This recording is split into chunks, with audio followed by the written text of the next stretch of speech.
Okay, are you ready?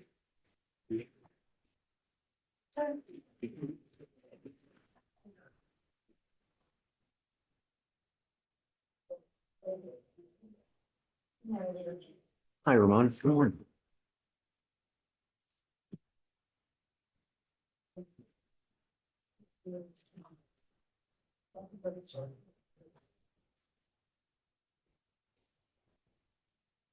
Let's roll. Nerds. I think I'm okay right now. To get like it's. Page 26. As soon as I get done with arraignments, we'll start. And I don't know where's Blaze? Judge, I think he just ran down it, but. Okay, Yeah. Can I run down to 8 real quick? go for it. Judge, this is Nunley on page 26. Good morning, Miss Nunley. Ma'am, you're charged with unlawful carrying of a weapon. You're facing up to a year in jail and or a $4,000 fine. We are going to do probable cause. You have the right to remain silent. Anything you say can or will be used against you. You have the right to have an attorney present. If you cannot afford one, one will be appointed to you, ma'am. Thank you, Your Honor.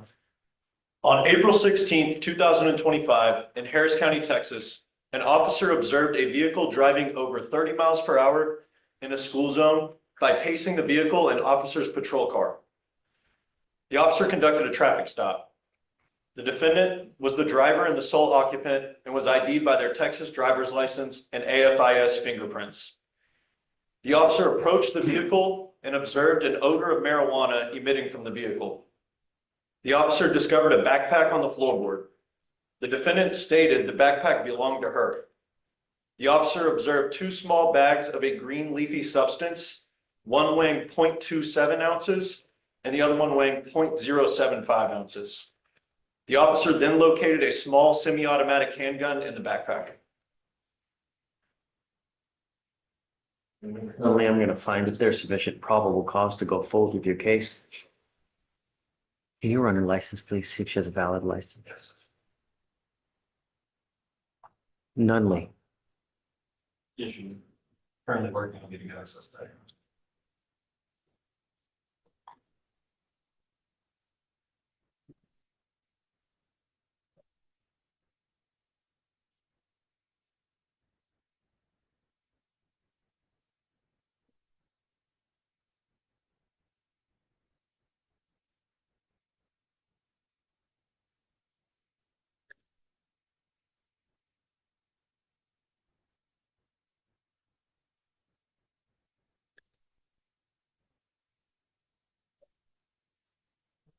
Her driver's license yourself.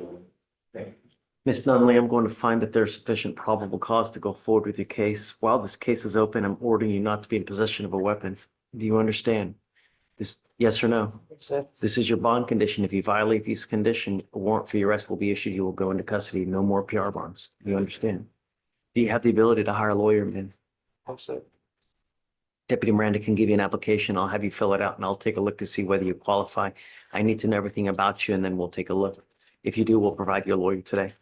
For now, I'll have you go to Victoria Center Reset and then we'll have you take a seat in the first pew back there where you fill out the application, man.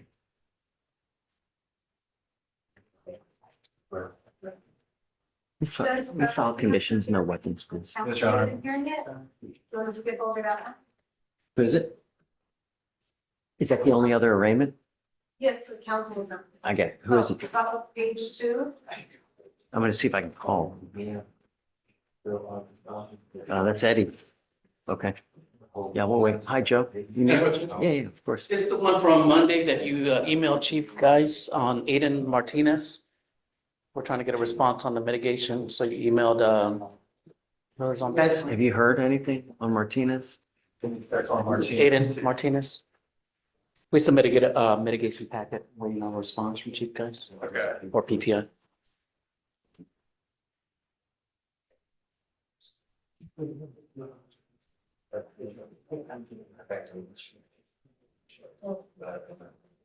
Yep, there's nothing in the notes that she probably hasn't answered.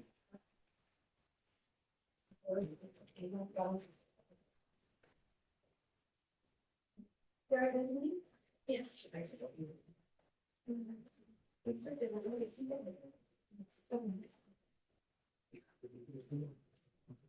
want me to stand down or do you want me to, I just, Guys, so I guess as soon as he gets back, we'll start up. Judge, can we have one that was set for arraignment yesterday? That was with the so we issued a warrant. He's here. Okay, we can do that now. Are you, Alexis? I have it. Is this, Joe's? Yeah. I'm emailing Judge Dashcam, Your Honor. Do you have anywhere else to go? yes, I can come back, Judge. Please. Okay. Thanks. For the case number? Yeah. Yeah. The case number is 2560085. Pipkin, come on up. 2560085. Yes.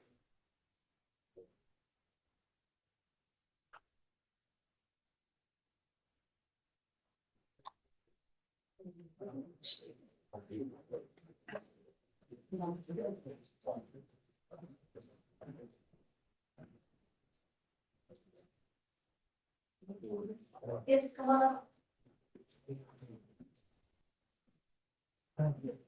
Everybody? Yeah, you had. All right, stand right here in front of it. Stand by your pocket. Mr. Pipkin? I know, sir. So you're charged with theft. You're facing up to 6 months in jail and or a $2,000 fine. We are going to do probable cause. You have the right to remain silent. Anything you say can or will be used against you. You have the right to have an attorney present. If you cannot afford one, one will be appointed to you, sir. Thank you, Your Honor. On April 14th, 2025, in Harris County, Texas, an officer viewed a theft in progress at a Walgreens store. The complaining witness advised the officer that the defendant was leaving in a motor vehicle and that he grabbed several items of merchandise and passed all points of sale without paying for them. The complaining witness showed the officer a photo of the defendant as he was walking out of the store with 2 boxes.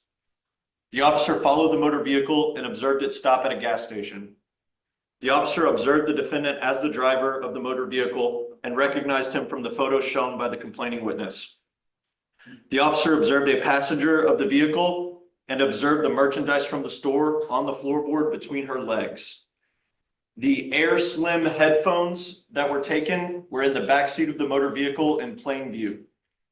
The complaining witness stated she observed the defendant come into the store, grab the headphones, and walk out of the store, passing all points of sale. The complaining witness stated the female individual with the defendant grabbed a basket, filled it with several items, and walked out, passing all points of sale without any attempt to pay for the items. Wait, so she did as well? Yes, Your Honor. Okay, so we have a co-defendant. Yes, Your Honor. I believe that's the case. I heard yesterday, or the day before, maybe Monday. Okay. Or she was here. So the female individual with the defendant grabbed a basket, filled it with several items, and walked out, passing all points of sale without making any attempt to pay for the items. And the complaining witness stated that in total, the female defendant walked out with $388.78 worth of merchandise. And the defendant in this case walked out with $43.28 of merchandise for a total loss of $432.04.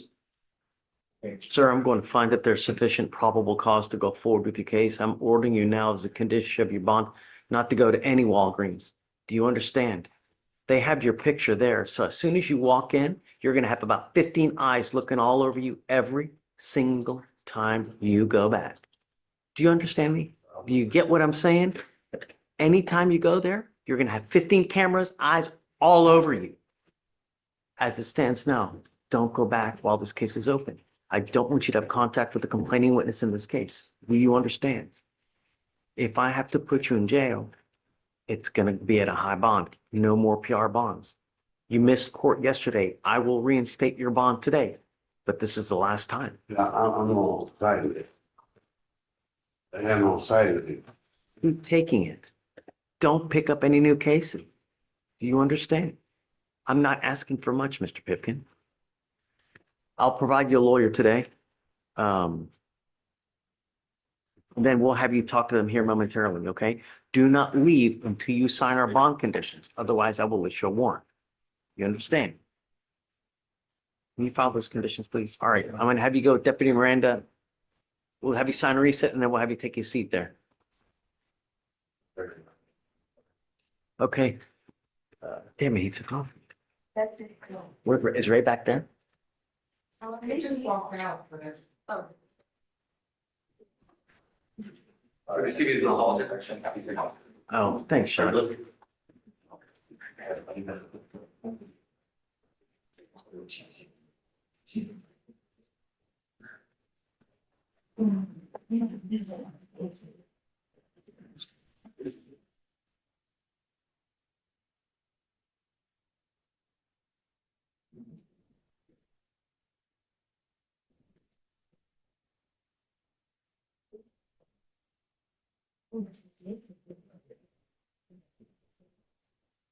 Ready? Sir. Okay, let's do it. You want us here or there or? Wherever you want. Up to you. Judge, I need a minute.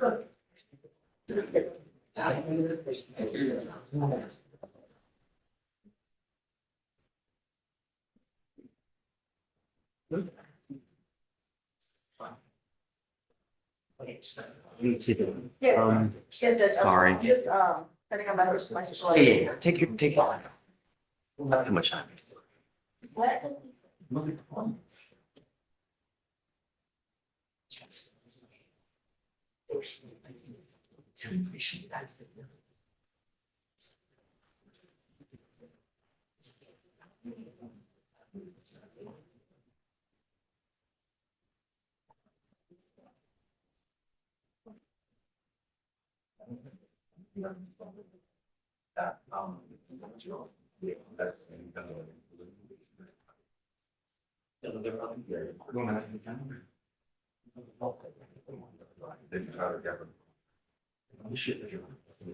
Yes.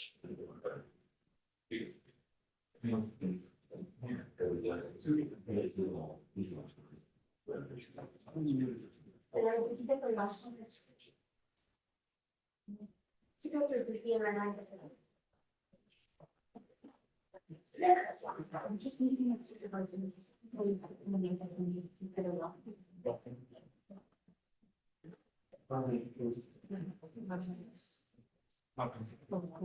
Remember the outcome from yesterday? So they said they're not, they will make them tomorrow, but they. He gets a PR bomb today. I'll work on it. Are you gonna do an opening? I think I'll wait it. You're gonna wait it? Okay. So we'll bring jury in now and let's just get started, huh? You ready? Everybody ready? Okay, guys, we're going to start trial. If you need to talk, please go outside. If you need to use your phone, please go outside. No talking while we're on the record. Judge, I'm gonna, I'll bring it in charge. Oh, yeah. She's here somewhere with all her stuff. Yeah. Yeah, sure. Inventory. I don't know if I'm holding back. Yes. Okay. Don't forget. Great. Not yet. Let me make sure we get the interpreter first. He's coming through.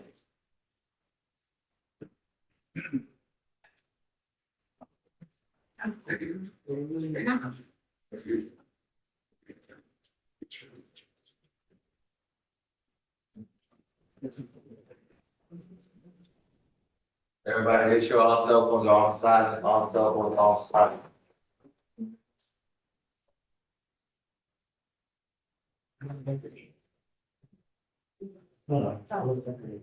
No.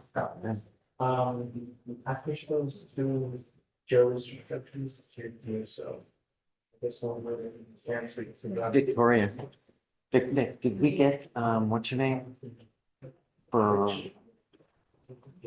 No, I didn't see the sheet of it. I'm just getting your back. all right, you ready? All right, bring the jury in, please. Thanks. You can bring your cell phone. We're taking no stuff.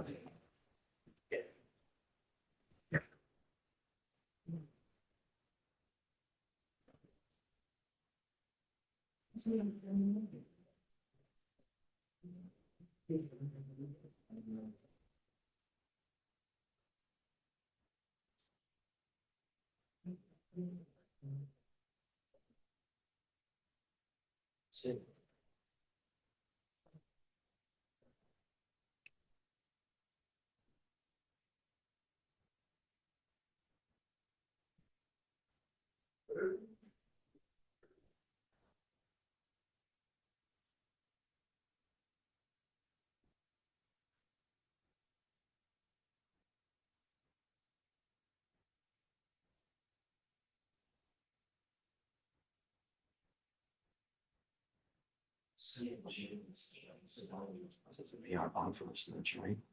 Yeah, okay.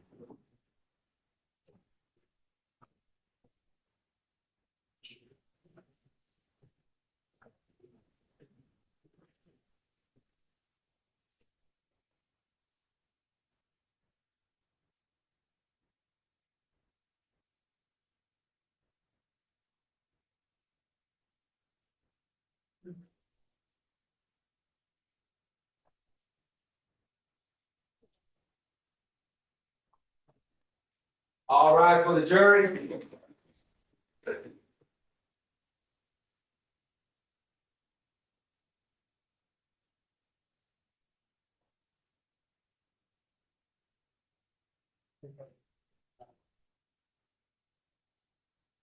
Okay. Everyone, please be seated. Ladies and gentlemen of the jury, thank you so much for coming back. We didn't scare you off or you run away. We will try to be as efficient as possible because I know that your time is valuable. So with that, both sides will be afforded the opportunity to provide an opening. State. Floor is yours.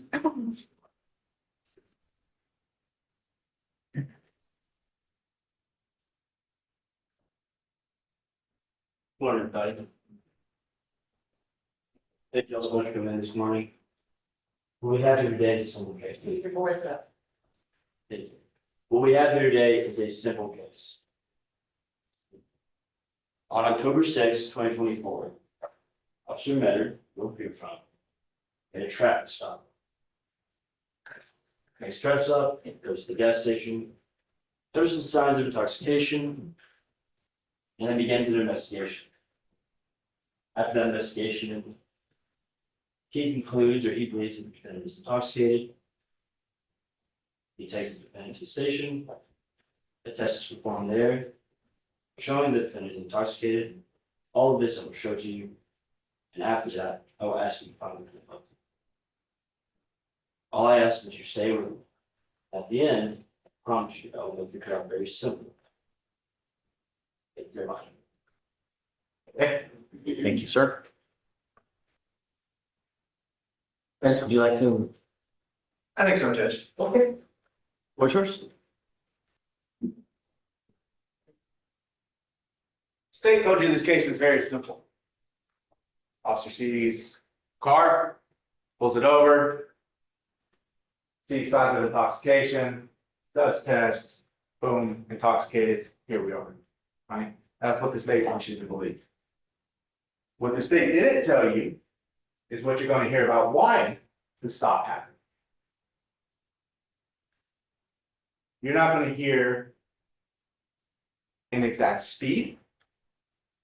You're not going to hear anything from that officer that tells you any kind of traffic violation was committed. That's what you're not going to hear. You're also not going to hear what his blood alcohol was at the time he was driving. You're not going to hear that because they don't know that. You heard it. They stop him. They take him to the station. They do a test.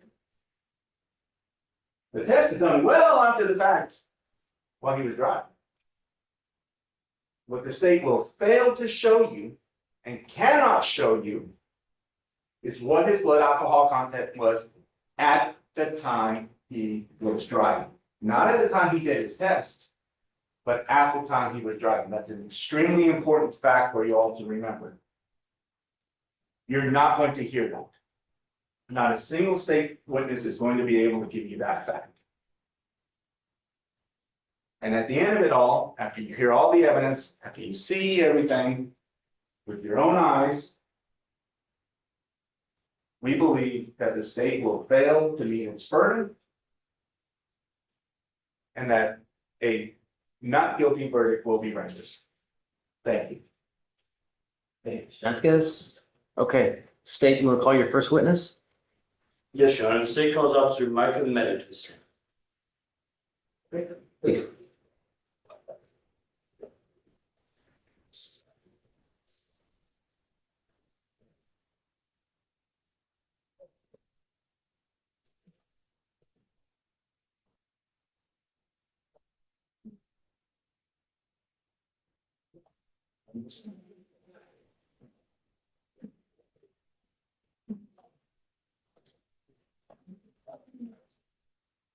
Your Honor, the witness has not been sworn in. Okay, sir, if you mind coming on up and raising your right hand, please. You solemnly swear to tell the truth, the whole truth, and nothing but the truth, so help you God. I did. Any testimony you give will be the truth. Yes, sir. Please take a seat. I'm going to ask you to please speak loudly, clearly. If you hear the word objection, just stop until we've addressed it, and then you may continue this, okay? Apologize for what I said. That's fine. You've got a microphone there, so if you want to bring it up close, be loud. Thank you, Judge. Thank you. Judge, the mic is not on. I'm scared to turn it on because it always goes wacko. You want to, let's see if we can go without it at first, and then if not, then I'll fidget with it. Okay, please. Thank you, Judge. Can you please say your full name for the record? Like already done. And what do you do for work? Houston police officer, How long have you been doing that? 7 years. Can you briefly describe the training that you had for that? It was a 6-month academy course, and an additional 6-month field training. And then after that, you have yearly training, or mandatory. Do you have any specialized training? Yes, outside of the academy's SST or standardized field sobriety test training, I also took the ARIDE course, which is the advanced roadside and area driving enforcement. What did you do in that course? That is an additional refresh course for the field sobriety tests. It also teaches a few other tests, like the Romberg balance, figured in O's, and lack of conversions. It also gives a little bit of baseline knowledge for what else can cause things such as HDN or where baseline stagnants to be elementary problem. And you mentioned field sobriety tests. What are field sobriety tests? Field sobriety tests are a set of tests by NHTSA, the National Highway Traffic Safety Administration, to establish whether or not someone is impaired while in. What are those tests? The horizontal gaze nystagmus is also known as HDN, walk and turn up or you'll often see it produced at WAT, and one leg stand or OLS. What is the HGN issue? So horizontal gaze nystagmus is a test of a person's eyes. Gaze nystagmus is an involuntary jerk of the eye caused by presence inhalants or such demands that. What are the parts of that test? It's a series of passes for the eye. First couple of passes are testing, you're looking to see whether or not the eyes track at the same pace or if they have equal size. It's not a clue, but it's a good baseline.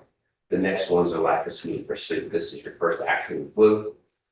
Beyond that, the next one goes to onset, or I'm sorry. Distinct and sustained nystagmus, maximum deviation, meaning you're holding the stimulus all the way out to the side, and having them focus on the stimulus for no less than 4 seconds to greater than 30. And then the last clue is onset prior to 45 degrees. It's a way of seeing how much alcohol is in somebody's system based on how early the nystagmus sets in. There's one last set of passes for vertical. Vertical is not a clue, but it's an indicator of how much alcohol that person's had for themselves. And you mentioned the walk and turn test. Yes. What is that test? Walk and turn, most people have seen it performed online or on TV. It's the heel to toe test, where you have somebody standing, get in position, arms to the side, right foot in front of the left, touch heel to toe. You give them a series of instructions, take 9 steps down the line, use a series of small steps around the turn the same line, 9 goes. And then you mentioned one last test, the one leg stand test. What is that test? One leg stand test is often looks like just a balance test. You have your arms down to your side, your foot up off the ground with a straight leg, and looking at your foot and counting. Both of those tests are considered divided attention tests, so you're required to think and do at the same time, which for a non-impaired person should be normal. And so after you complete each of those tests, what are you able to tell at the end? The tests aren't pass or fail, they're a collection of clues based off the clues that you get for each test. You can judge someone's impairment. Most officers are looking for alcohol. It can also be other drugs, generally you have other factors for those.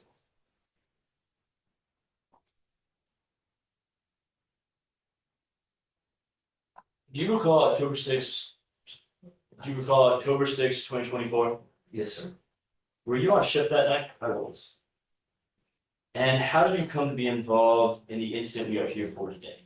Trying to perform a traffic stop and battery. So, Yeah, Ron, forget you want now. Down for Okay, we got water. Your Honor, would you let me to wait just a second for that water to come before you stop?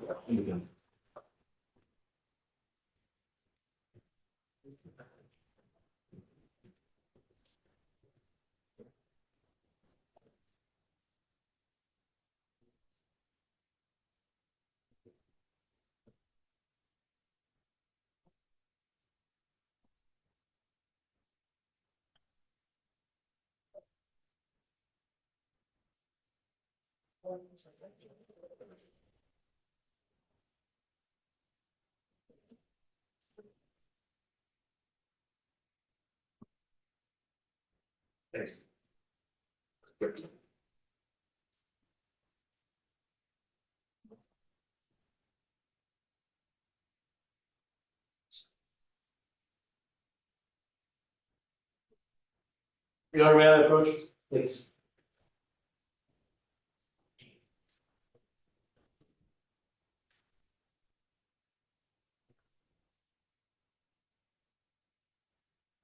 I'm showing you what's been marked as State's Exhibit 1. Do you recognize this? I do. What is this? This is the dash cam footage from my vehicle. How do you know it's that? I reviewed it earlier today, signed for it. And is it a true and accurate depiction of the events that? Yes. Your Honor, the state would request that State's Exhibit 1 be admitted into evidence. Just tender, please, to defense so they can take a look at it for any Tendering state. evidence. I'm tendering State's Exhibit 1 to defense.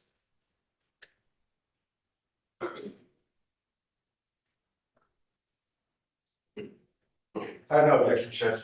Okay, it'll be admitted as states one. You said that's the dash cam? Yes, Your Honor. Okay, did you want to go ahead and publish? Yes, Your Honor. Okay, please do so. Ladies and gentlemen of the jury, we have two TVs. We have this one and this one. Feel free to take a look at whichever.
All right, Officer. Yes. What are we seeing here? This is the dash cam view from I'm sorry, what was that? the dash cam view from my police. Purchase. And what is a dash cam? It's a camera mounted inside the vehicle, tracks audio, carries to your body cam, and tracks speed. I'm playing video.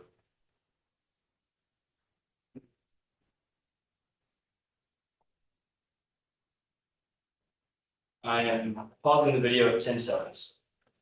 Officer Meadow, what did we just see? That was a silver Malibu that passed through the intersection of Southwest and West Belford. And what did you notice about that vehicle? It appeared to be going a little fast. It was the only vehicle on the road that night. And based on the speed related with the intersection, decided to go after it. See what else. See if there's anything harsh. And what is the posted speed limit on that road? 35 miles. And is that road in Harris County, Texas? Yes, it is. I'm playing the video at 10 seconds.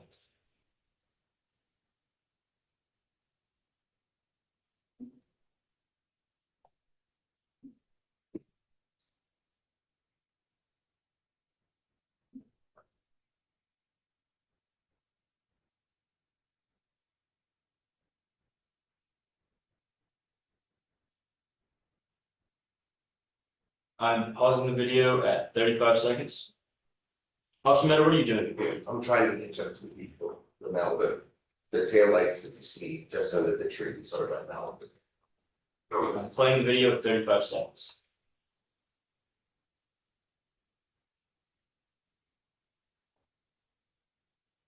Oh.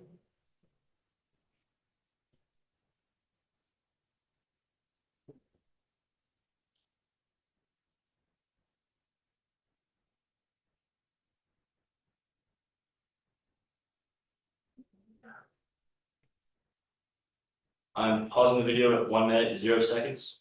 And Officer Meadow, after you catch up to him, what are you doing then? So once I get up to enough speed to catch up to him, I pace him for a brief period of time to see my travel speed versus his travel speed. So by keeping the same distance, I can judge that if I'm not gaining on him, I'm not going faster than he is. And if he's not coming back toward me, he's not slowing down. You said pacing. You explained that a little bit, but is that, can you generally explain what that is? Matching stories. And did you successfully match his speed during this? Yes, 4 years brake lights that second time I'm following him for probably several hundred yards of that. And what speed was that? You can't see on this version of the dash cam because it doesn't have the graphic view to it, but about 64 miles. And again, what was the posted speed limit in that area? 30. And so was that speed greater or less than 35 miles? It is 30 miles.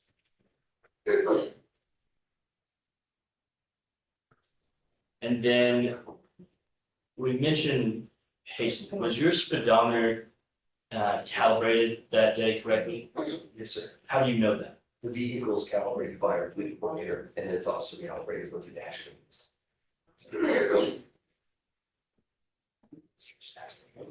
Do you need a quick break, officer? That would be better.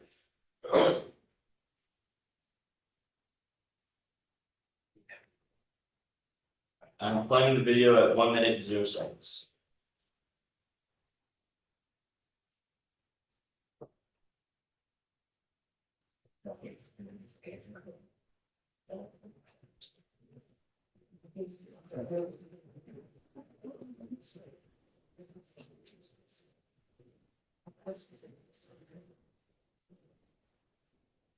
I'm pausing the video at 1 minute and 22 seconds. And officer, before I say anything about this part, just want to go back briefly. You said calibrated. What does calibrated mean? It's measured and considered accurate for the vehicle travel. So this part of the video, officer, what are you doing here specifically? Reading his license plate, running on it. Check the registration. And what did that check change?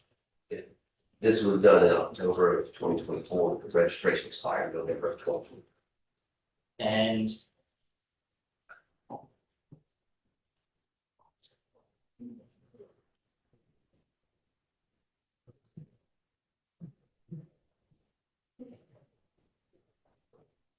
so when you saw that, what did you decide to do? Wait for the next large parking lot to pull over. And is that what you did? Yes. I'm playing the video at 1 minute and 22 seconds.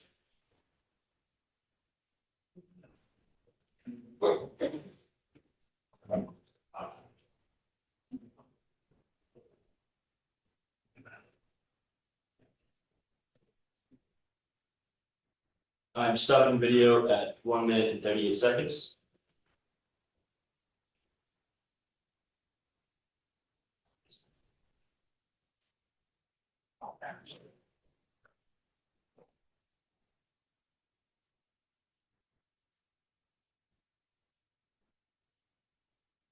All right, so officer, you, at this point, you make the traffic stop, correct? Yes. And where was that traffic stop made at? Circle K over here. Same thing. Is that also in Harris County, Texas? Yes. And before you make that traffic stop, will we see that street? Is that a public roadway? Yes.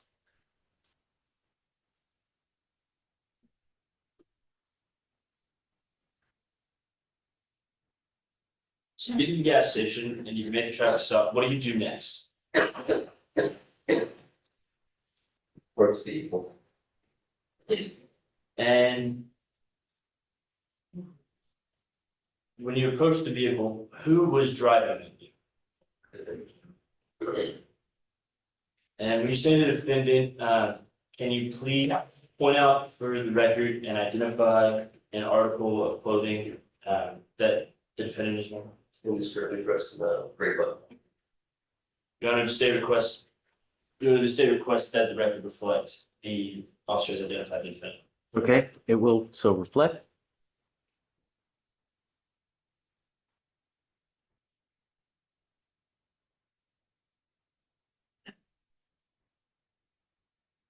So you approach the defendant's vehicle, what do you do after that? Like on any track stop request, form of identification, inform them of the reason for the stop.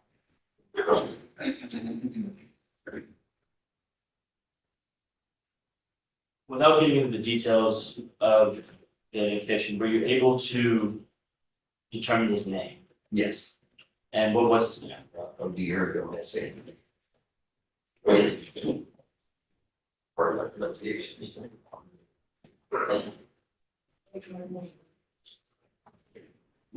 Was there anyone else in? No one else. So it's fair to say that he was the driver of the vehicle. Yes. And then what did you notice about him when you first knew? Upon my initial interaction with him requesting information. He had droopy eyes, glossy eyes, looking over alcohol itself. Other than that, it appeared he was sleeping. And so what did you do after that? I requested Spanish speaking officer.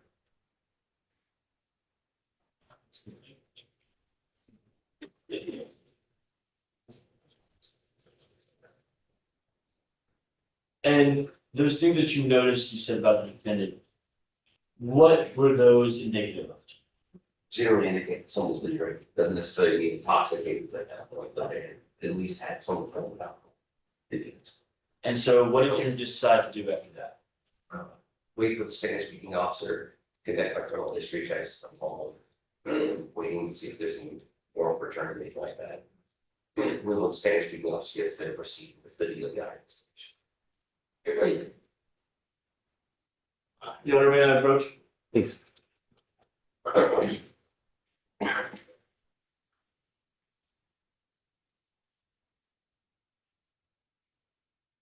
I'm showing you what's marked as State's Exhibit 2, correct one. I do. What is it? It's not on the order. How do you know that? I've reviewed it earlier. And is it a true and accurate depiction of the events so reported in? Yes. I'm tendering State's Exhibit 2 to Defense Counsel for inspection.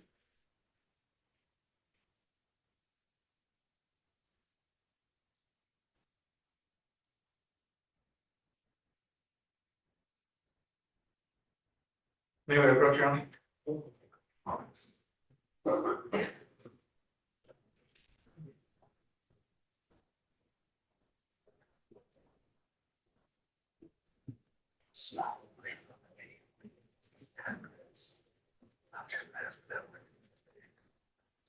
Okay, so just when you get there, mute it or turn the sound down. Mhm. You redacted. So let's play this. And then in the interim, if you can get a copy, a redacted copy, we'll put that in the record. Okay. Submit that to the record. So I'll admit this, subject to, well, I'll admit a redacted one into the record. We'll view this one for purposes of now, but if you can ask IT to get a redacted one or something. Or however. But I don't redact it now because I don't want to just have it sitting waiting. Let's do it while we're on break or something. Yeah, but we'll put the redacted copy. And we can put that on the record outside the process of the jury. Just Yeah. Okay, right? You know at what time it is, right? That's what I was talking about. Okay. Just, do you know the timestamp? Okay, so just let him know if you don't know that one. Perfect. Yeah, of course.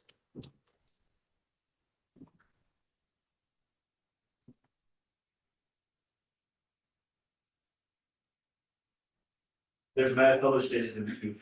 Please. And no objections subject to. Right, okay. So as far as my notes, I'm putting redacting.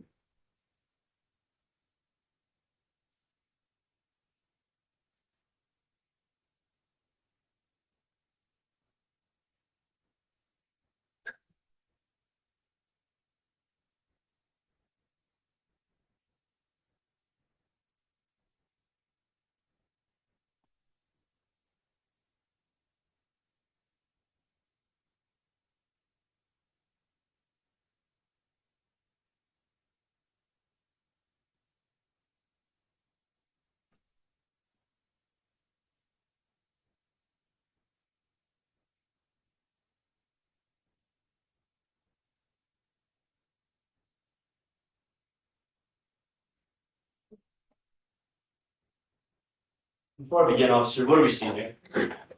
The perspective from my body here, left, And what are you and the other officers doing at this point? rest, and it's,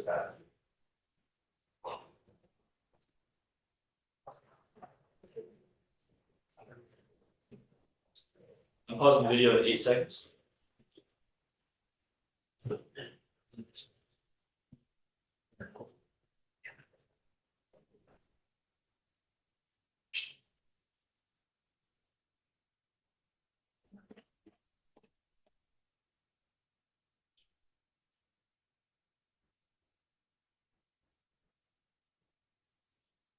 I'm pausing the video at 13 seconds. Your audio? that's what we're trying to do.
I'm playing the recording again from 0 seconds.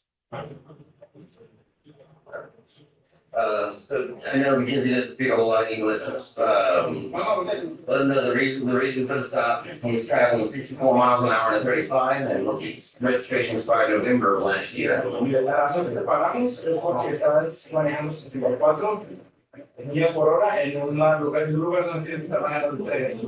También tu registro está vigilado, el año pasado. Sí, where's he coming from? ¿De dónde es? No, de la casa. Vivo ¿De la casa? Sí, ¿Dónde vives? ¿Cómo? He says he's coming from home. 10-4.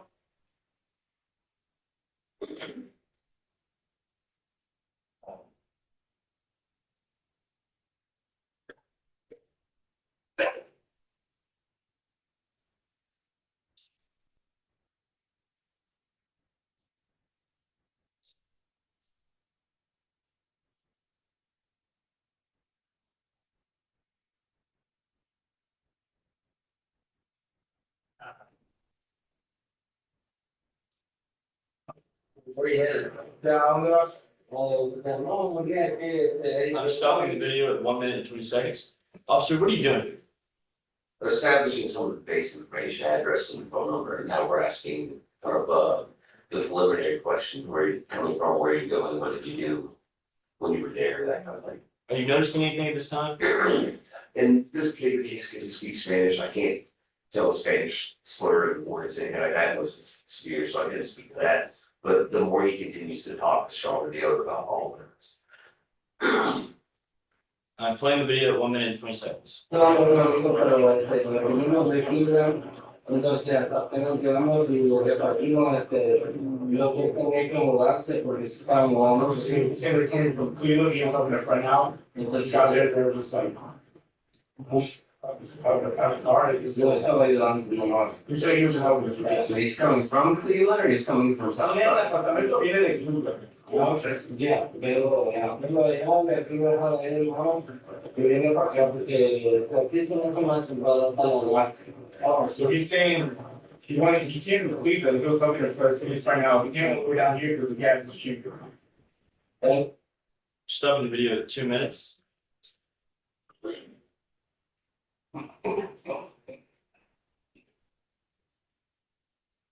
And I'm muting the video for purposes previously discussed with council.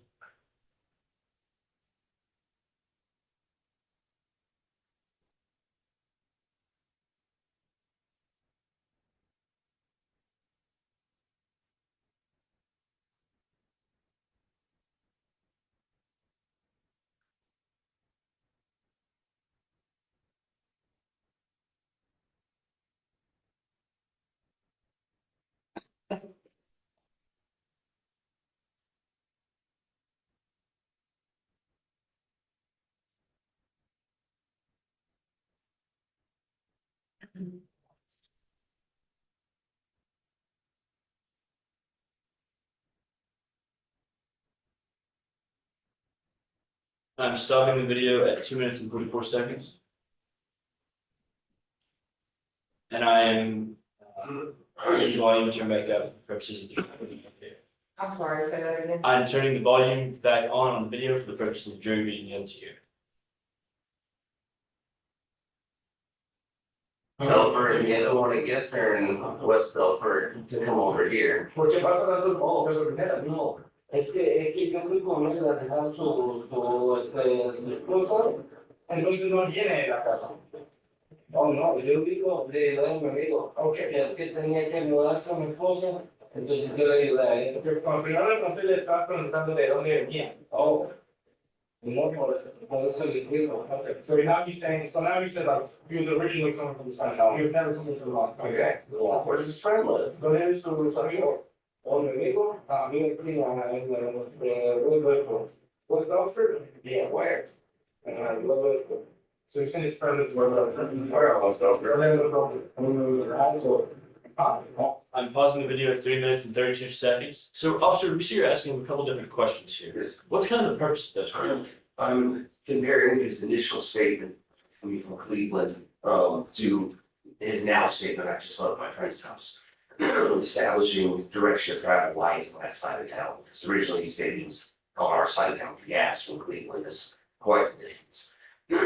So what does that tell you? Inconsistencies usually mean somebody's trying to not necessarily conceal something. Sometimes it's malicious and they wish to conceal. Sometimes they're just confused or they have inaccuracies because they're not. I mean, they're not cognitively fair enough to keep a consistent statement or to verify where they're doing to from. I'm playing the video at 3 minutes and 32 seconds.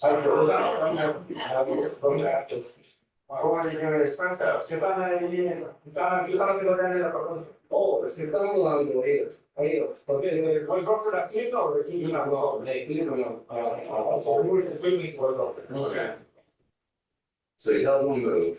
Alright, were they doing any drinking while they were moving? Okay,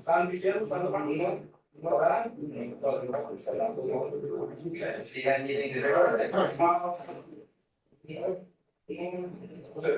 When was the last time you had somebody drink?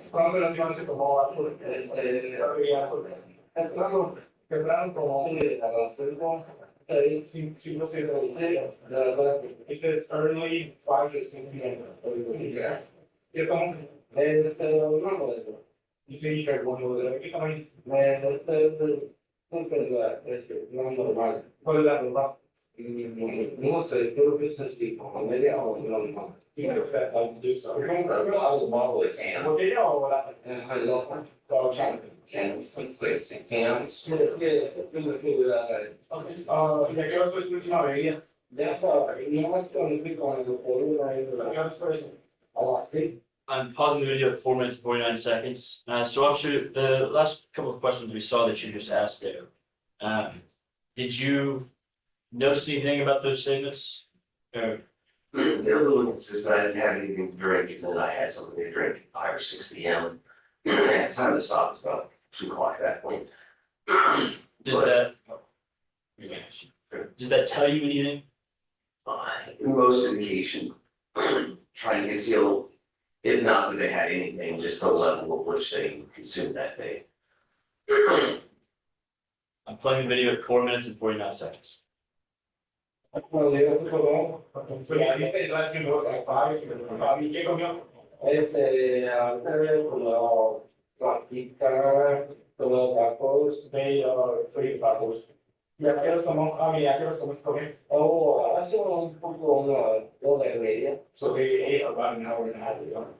Una hora,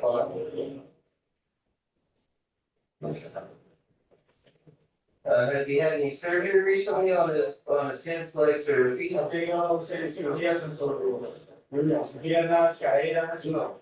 ¿Usa contactos? Pausing the video at 5 minutes and 26 seconds. Officer, that last question we heard that you asked, what was the purpose of that question?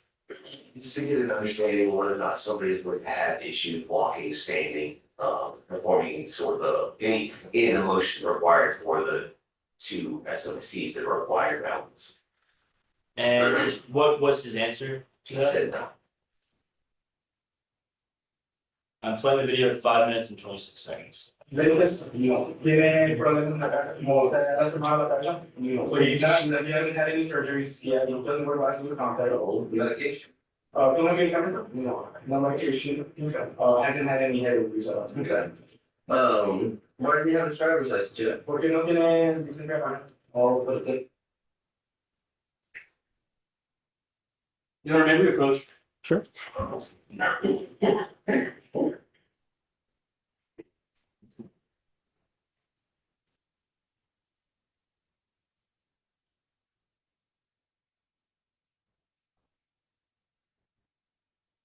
Is this on the record? I can't even hear you. I don't know what. Can I just, with defense counsel? Sure.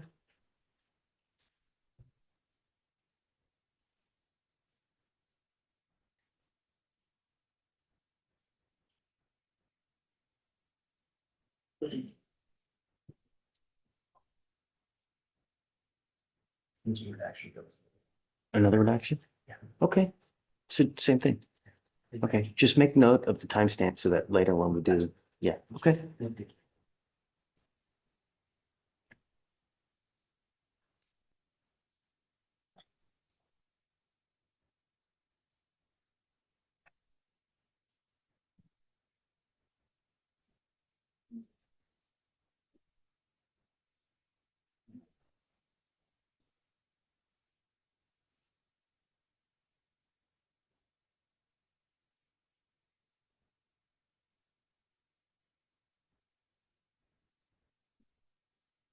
I am resuming the video without audio for the jury at 5 minutes and 46 seconds.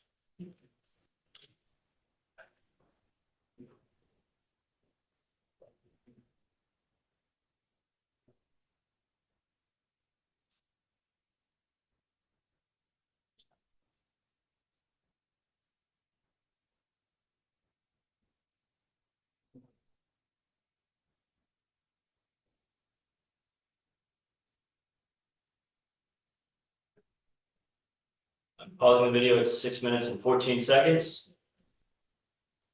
And I am playing the video with sound for the jury at 6 minutes and 14 seconds. Yeah. Parece. I'm trying to fix them. Feet together, arms down to sides. You're gonna look at the red light. Keep your eyes and eyes open. I'm pausing the video at 6 minutes and 30 seconds. Officer, can you tell me what you're doing here? This is the beginning of the horizontal gaze nystagmus test. I had him trying to face away from the roadway, so there's nothing moving behind him. And he's just got a building behind that. I'm using a pin light with my finger on this, it's not too bright. And that's just so it gives him something to focus on, as opposed to saying, follow my finger, follow this end of my pen. The red light makes a very apparent, symbol for somebody to look at. And we've already established you may not understand English very well. How are you communicating with him, just for the record, to ensure that he understands your instructions on this test? The other officer, Officer Ruiz, has been translating for me. As I give the instructions, he's going to translate for him.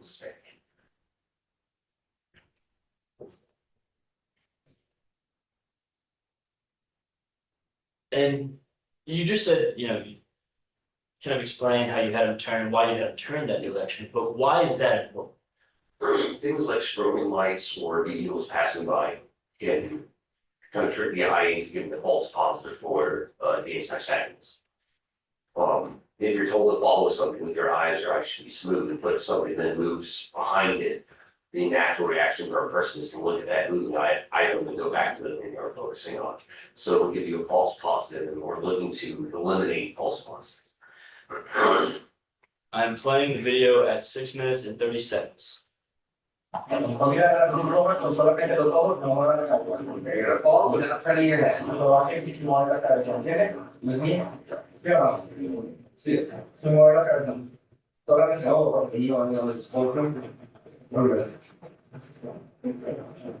yes, sir. Yeah. What I'm gonna do is just, take it.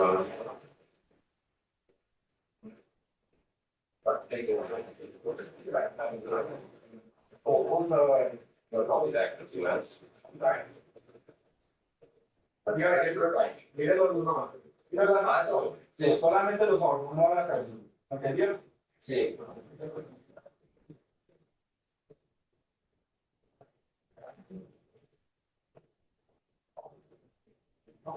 Ocho. Mira los grupos.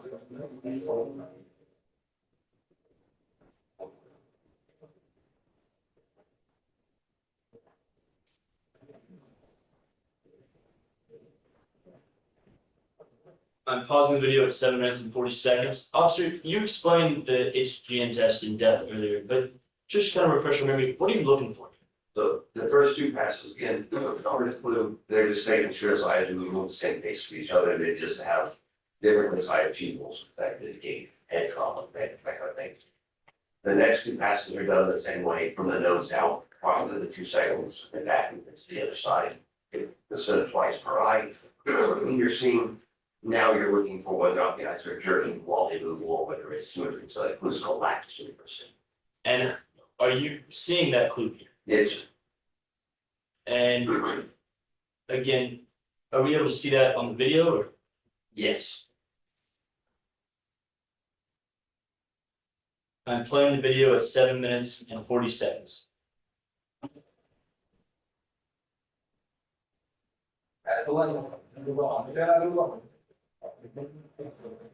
Not me, all right. We're gonna restart that one.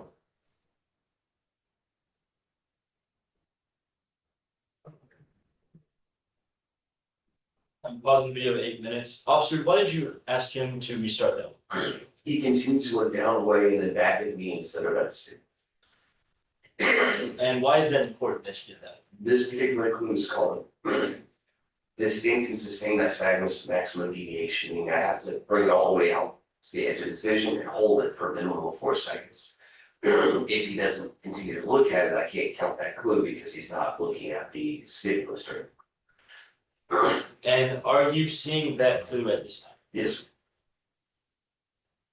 I'm playing the video at 8 minutes. Yeah.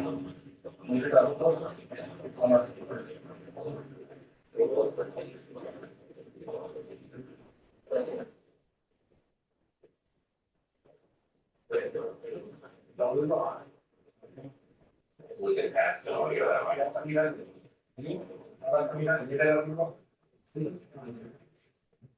Are you going to say something? No pega la cabeza recta y ya vamos a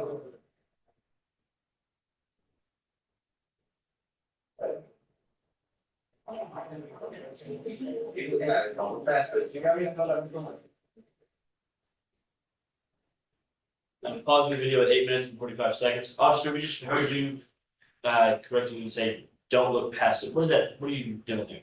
When you're doing field sobriety tests, you're asking somebody to look at something that's approximately 15 inches from their base. You can tell when somebody's eyes shift and their gaze looks down the way or it'll focus slightly out past you. So it's easy to tell when somebody's not looking at the red lights right there. And why is that important? Again, by holding it out at maximum deviation, you're looking for that eye to jerk. If you're not at maximum deviation, and let's say they have a lower level of alcohol in their system, you're not going to see a jerk like you would on the next group after this one. But that would cause them to look at it and have it, but if they look down the way, it's going to stop because it's not pulling the muscle range. I'm playing the video at 8 minutes and 45 seconds.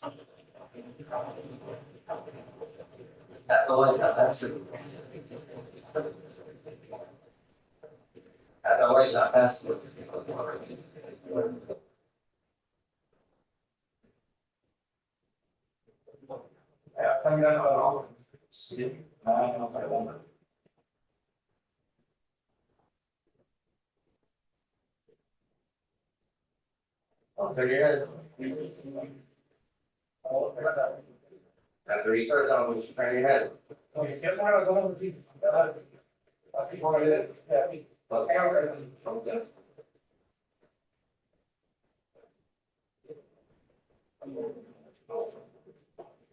There goes.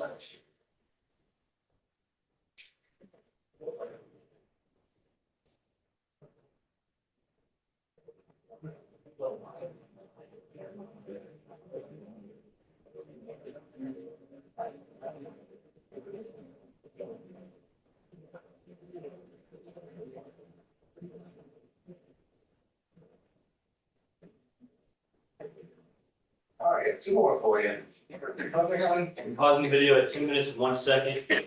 And so, officer, we just saw you finish that test up. What was the last part of that test? There are two separate passes there. The first 2 provide from center to about 45-degree angles, about 4 seconds. So this is called onset prior to 45. By moving approximately 15 inches one way or the other and counting the seconds that you go, 1 without, 2 without, 3 without, 4 without, it gives you an approximate angle of onset. And what you're doing is you're moving slow enough to see when that stagnant starts. And based on how close to the nose that is, the higher level of. And what did you see during that phase of the test? His started at about the 3-second mark, which indicates he's going to be at or above at his height. And so, after you concluded the horizontal gaze and nystagmus test, what conclusions did you make? I concluded I had 6 of the possible 6 clues available. And what does that tell you? That tells me he is likely impaired on some sort of depressant, most likely.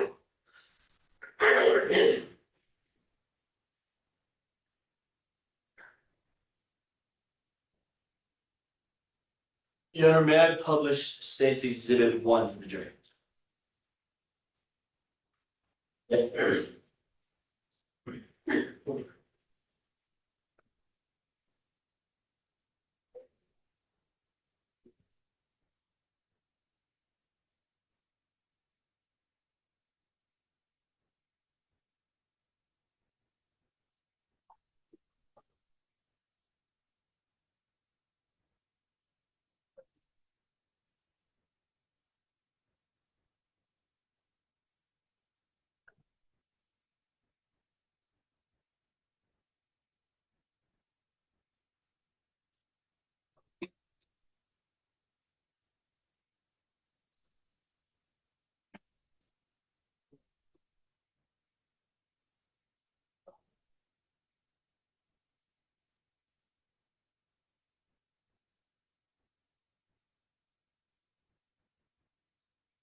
I'm playing what's been previously marked as State's Exhibit 1 and entered into evidence before the jury at 2 minutes and 53 seconds.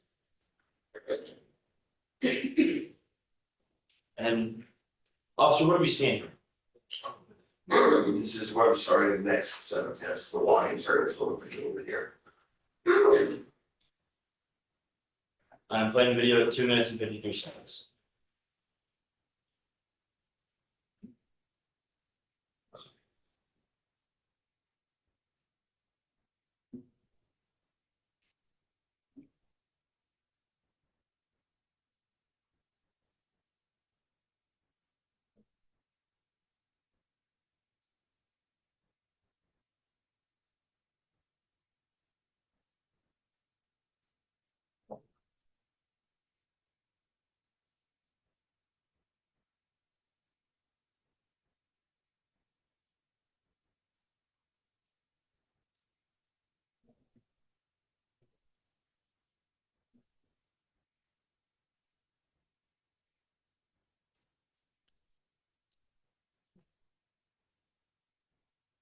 I'm pausing the video at 3 minutes and 45 seconds. Officer, what are you doing? The initial setup here is the standing position. He's told to stay in the position I give him not to move until instructed. The first two available clues are somebody starting to walk too soon or not being in that position while the instructions being given. He's already broken his stance one, gotten back into position. Now I've just explained, I would have demonstrated to him. That's the exaggerated arm slap down on the legs, is to say, I'm gonna keep my arms down on my side and look at my feet, I'm gonna count out loud, I'm not gonna stop until I'm finished. And I've instructed him that I'm going to do 3 steps in mine, and he's going to do 9 in his. And again, how are you communicating to him? Officer Ruiz is standing, to the gentleman's right. And again, what is the walk and turn test designed to do? So the divided attention test is to make sure that your coordination, your balance, can coincide with you processing information at the same time. So I tell somebody to look and count at the same time, and then asking them to perform a task like walk heel to toe. You're judging the brain's ability to split the tasks effectively, accomplish them. And how many total clues are there? There are 8 total clues. I'm playing the video at 3 minutes and 45 seconds.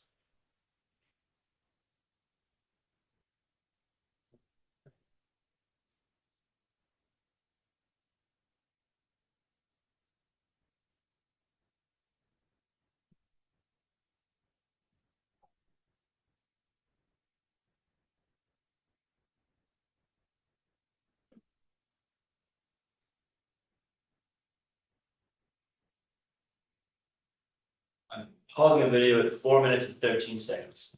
And officer, again, just to clarify, did you ask the defendant or Officer Ruiz ask the defendant if they understood, or if the defendant understood the instructions. Yes. And if he would have said no, what would you have done? Re-explain in the estimate in which to have a demonstration on them. And is it a clue if they ask to re-explain the instructions? I'm playing the video at 4 minutes and 13 seconds.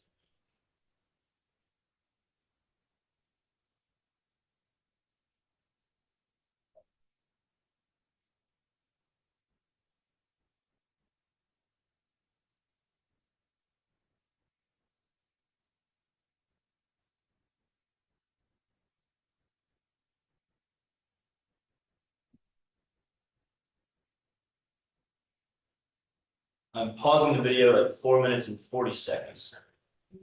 Officer, what clues, if any, are you seeing? He started before I instructed him to, that's where you see him telling him how to get back into the position before I indicate he misses all of the steps he'll go. And he doesn't take the correct number of steps. He lands on his right foot. If you're taking an odd number of steps, knocking, your left foot should be the one that's planted as you turn around. Additionally, when he turns around, he's not taking small steps to turn out, he's pivoting his foot and facing the other direction. I'm playing the video at 4 minutes and 40 seconds.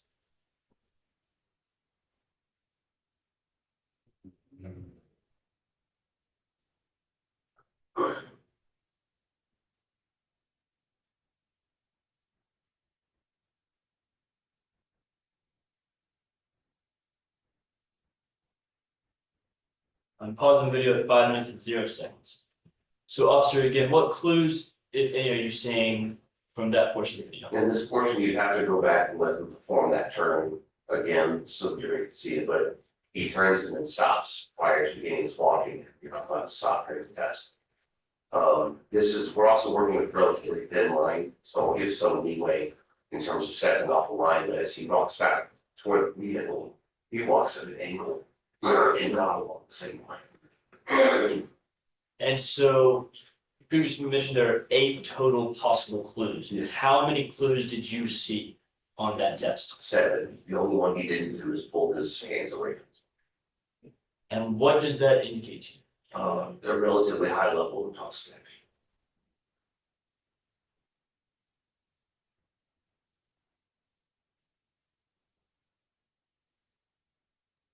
I'm playing the video at 5 minutes and 0 seconds.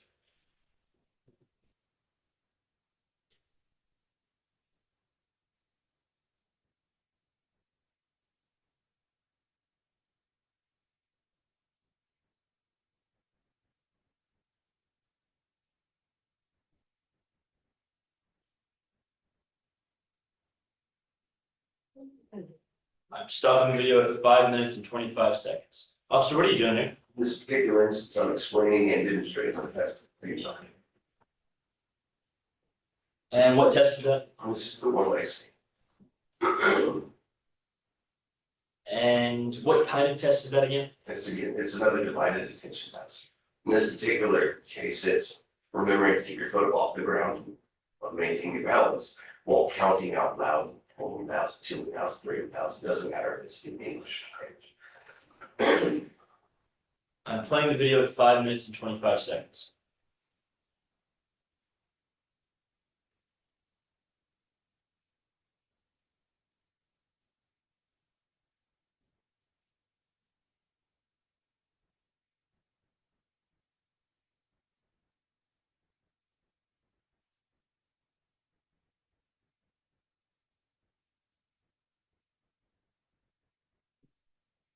I'm pausing the video at 5 minutes and 51 seconds. And officer, just again for the record, did the defendant indicate to you that he understood the test? Yes, sir. I'm playing the video at 5 minutes and 51 seconds.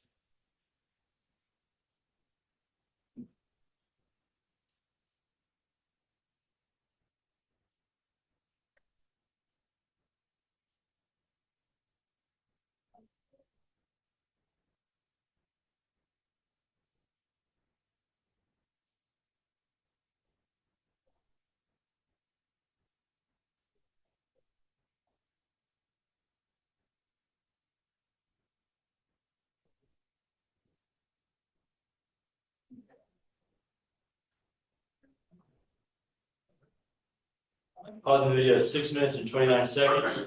So officer, again, for the jury, how many clues are there on the one leg stand test? There are 4 potential. Out of those 4 potential clues, how many did you see there? 3. What are those clues that you saw? He used his arms for balance, but he came away from his body greater than 6 inches.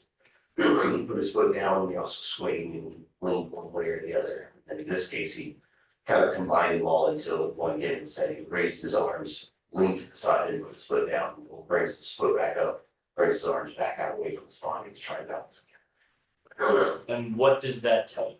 Also indicates a higher level of intoxication.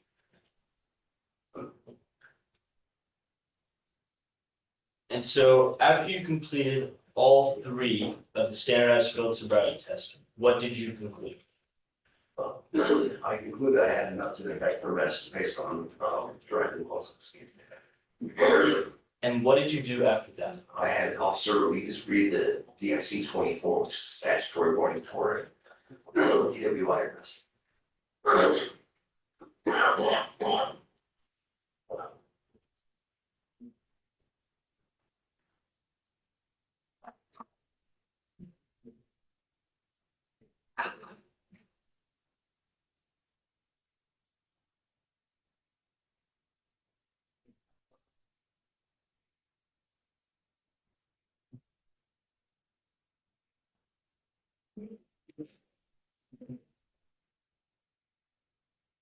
Judge, we're gonna approach. Is it the same issue as last time? Yes, Your Honor. Just, you know how to do it. Just keep doing it. Thank you, Judge. And we'll, when we take a break, we'll.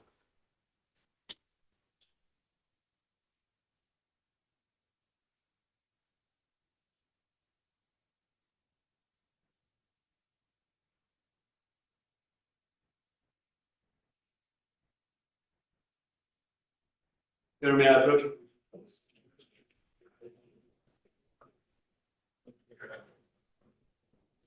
Showing you what's been marked as State's Exhibit 3. Can you tell me what this is? The top copy is the GIC 25, which is a suspension of the driver's license that has to be sent in DPS.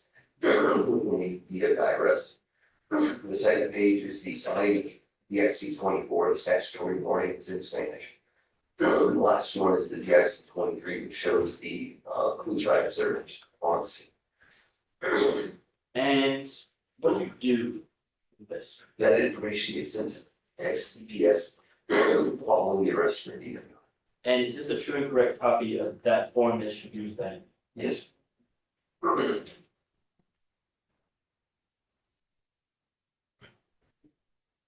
And officer, what exactly does this form tell you? What does it do? Kind of admit it.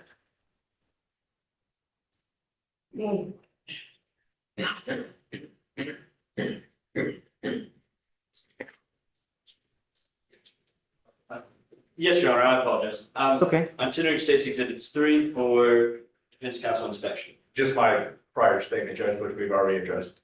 As far as redactions are concerned? Correct. Sure, of course. Yeah, Okay. absolutely. Okay. It'll be admitted, subject to the redaction. Thank you, Your Honor. Okay.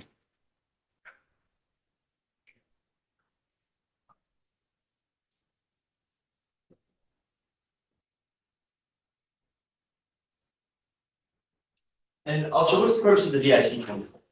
The DIC 24 is a statutory warning. It tells the defendant not only to request a sample of verbal and in most cases, but then it also gives them the ability to accept or refuse and the consequences for doing so, i.e. if they refuse to provide a sample I've requested, I'll literally have to be a warrant signed for it. And that way it's said. And then how is this explained to the defendant that evening? It has to be read verbatim off that page. So Officer Ruiz read it to him in Spanish. I requested a sample of breath and had him accept, refuse, and sign first. And what did he decide to do? He accepted to provide a sample of his breath and then sign voices.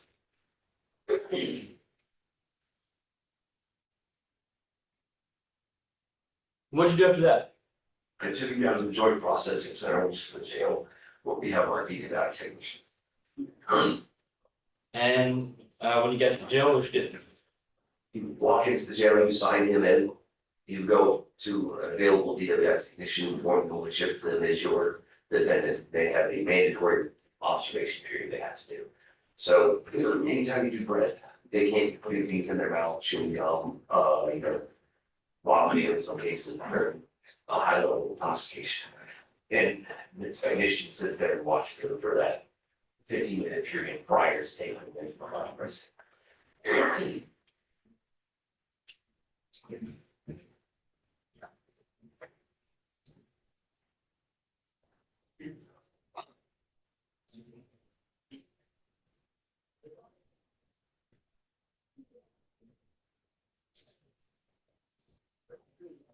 Based on everything that we've talked about today and your training and experience, were you able to come to a conclusion about whether or not the defendant was intoxicated?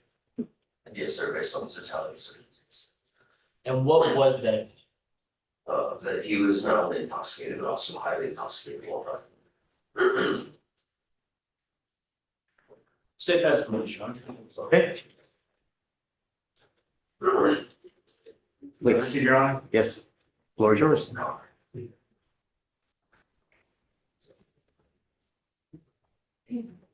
right, Officer Metter. Yes, sir. So you just concluded your testimony by saying on your training and experience, you concluded him to be highly intoxicated, correct? Yes.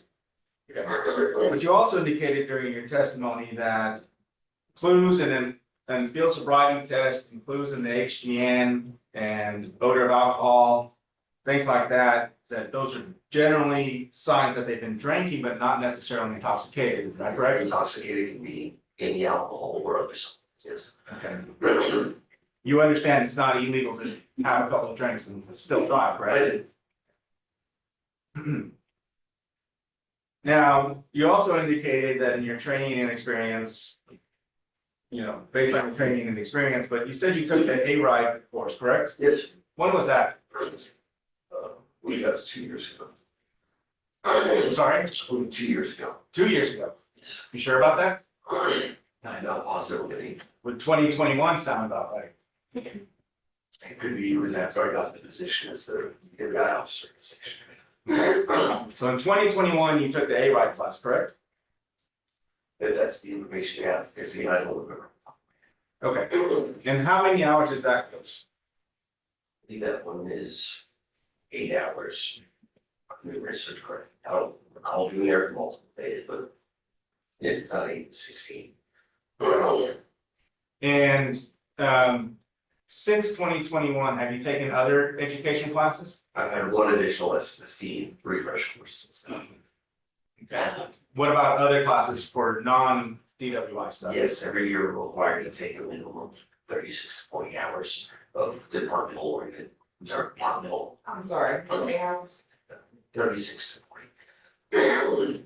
Do you need a moment? Not as good as they'll be. Anything department mandatory, so this could include the active shooter courses, includes penal code updates, includes any changes to legislation, that's Okay. So this is said to have occurred in 2024, correct? yes, So in the 3 years that you took the A-Ride class, you only had one other class about DWI, correct? one of the update course. Okay. But you've had hundreds of other hours of other types of education, correct? Yes, You're only taking a class in February of this year, not as I recall, no, computer operations? not that I recall. February 20th, 2025, you're gonna take a computer operations class? Unless it was a video that was taken at the station, I haven't attended anything in person yet, I don't believe.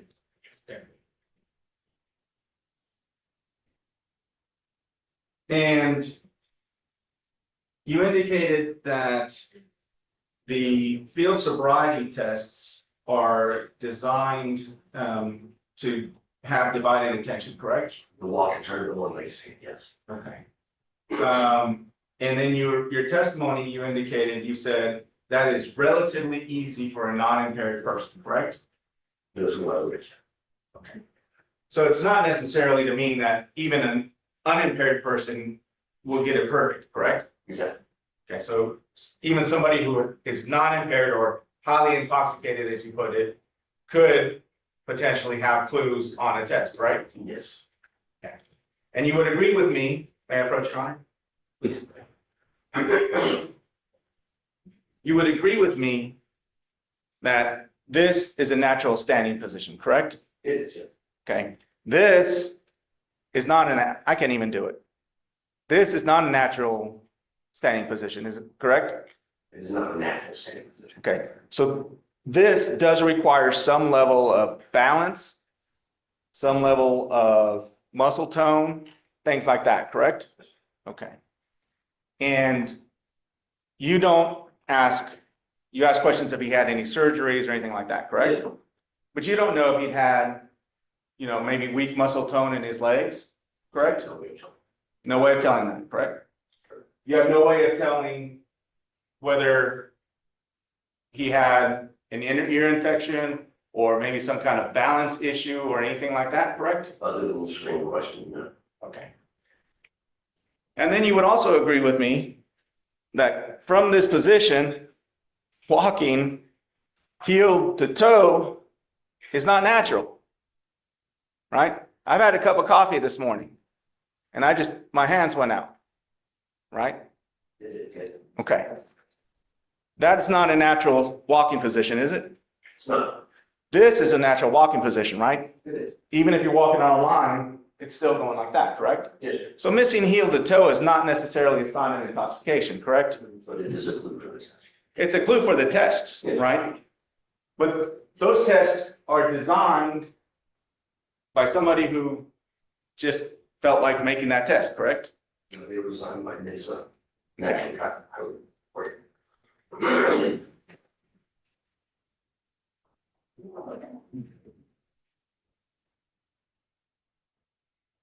You would also agree with, may I approach you now?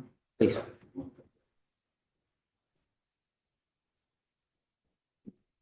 You would also agree with me that standing with 1 foot up also requires some kind of muscle tone, balance, things like that, correct? Okay. So again, you didn't know if he had any kind of weak muscle tone, any kind of balance issues or anything like that, correct? Not that he expressed to us. I'm sorry? Not that he expressed to us, no. Okay, but you didn't ask him either, correct? No, we asked him medical screen. Okay. Those medical screens are surgery or head injury, correct? Yeah, anything that is likely to cause impairment. But you would agree with me that there are other things that could potentially affect the outcome of those field sobriety tests, correct? Some, yes. Same with the HDN, is that also correct? There are various forms of HDM, but most are reduced or eliminated entirely by the use of the stimulus. Now there's restricting on that. I'm sorry? Most are reduced or eliminated with the use of the stimulus, causing your eye to focus on the thing, which is why you have somebody turn away from flashing lights or move the vehicles, because they can cause that. Rotational, if you've been spinning in circles prior to the test, could also cause nystagmus. And would be reduced but not eliminated with use of the stimulus. And there are medical conditions, but how you normally tell you if you have natural nystagmus. Okay, so there are medical conditions, right? Yes. And you said an optometrist would usually tell you, correct? Yes. But that's not one of the questions you ask, is it? Yes, not. Wouldn't that be important to know? We asked whether or not he has glasses or contacts, which would indicate whether or not he's been to an optometrist. And he didn't tell you if he had glasses or contacts, I correct? didn't wear either. But you don't know if he'd ever been to an optometrist or had his eyes checked or anything, correct? Yes. And that's not a question you normally ask, correct? It's not. But it's important to know. It's important to know, yes. Okay, so on your dash cam, thing. So State's Exhibit 1.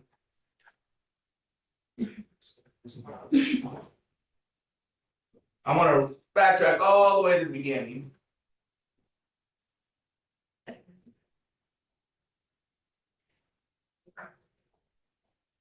Yeah, so. Oh, sorry, may I publish, John? Yes.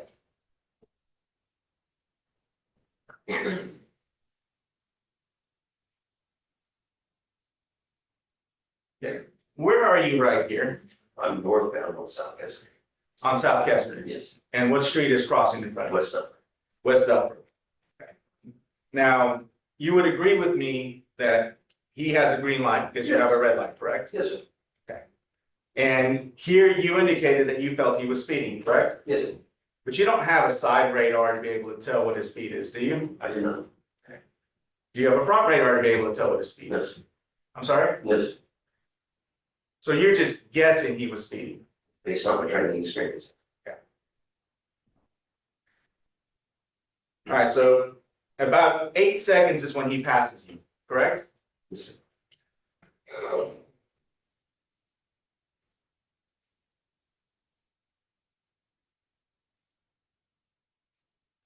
About 9 seconds later is when you decide to pull out after him, correct? I counted approximately 6. So it's 17 is when you start pulling in, or 16, I'm sorry, 16. So from 8 seconds to 16, you good? From 8 seconds to 16 seconds, it's about 8 seconds, right? Yes. So he's got a little bit of a head start on you already. Yes. Now, we can see here that you have to make the turn, and you start accelerating, correct? Yes, sir. So now we're at about 30 seconds, give or take, Yes, and about 22 seconds after he already passed you, correct? yes. And you're still not up to speed, right? on.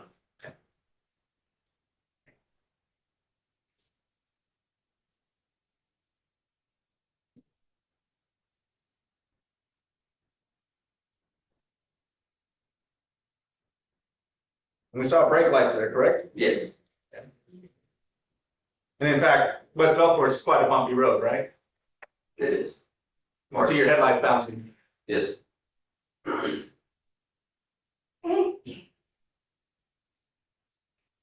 Okay, what intersection is this that you come up to here? Well, that's playing field. Move it there.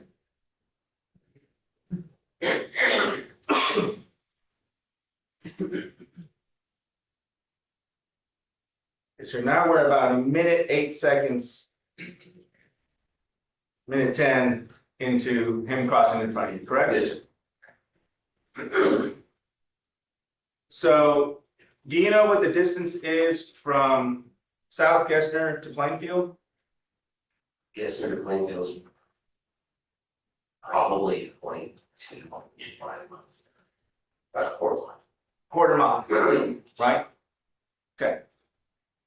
So if it takes you over a minute, right, to go a quarter of a mile, that means you weren't doing 64 miles an hour, correct?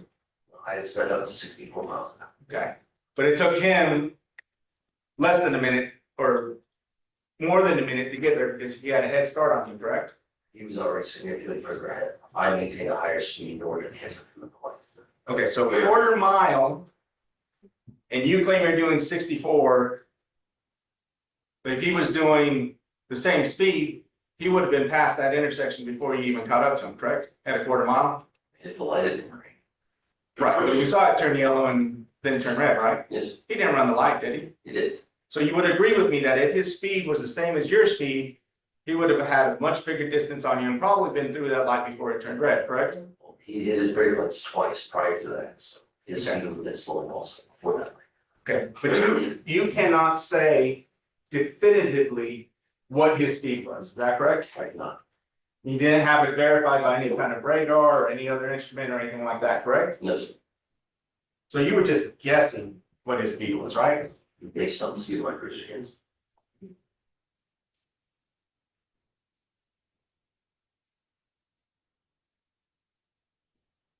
Now, you don't speak Spanish, do you? I do not. So you were relying on Officer Ruiz to help you with the translation, is that correct? Yes, sir. And you indicated during your direct testimony that he gave inconsistencies about where he was coming from. Do Yes, you recall that? yes, sir. Okay, but you don't speak Spanish, correct? No, sir. So if we, in States Exhibit 2,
I close, Your Honor.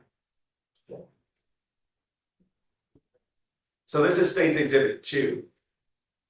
35 and registration expired November of last year. La razón que te paramos es porque estabas manejando 64 millas por hora en un lugar donde tienes que estar manejando 3.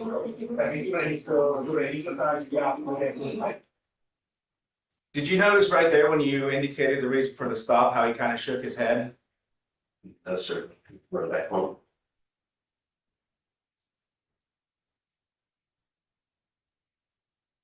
La razón que te paramos es porque estabas manejando 64 millas por hora en un lugar donde tienes que estar manejando 3. También tu registro está.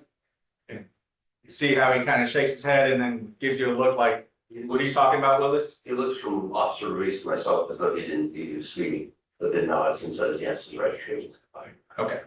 But expired registration is not indicative of impaired driving, is that correct? And speeding by itself is not indicative of impaired driving either, is it? So in your opinion, in your training and experience based off what you just saw, do you believe that he was not challenging, but disagreeing with you on the fact that you claimed he was speeding? At least on the phone.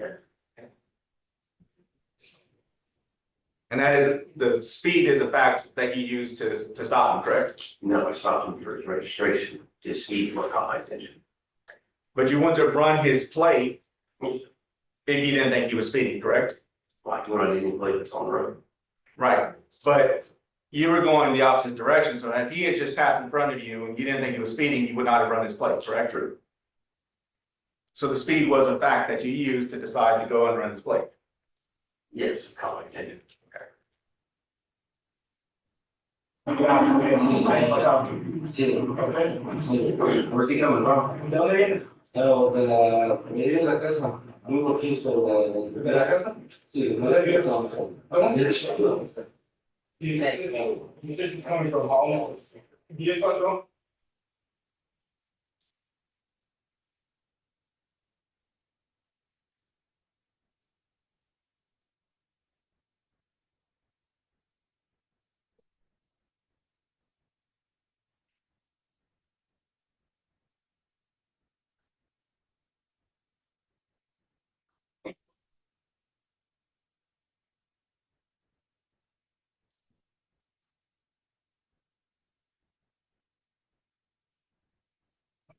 ¿De a dónde vas? No, muy bien, sí, yo estaba mirando a un amigo, pero venimos de Cleveland, entonces hasta apenas llegamos y repartimos lo que estamos viendo mudarse, porque Okay, so there at 129, he's talking about where he was coming from, correct? Yes, sir.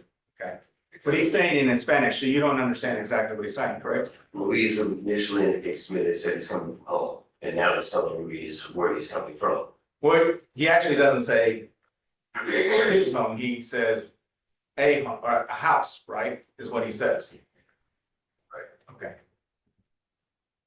He said they're coming from Cleveland. He was helping a friend out.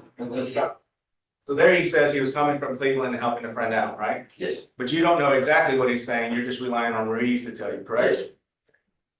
Later on down the road,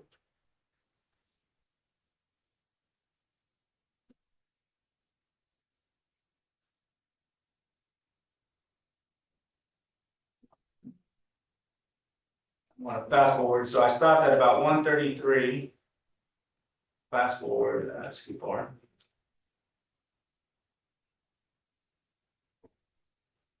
Everything's fine. Everything's fine. Okay. Yeah, where's the try love? Con él hizo los amigos.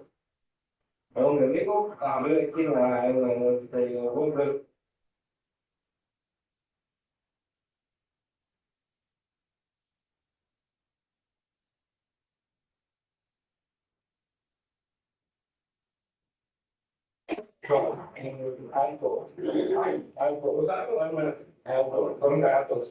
What were they doing at his friend's house? Se van ahí, estaban haciendo carne de la persona. Oh, es que estamos hablando de ellos, okay. And again, because you don't speak Spanish, you don't know what he's saying there, correct? Yes, not until Ruiz takes this point. Okay. So here Ruiz tells you he was hoping to front move, right? I'm sorry, what are you saying? Sorry. Wow. That wasn't bad. That was bad. I apologize. Here he's talking about Ruiz tells you he helped a friend move, is that correct? When Ruiz takes the point, yes. But you don't know if that's what he said earlier in his statements, correct? No, I have to rely on Ruiz first. Okay, so if Ruiz didn't tell you the proper thing, you wouldn't know that, correct? Now, I'm speaking of strong scenes with very different stuff. Okay. And so with the fact that Ruiz was translating for you, you're relying on Ruiz to give you all that information. Yes, And then if Ruiz doesn't properly translate for you, then to you that would indicate inconsistencies, correct? it could, but that's not the inconsistency, I'm afraid. What was the inconsistency you were He referring said to? he was driving to that side of town, so that he gasped for 2 hours from Cleveland. Okay, again, you were relying on Ruiz to tell you that, correct? Yes. Okay, so I'll reserve my questions on that for Ruiz. But again, you would rely on somebody else to tell you what he was saying and hope that they're properly translated, correct? Yes.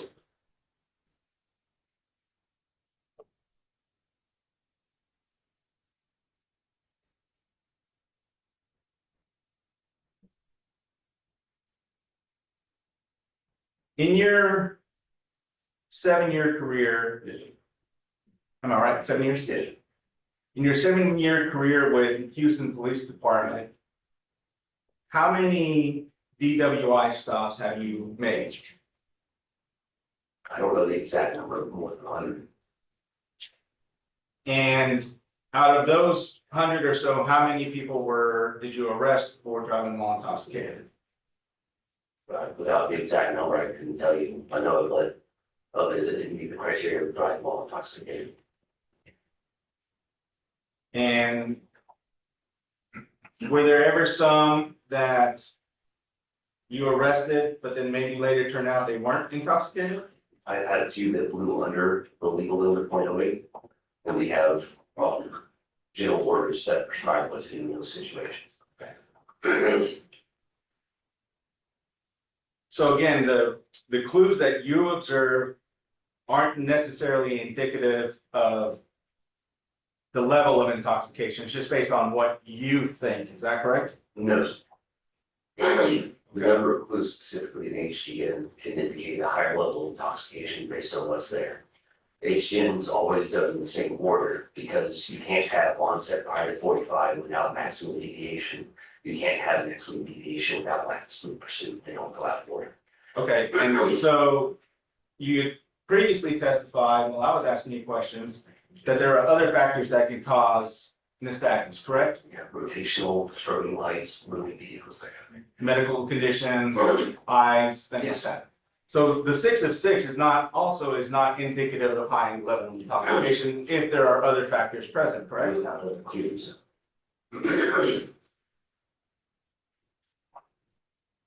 And then those other clues were,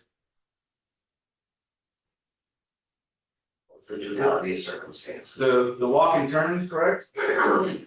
Well, other clues in the sense that there are other tests, yes, but other clues in the sense that what you smell on scene, what you see in the eyes, response, movements, that kind of stuff. But you would agree with me that alcohol actually does not have a smell, correct?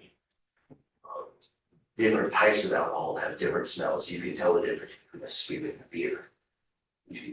Most people know the difference between say, whiskey and Bud Light. But you couldn't tell what, if anything, he had to drink, correct? It smelled like beer. I couldn't tell you what brand of beer. And again, not illegal to have some fajitas, as he indicated, and drink a beer with that, correct? It's not.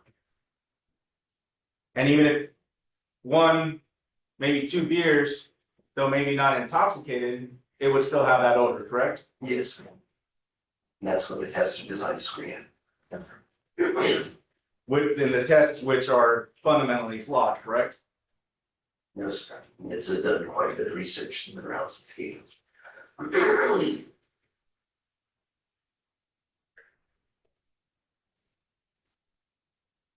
So again, may I approach you, Honor? Please.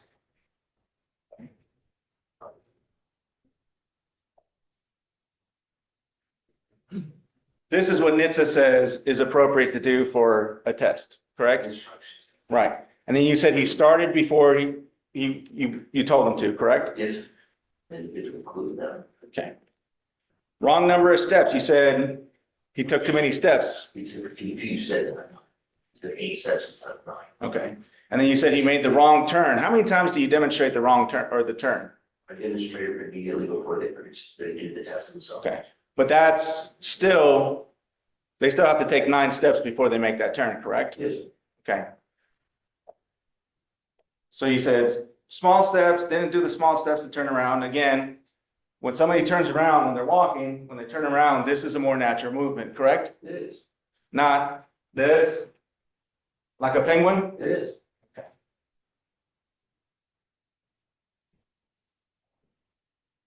Now, he didn't fall over, correct? He didn't use his arms for balance, correct? Not on that test though. He wasn't stumbling, he wasn't tripping over anything, nothing like that, correct? Not on that test. So the only clues that you saw were clues that are just unnatural human movements, correct? No, sir. I saw the clues that I described in the test for him. Right, which is He was not heel to toe. He was instructed to take 9 heel toe steps. He did not. He was instructed to turn around in a specific way. He did not.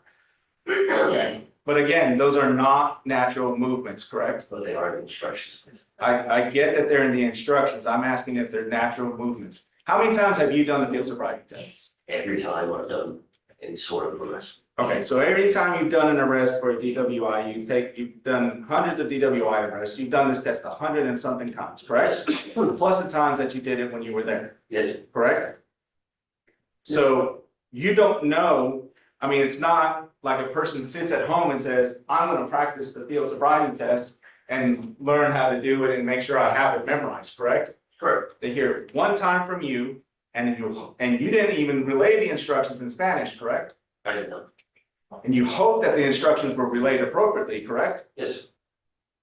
And then that one time, that 5-10 seconds that you show it to them, you expect them to remember it while they're in the presence of police officers with flashing lights behind them in a stressful situation and do unnatural movements. That's what you're saying you expect them to do? I expect him to perform the test yet.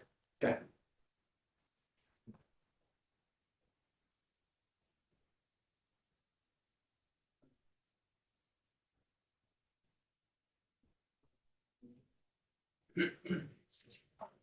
And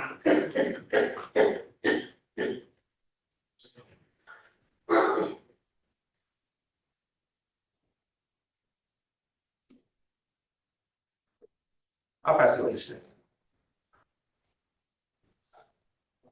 you. Okay. State, you have any follow-up? Yes, Your Honor.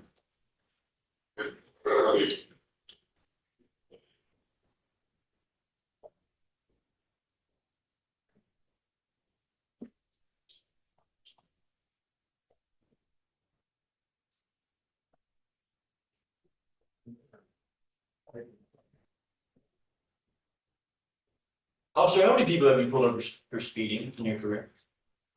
I couldn't tell you. Could you give an approximate number of how many you pulled over per week? No. Could you, So let's not fishing expedition. Keep it nice, keep it neat. Is it fair to say that you pull over a lot of people for speeding? A fair amount, sure.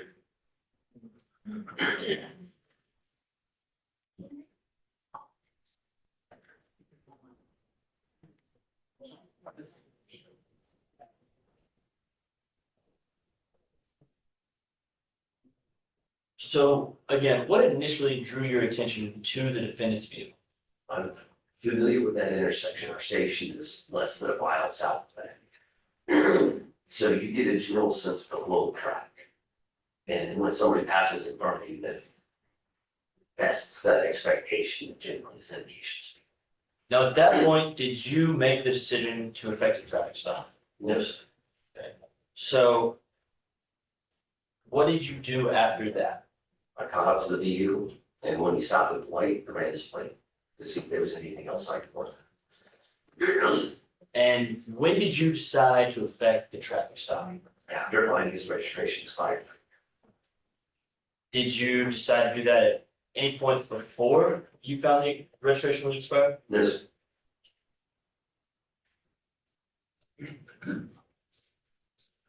Now, let's go back to the standardized field sobriety test we talked about.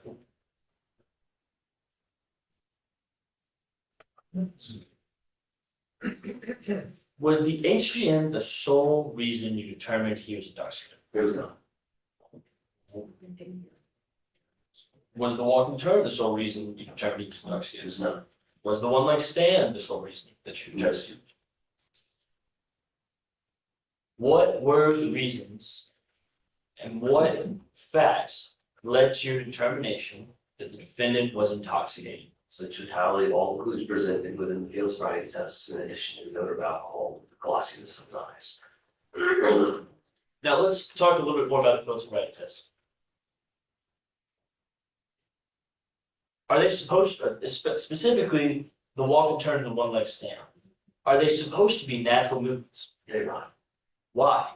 Because natural movements wouldn't give you an indication of someone's balance or ability to pay attention. And are these certified tests? They are certified tests. And who certifies those? National Highway Traffic Safety Administration, Are they widely used? everywhere in the United States.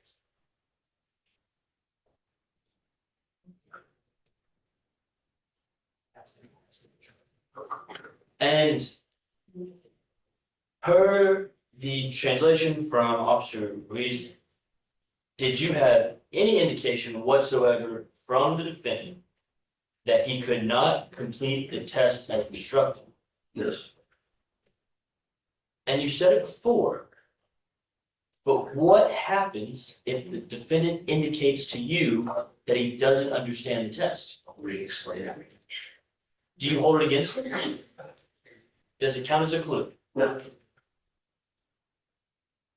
Was he free to ask for a re-demonstration of the test? Absolutely. Did he ask for that? He did not.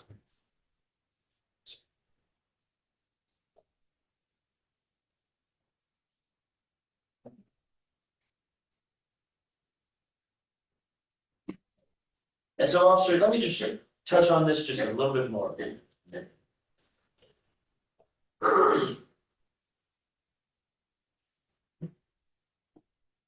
If you didn't have the inconsistent statements from the defendant, per the translation from Officer Ruiz, would you still have continued your investigation? Yes. Why? Because of the odor of alcohol. State that's the release, Sean. All right, Briefly, Your Honor. please. So just based on the odor of alcohol, you would continue your investigation, correct? Yes. But again, 1-2 beers, you're gonna have an odor of alcohol, correct? Yes. And as far as the glassy eyes are concerned, and again, not illegal to have 1 or 2 beers and drive, correct? Correct. As far as the glassy eyes concerned, he told you that he was coming from Cleveland to help a friend move, correct? He did. So is it possible that he could have been up for several hours prior to getting pulled over by you? Objection, Your Honor. Speculation. I'll rephrase it, Judge. Okay. So you indicated in your body camera that Cleveland was quite a distance away, correct? Yes. So probably an hour or two, maybe, to Cleveland. I haven't driven there recently, so I can tell you. And then based off of that, driving from Cleveland, helping a friend move, does it make sense that, or would you have reason to disagree with me that he could have been up for several hours at that point? Objection again, Your Honor. Cause for speculation. Answer, if he knows. Without him specifying how long you've been waiting, I have no idea. But you didn't ask that question, did you? Does So if somebody had been away for several hours, they could have glossy eyes, correct? they could So again, not necessarily a sign of intoxication, right? buy it something that And then the state followed up by asking you about the speeding. But you testified earlier that you could not tell exactly how fast it was going, correct? I did not. But that doesn't change the fact that I've been through that intersection. Okay, that was my question, sir. My question was, there was no flow of traffic, correct? In the flow of traffic. And so with no flow of traffic, you have no other vehicles to gauge your perception on, is that correct? That's not enough. So, and again, just to make sure I'm clear, you testified earlier that what drew your attention to him was what you perceived to be speeding, correct? Yes, sir. And then when you catch up to him, you run his plate, and then that's when you find the expired registration, correct? Yes, sir. And then based on the expired registration is why you decided to pull him over, correct? Yes, sir. And then when you told him he was speeding, he seemed to question your speeding, your perception of speeding, correct? That's correct. So would it be fair to say that he was challenging, not necessarily challenging, but disagreeing with what the reason was why you stopped him? He may have been from the speed. And the speeding is a fact that you used to run his plate to pull him over, correct? It's what how my initials in. Nothing further, Judge. Okay. All right. May this witness be excused. I would like subject to recall, Judge. Okay, officer, if you don't mind, we're done for now. If you don't mind, just taking a seat in one of the witness rooms and do not leave just yet, please. What you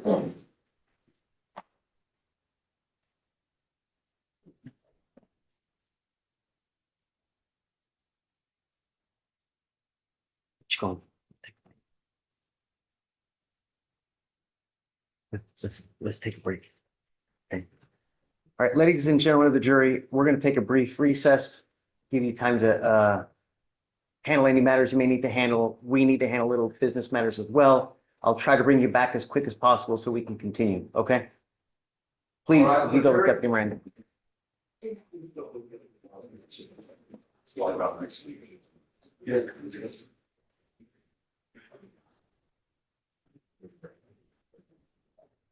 Off the record.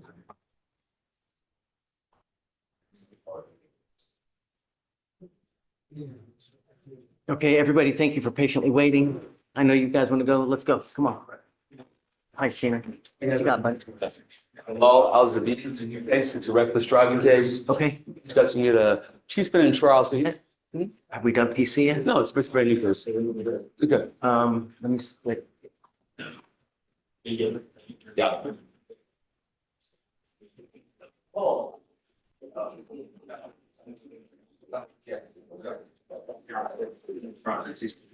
be right back. After up to 262nd, I'll be right back. Jason, what was the last name? Alzabine, A-L-Z-B. I got it. Okay. Z-A. You do work with Betty, right? Okay. Mr. Albazin, come up.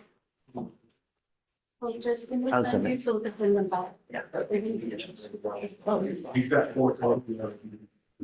Good morning, sir. You speak English? Sir, you're charged with reckless driving. You're facing up to 30 days in jail and or a $500 fine. We are going to do probable cause. You have the right to remain silent. Anything you say can and will be used against you. You have the right to have an attorney present. If you cannot afford one, one will be appointed to you. Okay. Thank you, Your Honor. On April 10th, 2025, in Harris County, Texas, a law enforcement officer observed a vehicle traveling at a high rate of speed, failed to signal a lane change, weaving in between cars, and following too closely behind other vehicles. The law enforcement officer matched the defendant's vehicle at approximately 100 miles per hour.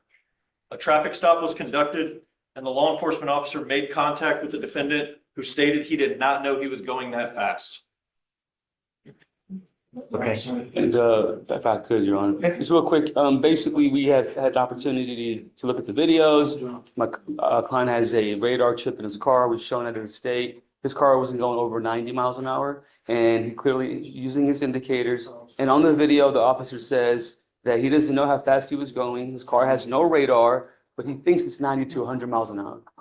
I mean, you're going through video. This is just probable cause hearing. We could set it for something, but There is no actual speed that he paced my client. So there is, just to let you know, speeding in and out of traffic, falling too closely. according to the officer, right? So I'm gonna find probable cause for That's now. fine. We can always set it for, because I have to give them the No, opportunity. absolutely, Your Honor, No. absolutely. I think So, the chief, once he's, done with this trial, he's already told me it's gonna be either a class dismissal or straight up dismissal. Sir Alvazan, I'm going to find probable cause to go forward with your case. I'm ordering you now as a condition of your bond not to drive in this manner again. If I find that you drive at speeds of 90 to 100 miles an hour, doing reckless driving, weaving, I'm speeding, I'm going to revoke your bond and put you in jail. Just, we have enough crashes on the road. Don't add to it. You know what I mean? No reckless driving, racing, street takeovers, donuts, nothing of this matter. Got a great lawyer. He's going to help you out. Just stay in touch with him. We'll give you guys time to work on the case. I'm going to have bond conditions created, so you promise us that you're not going to drive like this. If I find that you do, I will revoke your bond and put you in jail. Do you understand? Yes. Okay, so we'll have you sign a reset. Just have him take a seat. We'll get bond condition created, and then once you sign it, at that point, you can leave. Leave. Can you file that, guys, please? Yes, Your Honor, what were the conditions? So no racing, reckless driving, street takeovers, donuts. Yes, Your Honor. Okay, Mr. Beadle. So I signed the jail release conditions. We'll do a PR bond now, so that way she's good to go. No, I don't think so. No, I think you're good to go. Just make sure that, don't send her down until she signs a PR bond, and then, yeah, she's here. We got it. She's gonna be the chair on this lunch. Yes. So, Ms. Roxanne, do you mind giving Ms. Lynch a PR bond, please? Okay, and then as soon as it's processed, we'll have her sign it, and then she's good to go. She's gonna sign it, or we're gonna bring her out? Well, yeah, we'll have to bring her out so she can sign it. That's why we put her on, so that she can sign. Yeah. Okay, hi. Morning, Judge. I have Ms. Davila on docket. Okay, She was accepted into the PTI program, but we're trying to knock out some kinks with a no driving affidavit. I was wondering if we could amend her bond conditions to give her portable and have the county pay for it before she goes into the program. can't pay for it when she's in the program. Before then? She's on bond, I can, but once she signs into the contract and gets into the program, I cannot pay for it any longer. I pay for virtually everything for as long as I can, but once they're in it, or on a probation or on a PTI, I no longer have the authority to pay for it. If I could, I would, but I just can't. So she'll have to sign a no driving affidavit, and you can get one from Shatoria. Then once she gets the portable device, at that point, we can take off any guardian interlocks or anything else that she has. Yeah? And then, what about the DA fee? Has she paid it yet? So we haven't yet. So should we just fill out her form? We got accepted on Monday. So if we just got her form, she filled out her form and then they Which took form for which one? the client intake information form. Got it? Yeah, so we just got that on Monday. She filled that out today. And then the no driving, she emailed me that her driver's license was ineligible on Monday as well. And so Okay. put in a no driving affidavit. Okay, so how long do you want? Okay, done. Yeah, okay. Thank you. Yes, ma'am. Hi, Joe. Judge, coming back on Mr. Martinez, Nice. sir? Tell me something nice. No response yet, Judge. Like I said, I have some from January that I still haven't received responses, so March. Can we get like a week reset, Judge? Okay, all right, thank you. Parents, wait. Okay, thank you. Unless there's approval or denial at that point. Yes, okay, thanks, Jim. Shreya. Hi, good morning. Justin Harris on the fugitive docket. Justin Harris? I know. I kind of laughed. Yeah. I'm just kidding. I'm just kidding. It's funny, 'cause I just seen him yesterday. Justin Harris is on the fugitive docket. He waived at magistrate court and has vehemently changed his mind.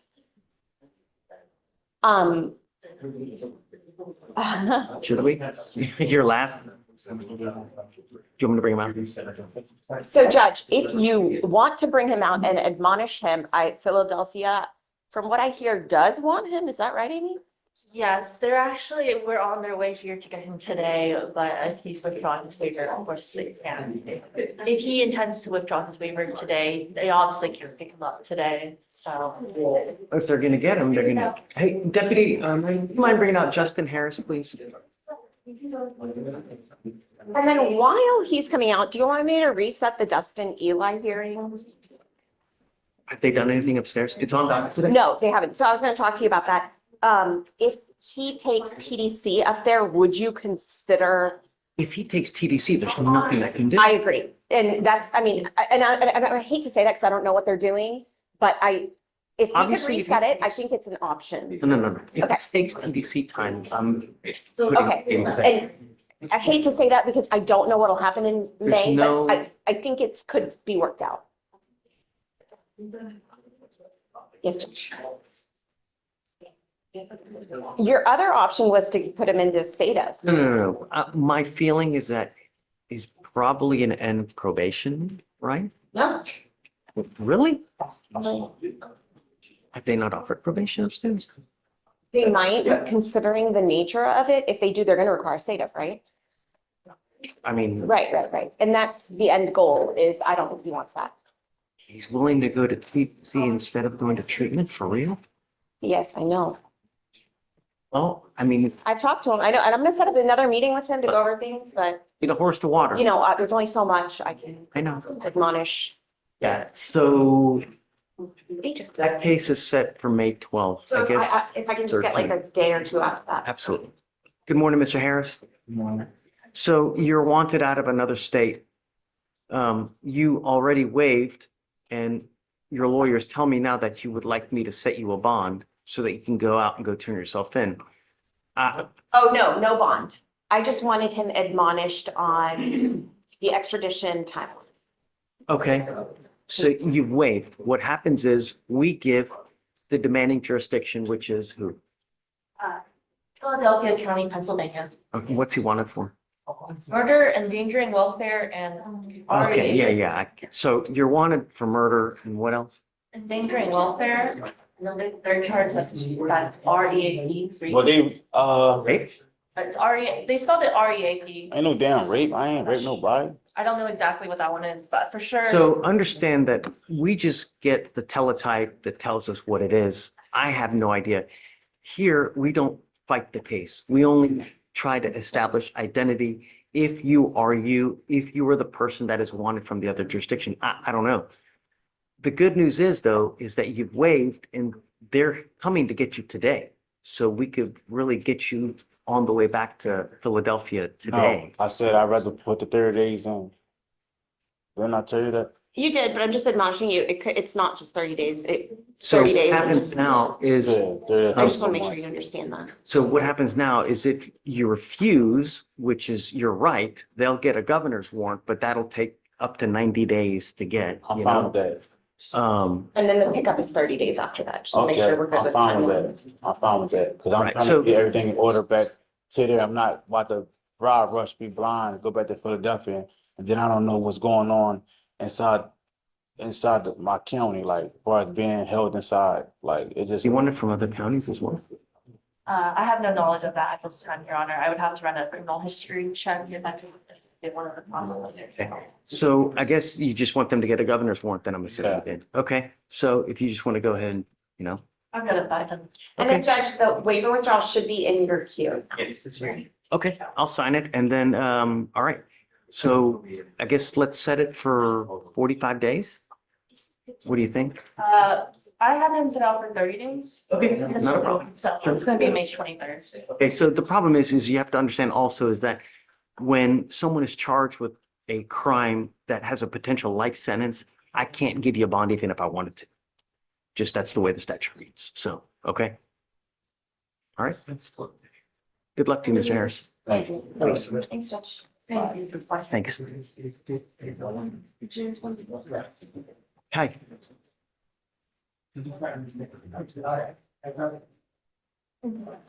Let me check it.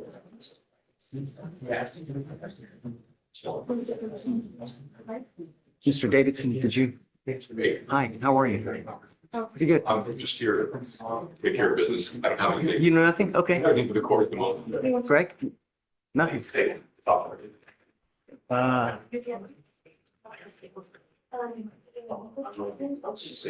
Hey, don't go far. We're going to start up soon.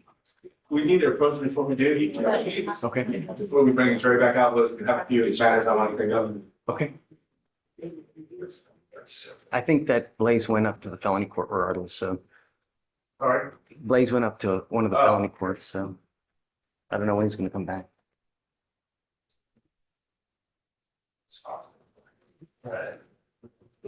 Good, we have an arraignment, are you ready? Yeah. All right, page 5, bias, come on up. Hey,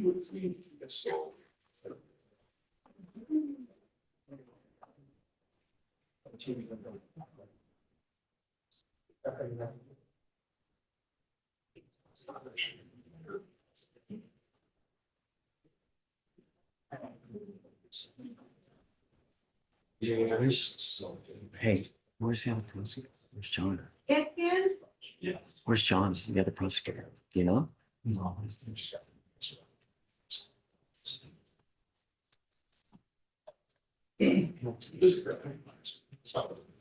Hey, Cole, can I borrow you real quick so we can do PC real quick? Yes, Your Honor, of course. My apologies. This is Mr. Bias. B-A. Ms. Pipkin? All right, Mr. Bias, you're charged with reckless driving. You're facing up to 30 days in jail and or a $500 fine. We are going to do probable cause. You have the right to remain silent. Anything you say can or will be used against you. You have the right to have an attorney present. If you cannot afford one, one will be appointed to you, sir. Can you, I get the name one more time, please? Let me give you a cause number. Yes, Tell me when you're ready. 256 256 0257. 2257.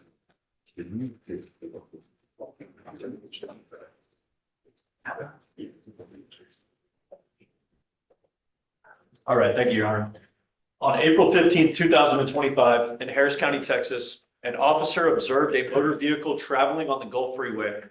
The officer visually estimated the motor vehicle speed to be between 115 and 120 miles per hour in a 60-mile-per-hour zone. The officer attempted to catch up to the vehicle and observed approximately 15 to 20 lane changes from across all 4 lanes of traffic around other cars that were obeying traffic laws. The officer had to travel at speeds in excess of 120 miles per hour to catch up to the defendant's motor vehicle. Officer caught up to the motor vehicle and paced it at 115 miles per hour for approximately 1/4 mile. A traffic stop was conducted and the defendant stated, "I effed up." Run his license, please. Yes, Your Honor. Mr. Bias, I'm going to find that there's sufficient probable cause to go forward with the case. I'm ordering you now as a condition of your bond not to drive in this manner anymore. If I find that you're a danger to my public, it's not going to go well for you. Do you understand? I will revoke your bond, put you in jail, no more PR bonds. Yes, sir. The license is open. You are not allowed to drive unless you have valid Texas driver license and liability insurance in your name, and that is a condition of your bond. If I find that you do, or that you drive without, likewise, you will go to jail, no more PR bonds. We are going to reset your case to give you time to hire a lawyer. I'm going to have the state create bond conditions that you're not to drive in a reckless manner. You're not to participate in a racing street takeover, donuts, anything of this nature. I will do everything in my power to protect my city at all costs, Mr. Bice, and I want you to understand that. And if I find any more of this, it's not going to go well for you. Do you understand? Yes, sir.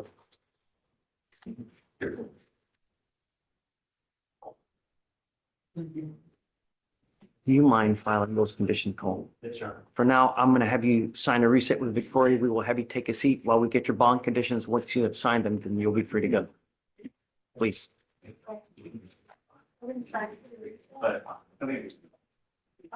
Yeah. Hi, I had a quick question regarding off documents. okay. 2521794. The name is Crystal Gonzalez. Okay. She's scheduled, her case is old, and she's required to appear tomorrow. You said she would have to appear if everything isn't done for PTI. We have her contract back. I talked to Ms. Gomez, she's the PTI coordinator. She said that the only thing she needed was the contract and proof of the device. Well, we have her contract back, and she also attempted to get the portable device, but they don't have it coming in until the 28th, which is Monday. And I have a copy of her, her contract for the portable device. Will she still need to be present on tomorrow? Have proof that the device is coming in on the 28th? Yes, sir. Okay, no, I trust you. As long as you have it, then we'll set for the 28th. Okay. Okay, and she has to have everything done by then. Yes, sir. Okay, no more waived appearances. Yes, sir. Okay. You got it. Yes, ma'am. Hi, Sarah. You ready? I'm not approaching. No, oh, no. Okay. Come on in. That's okay. Hi. We have Edelbert Rosas on docket, ROS. Okay. We still do not have a response on the mitigation packet. We emailed them this morning, and there's an email saying it might still be under review. We submitted it 4/7. Okay, so we'll set you Friendly off. comments. Set you off 1 week for them to get you the fine. Will my client need to appear, or can he be waived? If it's not back, then no, but if it's back, he's got to get everything done. No more waived. It's 230 days. No more waived appearance. Okay. Okay, hi. Come on up. Yes, sir. This is an off-docket case, Judge. Okay, what's your cause number? 255-8479. On billings. Yes, Judge. Okay, He is present here in the courtroom. Police made contact, did not arrest him until the blood test came back. A warrant has now been issued, so we're here to address that.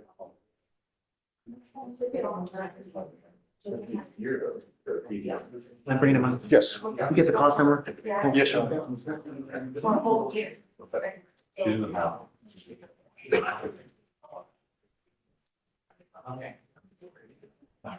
Go ahead. Hey, this is a new case. Vic. Sorry. 4/17/20. This is a new case. 8479. You are Mr. Billings? Yes, Your Honor. Mr. Billings, you're charged with driving while intoxicated. You're facing up to a year in jail and or a $4,000 fine because of the high level of alcohol. We are going to do probable cause. You have the right to remain silent. Anything you say can or will be used against you. You have the right to have an attorney present. If you cannot afford one, one will be appointed to you, sir. Okay, cool. Thank you very much.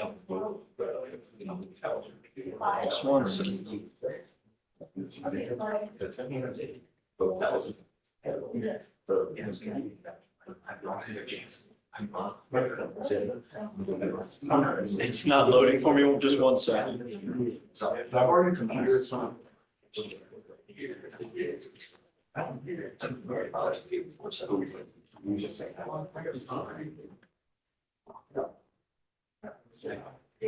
Roxanne, did you get this cost number? I need to give it to you. It's a new case. 255-8479.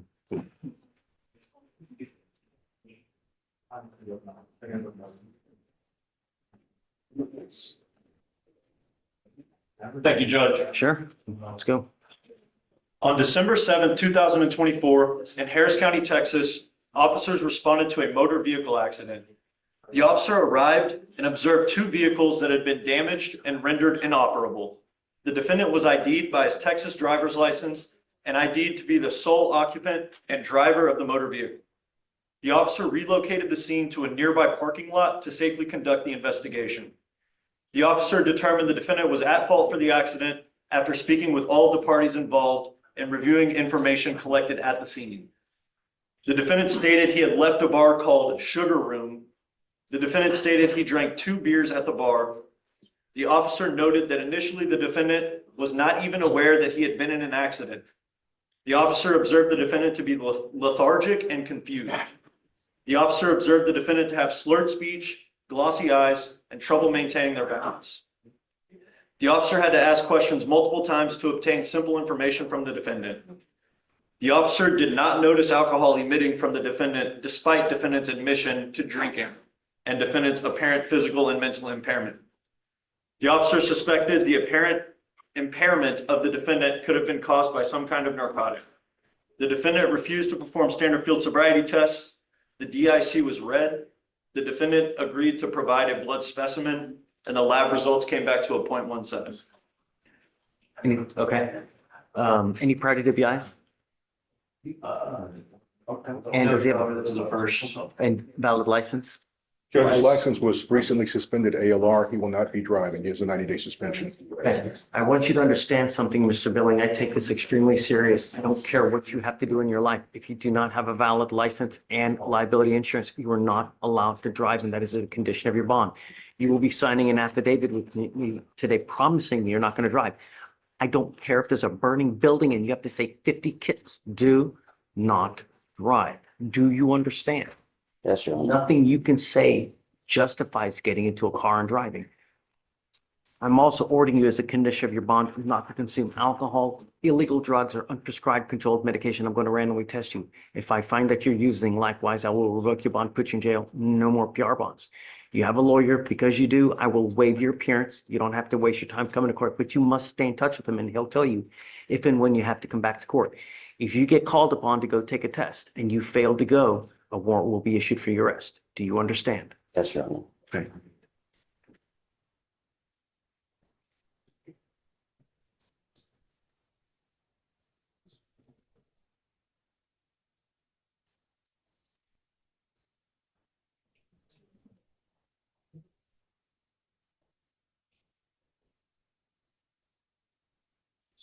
But now I'm going to have you come up here, swear to us that you're not going to drive. I will get you to Victoria where you'll sign a reset.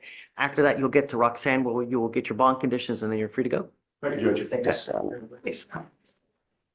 Okay, counsel. Morning, Judge. How are you, sir? Howdy. Been a while. Yes, sir. I'm doing well. I'm here on Matthew Owen this morning. I'm here for Mr. Pulowski. He's across the hall doing a plea.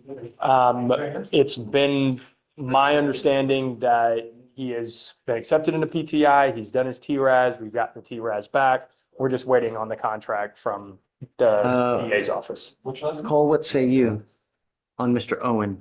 I do have a note here. We have the TRAS saved, and I have a note from today at 9:02 a.m. that it says DWI PTI insurance expires 9/18/25. I'm not sure if that's the valid insurance that he had to submit or something. I believe it would be. Okay, and then that's the latest I have on that, so I guess we haven't gotten a contract. You're not going to get it, I guess, until they give you get insurance. That's what it's sounding like. So we'll set you off for a week. Okay? Yes, sir. It's getting old. It's 190, so no more waived appearances. If you get everything done, then I'll waive it, but if not, he's got to be here. Absolutely. Yes, sir. Thank you. Thanks, man.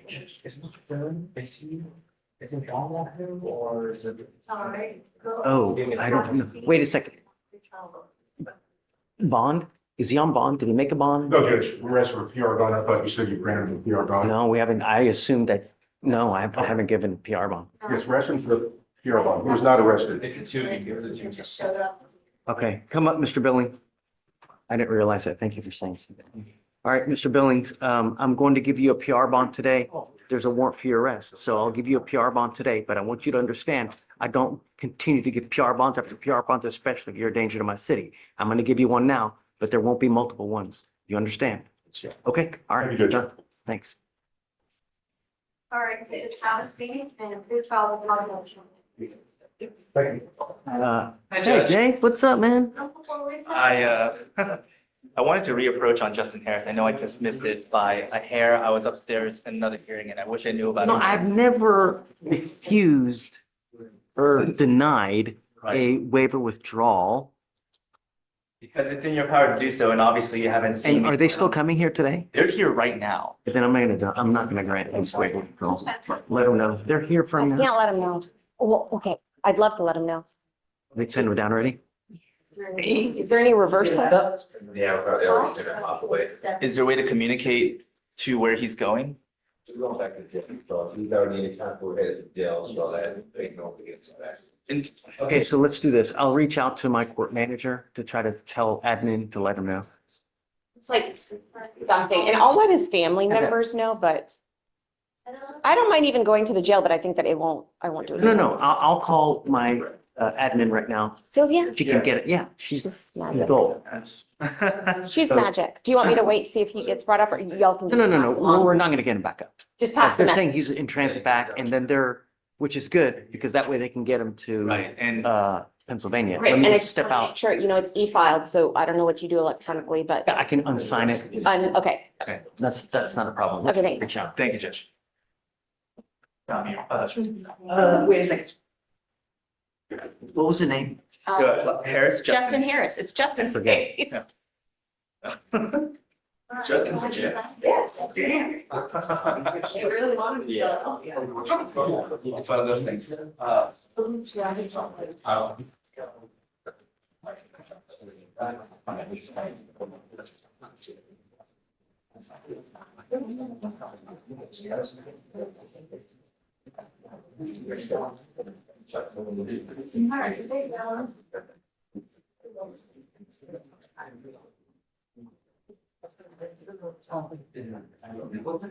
Hey.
Reach out.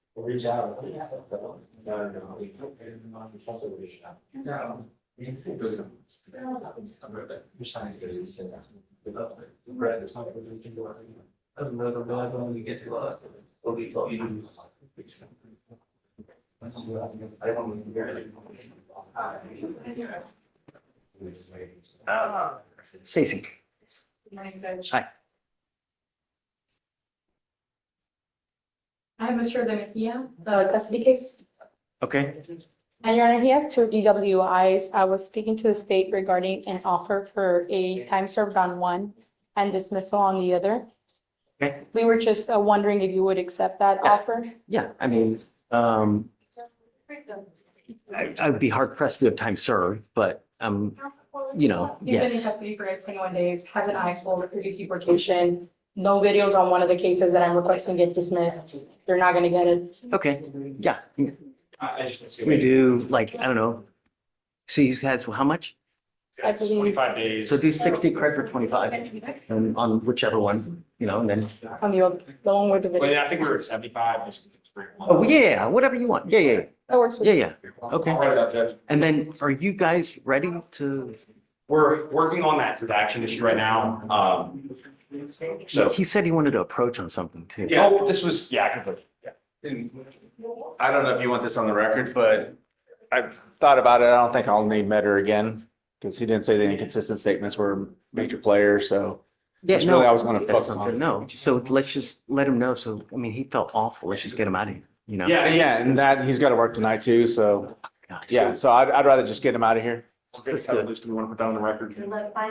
Okay, quiet, we're going on the record. Please do not say anything. All right, we are back on the record in the trial case.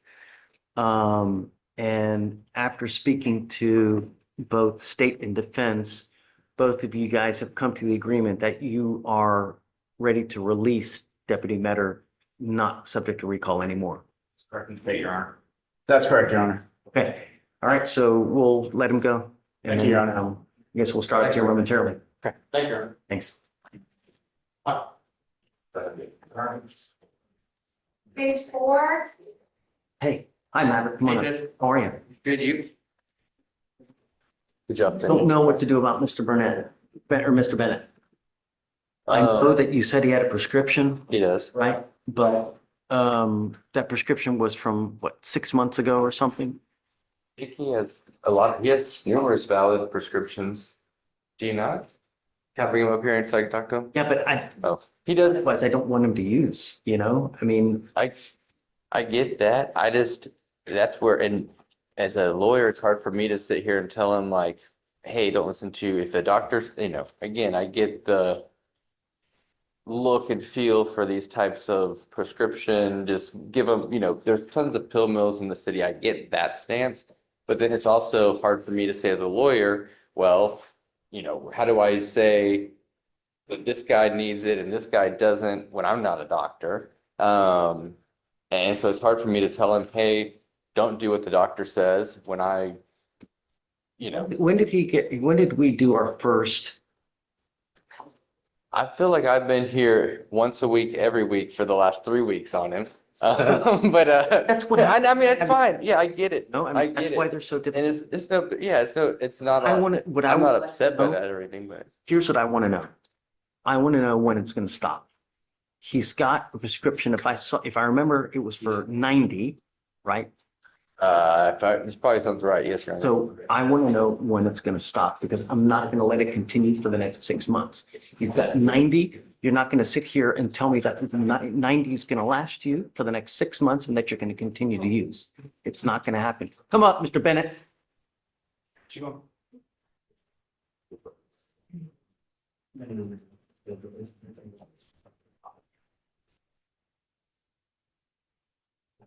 And what's the purpose for? Is it for an injury? Is it for? I think it's I could have sworn he was in a motor vehicle accident, but what are you on pain medicine for injury or what? I was in a wreck, but I haven't been using. You're still testing positive for it? When the last time I tested positive? Last week. I wasn't positive for it. No. Or tested positive? We were here on, was it Thursday or Wednesday of last week? Last week, I did not test positive. This is Mr. Bennett. When was his last UA? Please. If you're clean, I'm jumping up and down. Really? Of the 17th, you told me the same thing, and I went and did my drug test, and I ain't have it in my system. Let's see. I don't know. The last one I You showed. got an email that he did, so that's why I assumed that he did, but I don't know. And that's what I got too.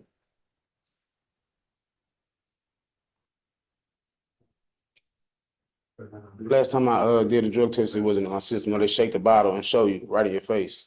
His last drug test was on the 22nd, so it was yesterday. And I didn't. Results? They were presumptive positive for THC. That's it? That's it. Okay. Wonderful. That's great. I'm proud of you. Great job. Great. I'm going to test you like crazy still. Don't use. Please. I'm going to let you go for the time being for the weed.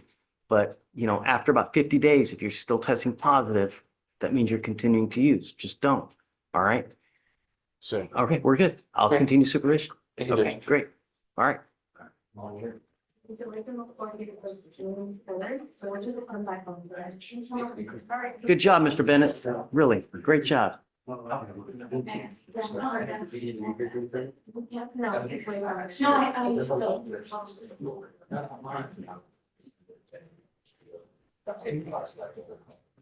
yeah.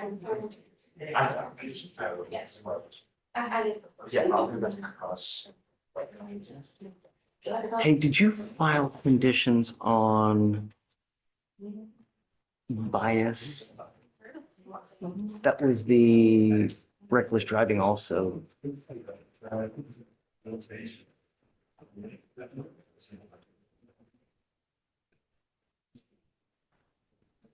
Can you sign bond conditions? Yeah, I'm doing it right now.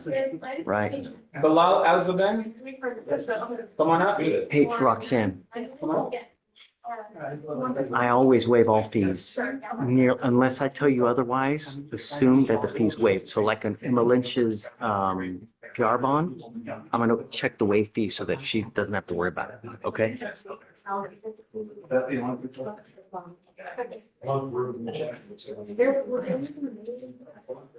Look at how much she would have to pay. Look at for the bond for Lynch. That would be $450, you know? So no, it's okay, but the presumption is that it's always waived, all the fees. Yes, your attorney will prepare you, should you stay in contact? They're not gonna show it. Guys, you ready? Judge, I'll just have a motion real quick, but other than that, that's okay. So. You want to do it now? Well, I'm my client. Oh.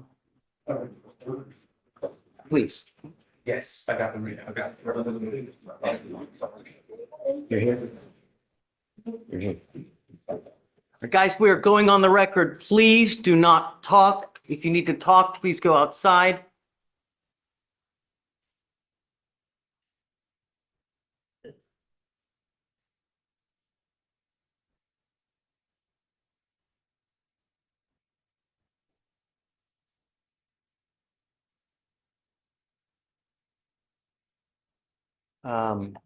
Okay, so we're back on the record in the trial case, and before I ask the state to call its next witness, Ray, did you have something that you wanted to do? I do, Your Honor, and just wanted to ask the court, I would file an oral motion to suppress any evidence obtained from the traffic stop. I don't believe there was probable cause for the traffic stop.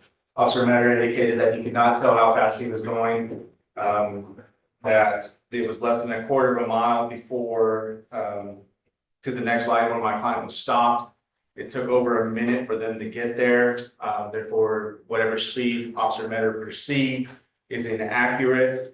He even indicated so himself. Also, Judge, at the same time, Officer Metter said that if not for his perceived speeding, he would never run my client's license plate. And I don't believe with him not running the license plate, he even indicated that had he not perceived him to be speeding, he would have never ran his plate and therefore would have never found out about the expired registration. And on top of that, the officer also testified that the expired registration in and of itself is not indicative of driving while intoxicated. I don't believe there was probable cause to pull him over based on the inability of the officer to say how fast he was going. And I don't believe that without that reasoning, he would never run his plate. If he would never run his plate and found out the expired registration, he would never got into the field sobriety test and we would not be here. So I'd ask for all evidence to be suppressed based on the fact that the officer did not have probable cause to even run his plate or stop him to begin with. Okay, response? Your Honor, the state would offer that there are several arguments to be made here. The first of which is that the officer's suspicion was initially triggered based off of what he believed to be speed. He then follows that up with pasting, a method that is commonly used and applied by law enforcement. And he also verified that his speedometer was sort of calibrated that day. Because of that, he was able to pace the defendant at a speed that, even if it was not the speed of 64 miles an hour that the officer testified to, he knew that it was at least above the posted speed limit, which on its face is enough for the officer to initiate a traffic stop. However, the officer did not stop there, he went further. And even if that part of pacing is not accepted by Your Honor, the next part that the state would argue would be that the officer's initial suspicion was triggered. He continued to have suspicion of the vehicle. And then once he got up to the vehicle, he ran the registration. As he testified, he can do on any vehicle, as is commonly accepted. That once he found that the registration was expired, he then initiated a traffic stop at the next possible moment to do so. Which, because of that expired registration, on its face is sufficient sufficient for the officer to initiate the traffic stop. Okay, I get it. I'm going to deny your motion. I mean, I think that there's enough to go on, you know, officers, the training experience, it's a 30-mile-an-hour road. They know when it's faster than that, and then they can run the license plate for, you know, I'm going to deny the motion. Sorry, Your Rick. Honor. Okay. State, are you ready to call your next witness? Yes, Your Honor. Okay. Guys, we have a jury coming in, or hold on a second. Hold on. Mr. Bias, come up. We'll have you sign so we can get you out of here. Is there anyone else that we need to get out? Okay. You want to? Lawyers, anything else that anyone wants to talk about real quick? No? Bueller? Okay, let's go. I just think at lunch, Your Honor, we're gonna make sure all our redactions were good, and we're gonna go over that at lunch break. Yeah, we'll do that at lunch. And at least get through one more witness before lunch. Yes, Your Honor. You do the jury first? You ready? All right, let's go. Come on, get them. Bring it.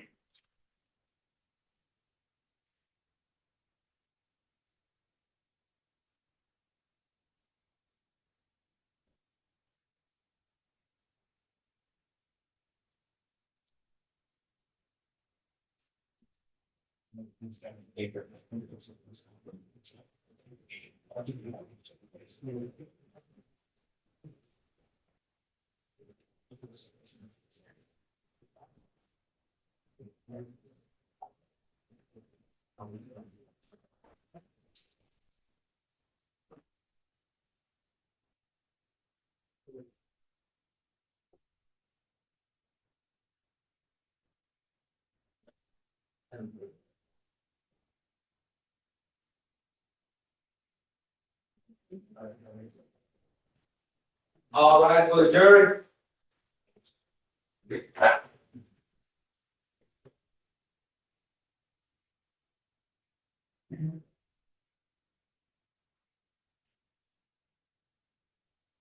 Okay, ladies and gentlemen of the jury, we're going to continue now with the state's next witness. Everybody please be seated. Who's your next witness, state? The state calls Officer Nicholas Ruiz Flacuen to stand, Your Honor. If you mind, Deputy Miranda.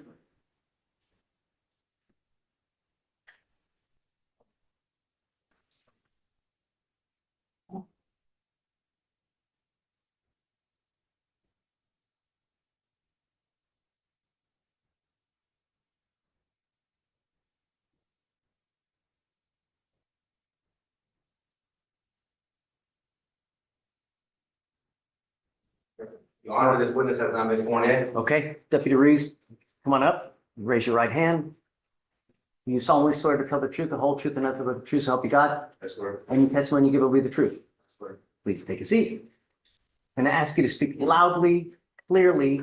If you hear the word objection, just stop until we address it, and then you may continue. Okay? Okay, state, please. Hey, Judge. Officer, would you please say your full name for the record? Nicholas Ruiz. And what do you do for work? I'm a police officer with the Eastern Police Department. How long have you been doing that for? Approximately 2 years. And what kind of training do you have to be an officer? You have to go to the Eastern Police Department's Academy for approximately 8 months. And what does that involve? It involves training, case law, criminal code of procedure, things like that. And officer, in your experience, have you ever been involved in a DWI investigation? Yes, sir. Can you approximate how many DWI investigations you've been involved in? Numerous amounts. And officer, how many languages do you speak? I speak 2 languages, What languages are those? Spanish and English. Which language was your first? Spanish. And Have you continuously spoken Spanish your entire life? Yes, sir. Do you frequently use Spanish in your job? Yes, sir. Have you ever had problems with people understanding your Spanish? No, sir. If they do they indicate that to you? Yes, sir. And how would they indicate that to By asking me to repeat what I said.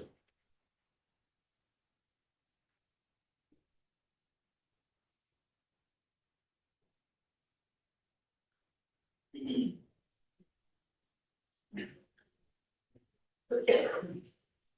Do you recall October 6th, 2024?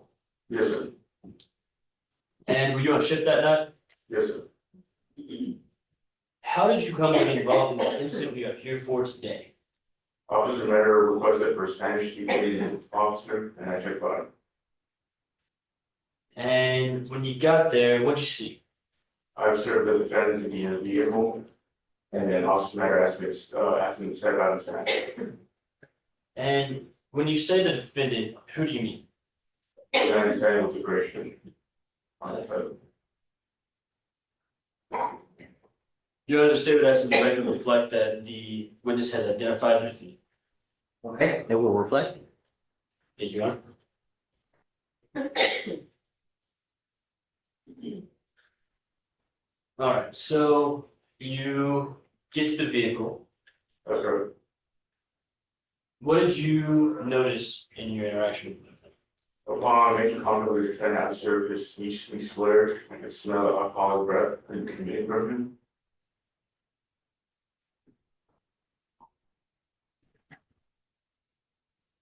And you said his speech was slurred. That's correct. And you're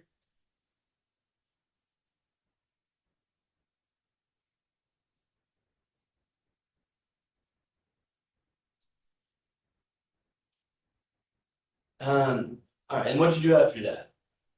At that point, Officer Matter advised me to translate what his instruction for the SFPs for English to Spanish. Before that, did Officer Metter have you translate anything else? That's right. He asked me to translate the probable cause for the stop. And after you translated the probable cause, what did you do? I advised him, Officer Matter asked me to translate the SFPs. And when you were translating the SFSTs, did you encounter any problems in translating those for the defendant? No, sir. How do you know that? I repeatedly spoke to the saying to the defendant he understood, and he shook his head, saying yes. At any point, was there any indication to you that he did not understand what you were saying? No, sir.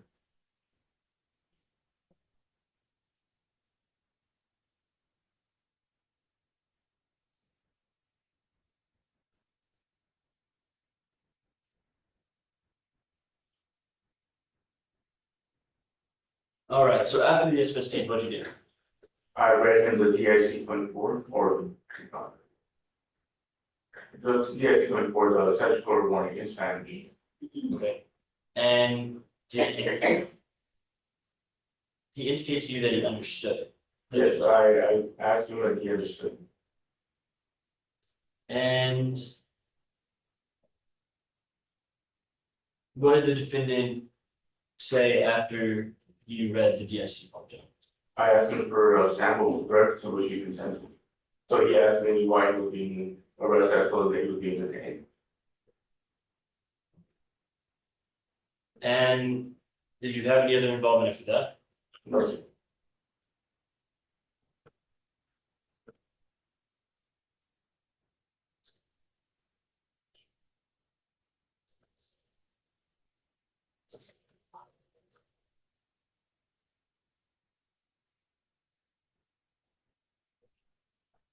Senator, may I approach? Yes.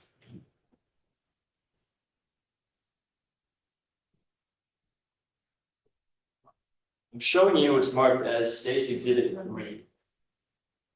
Is this the form that she indicated you read to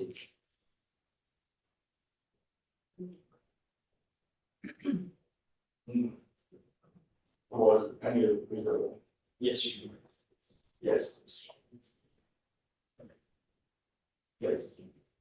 To clarify for the record, what form is this? Because the duration of period of suspension. Yes, it was. And you confirm that you read these to the defendant? Yes. And he understood it when you read it to him?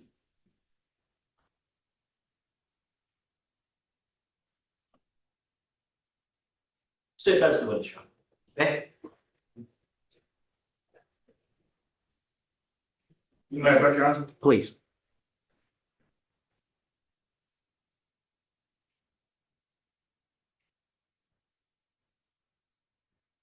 So you're saying this is the form that you presented to him, read to him, correct? That one, All right, public, Your Honor. Yes.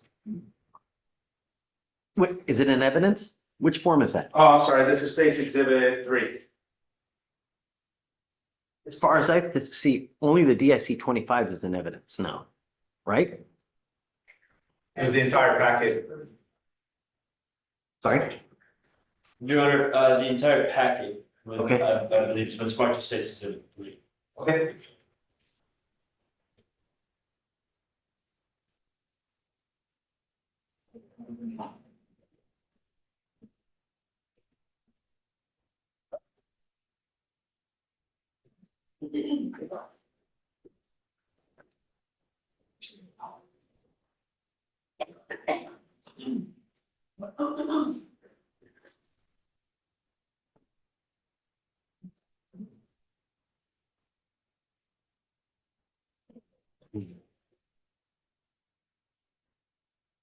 Okay, so this is the form you read to him, correct? Yes, sir. What does that form explain? The duration of the periods for suspension. So just based on whenever you commit the first crime, like 180 days, 2 years. Okay. Doesn't say anything about his rights or anything like that, correct? No, sir. Doesn't ask him for a breath sample or anything like that, correct? No, sir.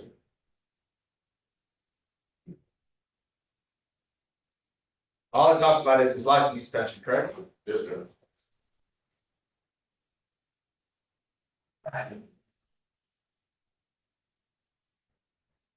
Now, you indicated that you observed slurred speech, is that correct? Yes, sir. Okay. Would you have any reason to disagree? You weren't the lead officer, correct? No, sir. Who was the lead officer? Officer Meadows.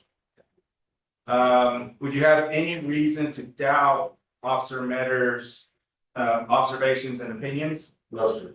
Is he more senior to you? Yes, sir. So if Officer Metter testified that he did not observe slurred speech, somebody is wrong, correct?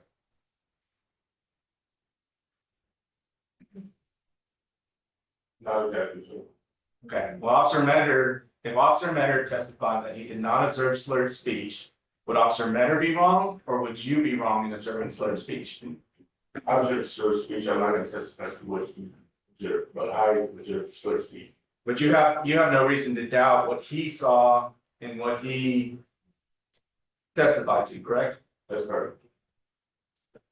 Now, as far as you know, you've never spoken to my client before, right? No, sir. So you don't know what his normal speech patterns are, correct? No, sir. So you don't know if that's just his normal speech. No, sir. You don't know if he has a speech impediment, correct? No, sir.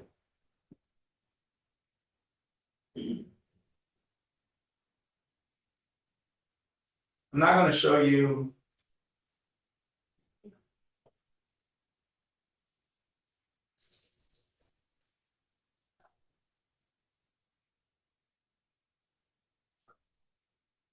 Maybe a breakdown.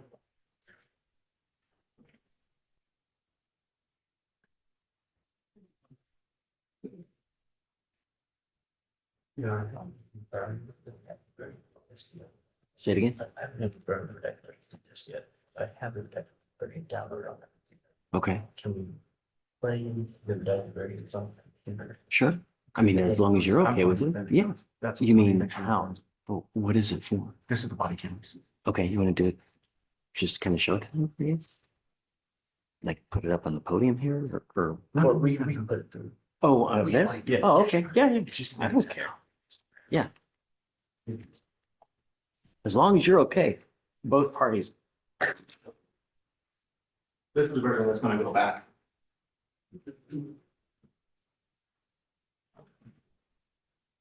All right, so this is State's Exhibit 2. Yeah, State's Exhibit 2.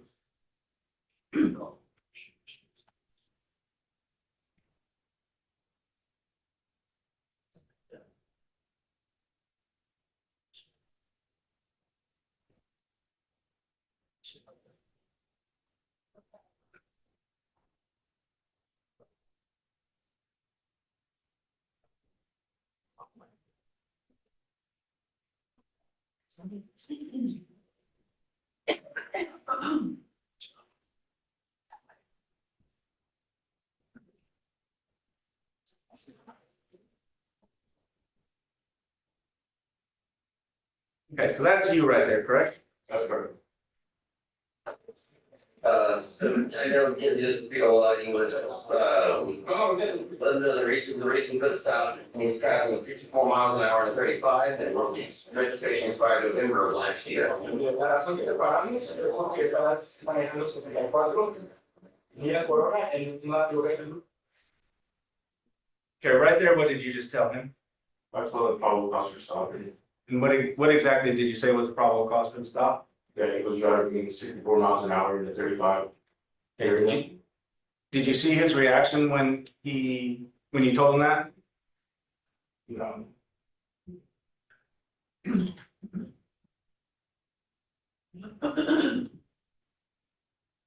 Registration expired November of last year. La razón que te paramos es porque estabas manejando 64 millas por hora en una lugar. That's not correct. Okay, what was his reaction there? Surprise. Would it be fair to say that it seemed that he was disagreeing with what Officer Med was saying or what you were translating? That's right.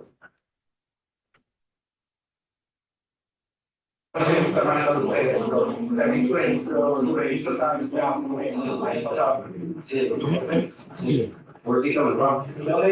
De la casa, un oficio de la casa. Sí, no le vio con el 10 He says he's coming from home.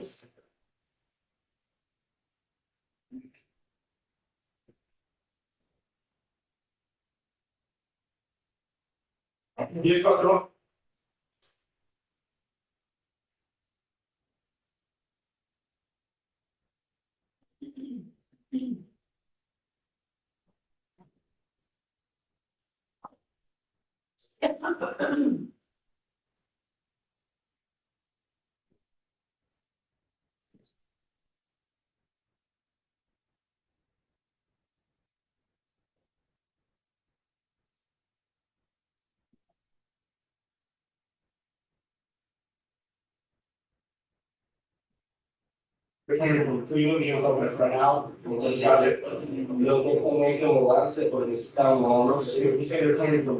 What was he saying there?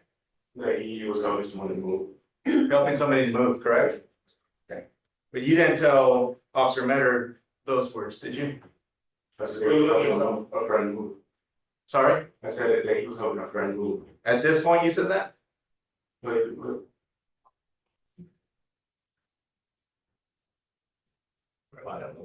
Entonces, apenas digamos, lo repartimos, lo que tenía que moverse porque estábamos, yo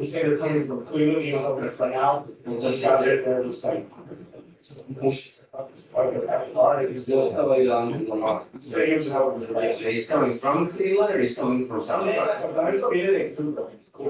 Ya, pero hablando de allá, me fui a dejar a él, hermano, que viene para acá, aquí se me hace más a la base. Oh, so he's saying if you can't complete it, do something that's first, you find out, you know, go down here because the gas is cheaper. Don't believe it. Okay. You heard him say earlier that he was going to his friend's house, correct? That's correct. You didn't translate that to Officer Mender, correct? At this point? You just said he came down here for gas is cheaper, right? Well, he said he was helping a friend move in Spanish, and I told him that he was coming from Cleveland, they was coming from there, and that he came from here. The whole city that he provided was very. I'm not, the state can ask questions if they need to. What I'm asking you is, your translation was not entirely accurate as to what he was saying, correct? Are you referring to, was it verbatim? Yes. It wasn't. It was paraphrased. It was paraphrased, correct? That's correct. So some things were left off, correct? That's correct. Okay. And then later on,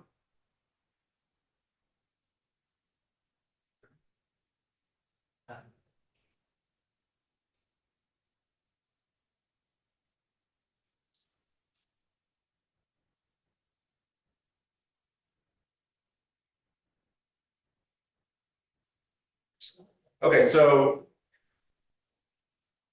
just to make sure I'm clear, you didn't translate verbatim, you just gave summaries of what he was saying to you, correct? I paraphrased what he was saying. Paraphrased. Do you feel that it would be important, especially for Officer Metter, who's the investigating officer, to have exact translations so that nothing is missed? That's correct. And do you feel it should have been, if things were missed, and Officer Metter does, as far as you know, Officer Metter doesn't speak Spanish, correct? That's correct. Yeah. So if you didn't say certain things at all times, is it possible that you may have relayed inaccurate information to Officer Metter? That's not correct. I just paraphrased the translation. Okay. I didn't say anything that was incorrect, just basically what he said. But you didn't say all of the facts, correct? That's correct. Okay, so if some facts were missing, it's possible that Officer Metter may have thought that there were inconsistencies in his statement, correct? That's correct. Nothing further, Your Honor. Okay. Anything further? Yes, Your Honor. Be brief. Yes, Your Honor. Does Officer Metter know Spanish? No, sir. Can you tell if somebody has slurred speech, generally speaking, if you don't know the language? That's correct. So let me clarify.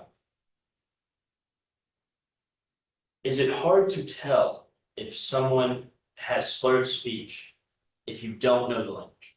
No, sir. It's not hard to tell if you don't know the language. No, sir.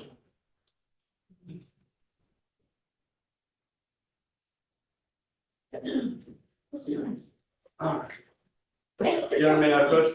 Sure. Showing you what's been marked as State's Exhibit 3. I'm showing you the first page of what's been marked as State's Exhibit 3. Did you read this for the defendant? I'm gonna object, Judge. I think this has been answered.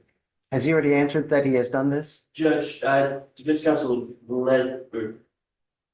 asked several questions that I believe need to be clarified for the jury on exactly what he read to the defendant, especially. Has he already testified that he's read this? He testified that he read the periods of suspension. That's what he testified that he read, and I believe that that's his testimony. The state going back this question has already been asked and it's already been answered. No, because this is this is not the DIC 25, right? This is the Your Honor, DIC, which one?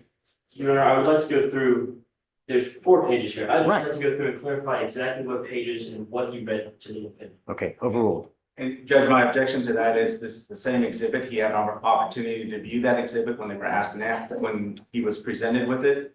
He went through and he indicated both on direct and cross-examination. I don't want to limit his direct though, you know, okay, overruled. You may continue. Did you read this page to the defendant?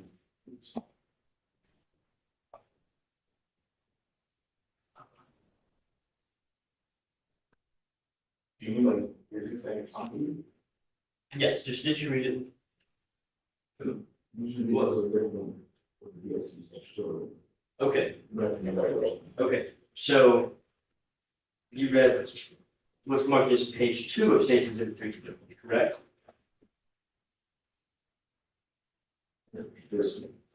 Okay, you're indicating to me that you read what's marked as page 3 of State's Exhibit 3, correct? Okay. Did you read anything off page 4? Would you ever do? No. Why not? Because I'm not the arresting officer. Just to clarify.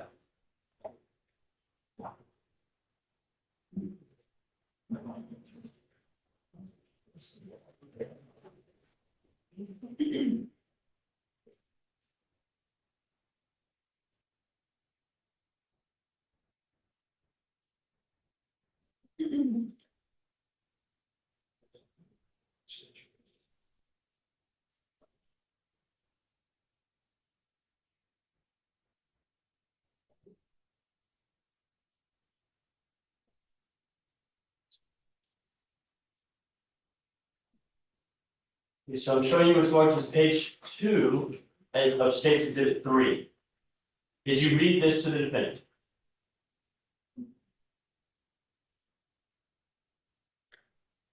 No. You just testified on cross-examination that you read that to the defendant. Yeah, I got confused with the other one. Okay. I'm showing you page 3 of what's marked as State's Exhibit 3. Are these the statutory warnings Yes. that you read? Yes. Did you read those to the defendant? Yes, sir.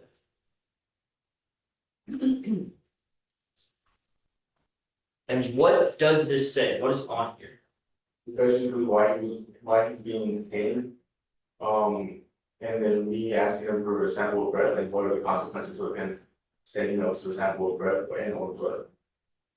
And what did he say when you asked him? I said, he said it's not very long. Is that visible on here on this form? Yes.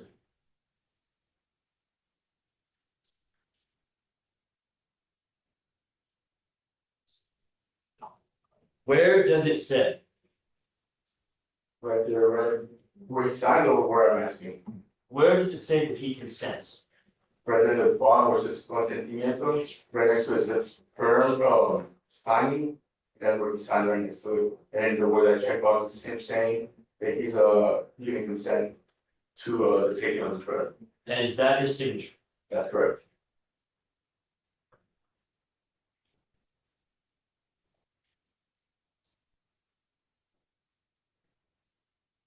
Now, officer, you mentioned you were paraphrasing a little bit. When you how often do you use Spanish in your job to translate for investigations? All the time. When you're translating, do you translate what is being said verbatim? On some occasions I do, on some occasions I translate paraphrase. On the standardized field sobriety test, did you translate them verbatim? I don't know. Why, when you're translating something, would you not translate it word for word? Because the translation from English to Spanish is different. Some words wouldn't make sense.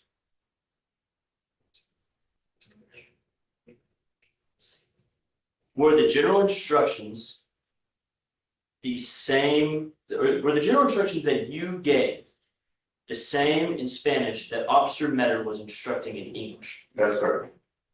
And was that true for the entirety of your interaction in this instance? That's correct. Nothing further from the state. Okay, briefly, Your Honor. Yes, sir. But that's actually not true, correct, Gazelle? Correct?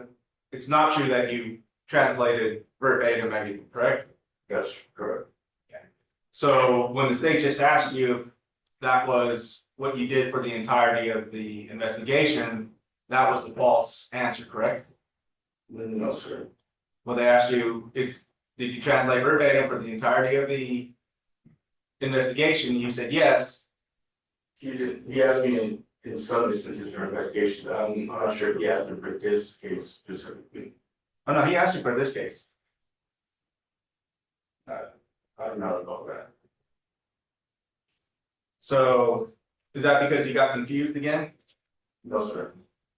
When you got confused, you said you got confused as to which form you read. He didn't ask me about transit verbatim. I told you before I paraphrased what he was saying. Okay, so it's possible you paraphrased the instructions as well, correct? No, sir.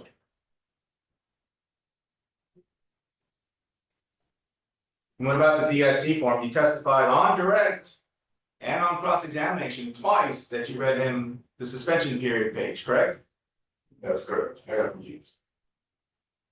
Well, you would agree with me that there's a big difference, even in Spanish, between something that says these are the periods of suspension, these are your rights under the law, correct? That's correct.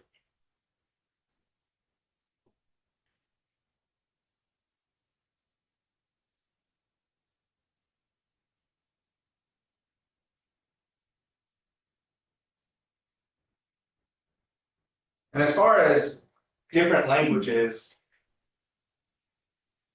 in understanding slurred speech or noticing slurred speech, it's possible that even if you don't speak the language, you can still tell if somebody has slurred speech, correct? That's correct.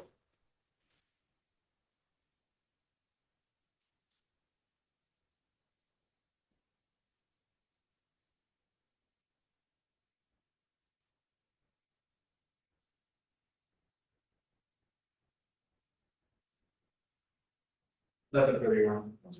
Right, may this witness be excused? Yes, Your Honor. Yes, All right. You're done. Thank you so much for testifying. Stay safe out there. Do you have one more witness? 2 more witnesses, Your Honor. Guys, you want to go through one more? What say you? Keep going? Lunch isn't here yet anyway, so. Okay, State, call your next witness, please.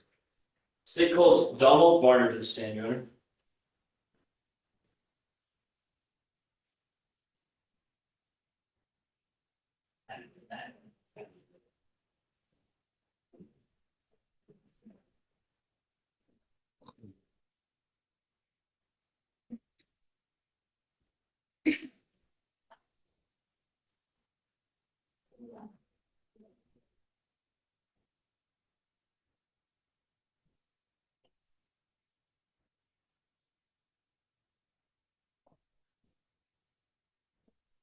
Come up, sir. Your Honor, this witness has not been sworn in. Okay. If you'd be so kind to raise your right hand, will you solemnly swear to tell the truth, the whole truth, and nothing but the truth, so help you God? Any testimony you give will be the truth. Yes, sir. Please take a seat. Thank you. Please speak loudly, clearly. If you hear the word objection, just stop. We've addressed it, then you may continue. Okay. Hey, Judge. You may You say your full name for the record. Don Varner, B as in Victor, A-R-E-R. And what do you do for work? Work for the city of Houston as a DWI technician. And can you briefly describe your education and training you had to have to hold that role? Yes, I went to the HP Academy for standard field sobriety test for SSD. 40-hour class with continuous education with the state of Texas to become a top lifer and go to the law school. And how are you licensed? Wait, what area? How are you licensed? Are you licensed to operate an intoxication? Yes, And how are you licensed? with the state of Texas, take an exam every year and at least a minimum 5 drug tests a year. And how long have you been licensed? 10 years, And what instrument are you licensed to operate? 9,000. Do you have your current license? Yes, Have you had any other special training or attended any special courses pertaining to your duties as an intoxication operator? yes. What kind of training? The standard field sobriety test and the longest.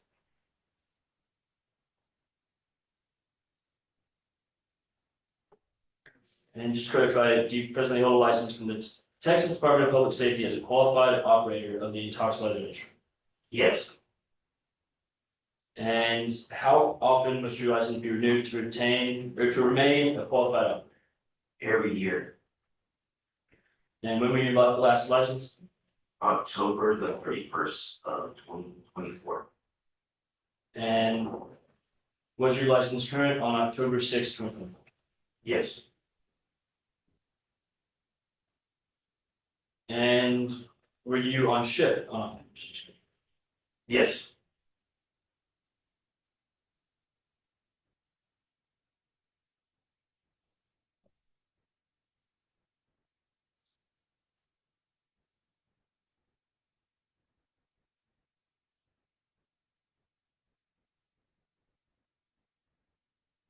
On that date, did you administer an intoxication test to the defendant?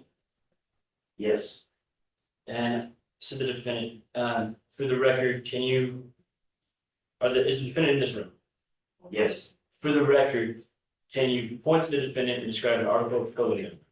yes, some long sleeve button shirt, black and white. Your Honor, just say with us that the record reflect that the witnesses identified the defendant. Hey, well,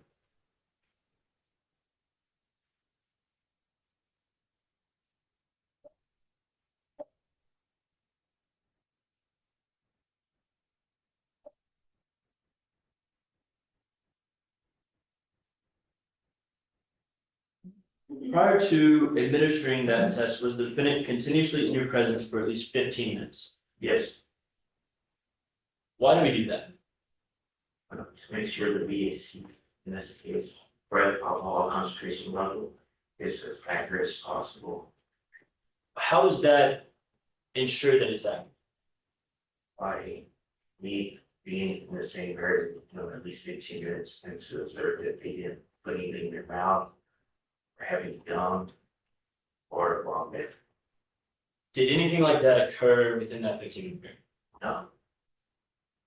Did you check to see if the defendant had anything in their mouth? Yes. Did it? No. What intoxication model did you use to conduct these tests? The 9,000. And do you recall the serial number of the machine that you used? Yes. What is that serial number? 90001482. And can you please explain to the jury how an intoxication test? I'm in the same area with whoever's providing the breath sample to make sure they don't vomit or throw up, because you want the BAC to be low as possible.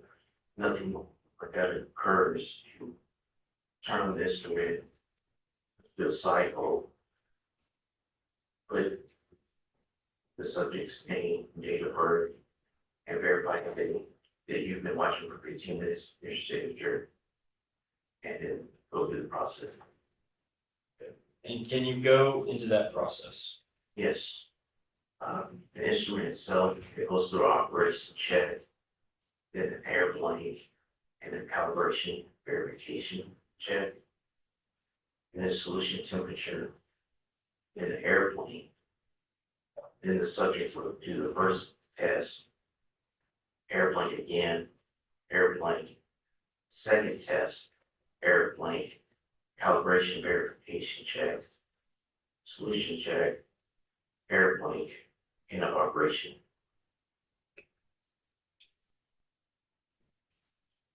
Can you explain when you're saying airplane? What does that mean? The last result is the solution is trying to make the first results to be triple zeros. So when you get the second results, there's no BAC, in this case, breath alcohol concentration in the last results.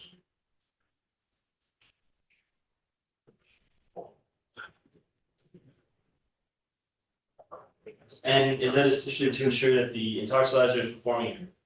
Yes. Were those tests done in this case? Yes. Gentlemen, may I approach? Yes.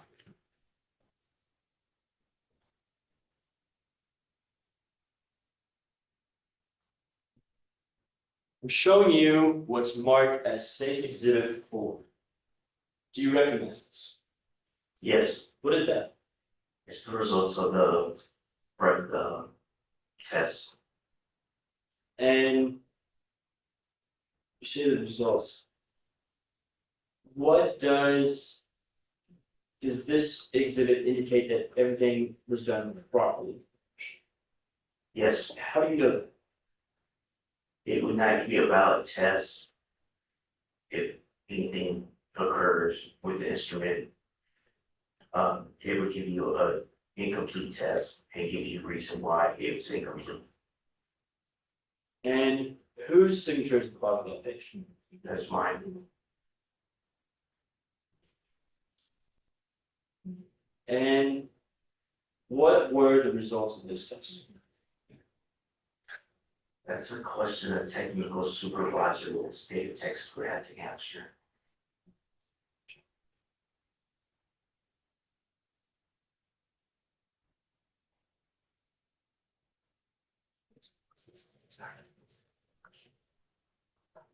And what I've showed you with State's Exhibit 4 previously, was this the exact test that was used on that day for this defendant?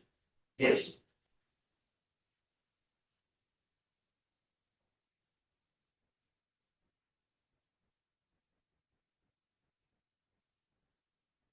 And as we've gone over this a little bit, but as part of the automatic operation of the intoxilizer, does the instrument perform an operating system check before each test? Yes. And are the results of that certain exam entered on the analytical report? Yes. And what were the results of that? I'm gonna drink, Your Honor. Sustained.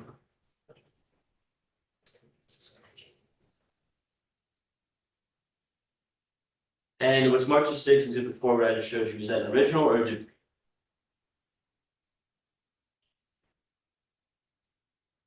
I'm sorry, can you repeat? What I previously showed you has been marked as State's Exhibit 4. Is that an original or a duplicate? To the original copy, I'm not actually sure it's the original form itself.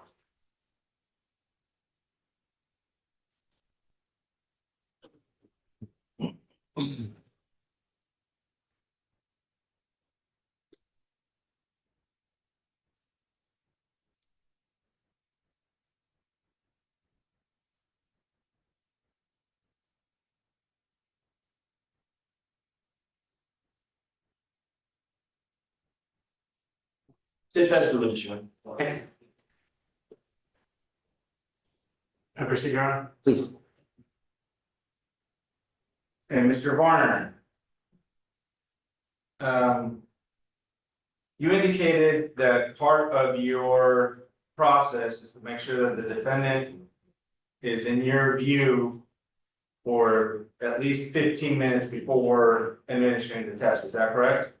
Yes. And it has to be 15 minutes, right? Yes. And what is the reasoning behind that? To make sure the PAC level is accurate at that time. And that you're supposed to do that on every single breath test, correct? Yes. You didn't do that on this case, correct? No. I'm sorry, can you repeat the question again? I said you didn't do the 15-minute observation period on this case, correct? No, that's not correct. So you did do 15 minutes. Yes. And you're absolutely positive about that. Yes. Just as positive as you are about the breath test and that intoxilizer working accurately, correct? Yes. No doubt in your mind whatsoever. No doubt. May I approach, Your Honor? And we'll probably need a break, Judge. I've got some videos I need to show him. Okay, can you take the jury out, please? Jurors, we'll take a 5-minute break. I'll bring you back in and we'll continue. Okay. All right, for the jury.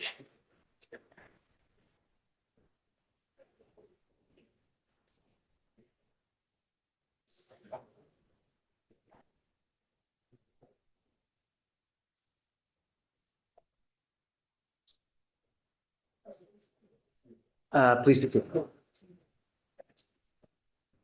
Ray, what you got?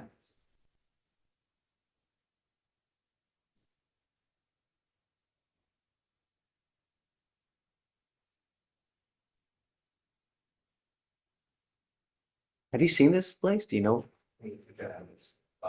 That's not, no, it's not evidence, but it's our case. Okay, got it. Sorry.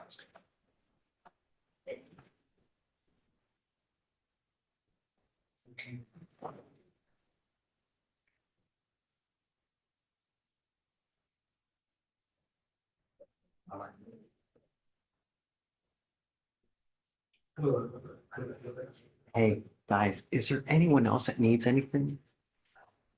You do? You have a plea?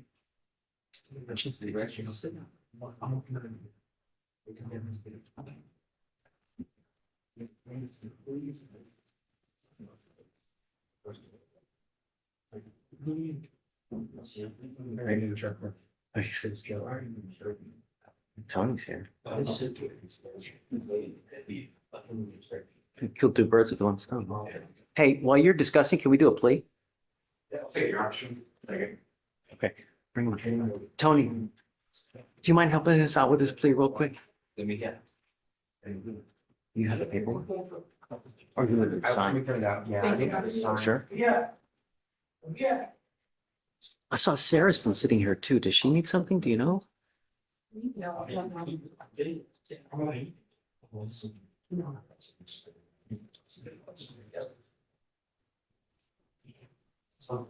I do see her things done. Yeah.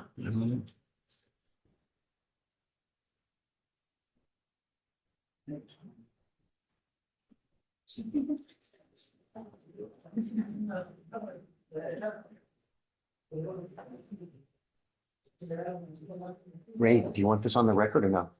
Okay. Off the record. No, we're good. Oh, it doesn't work. No. They were talking.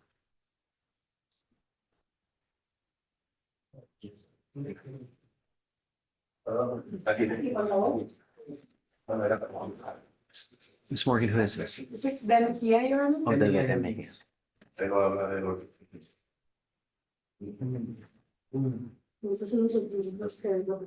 Okay.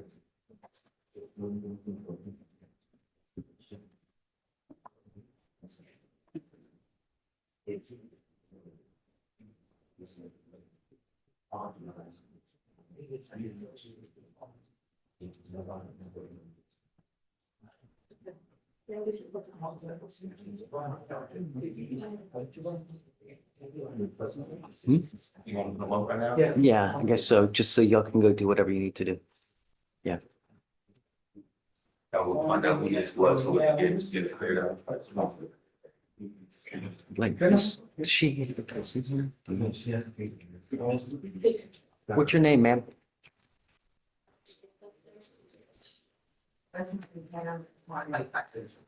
She was my proposal victim yesterday, we go with today, they were trying to not discuss it, but only with you if they're gonna. Oh, okay.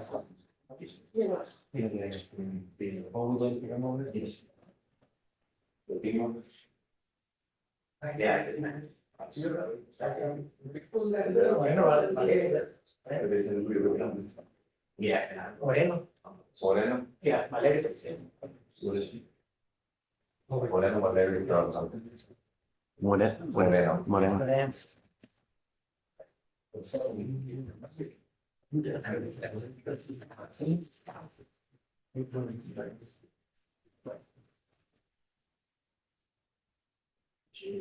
way from here. She didn't even have to be here. So, well, it's probably getting reset. So we'll talk to Vic and see.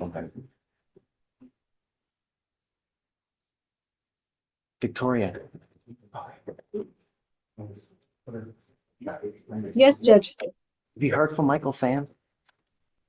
No, Judge. Come on. All right, you are Mr. De Mejia Nunez. Yes. You were charged with 2 counts of driving while intoxicated. You have worked out an agreement where they're going to dismiss one of them. You're pleading to the other one. It's 75 days in jail with credit for the 25 days that you have done.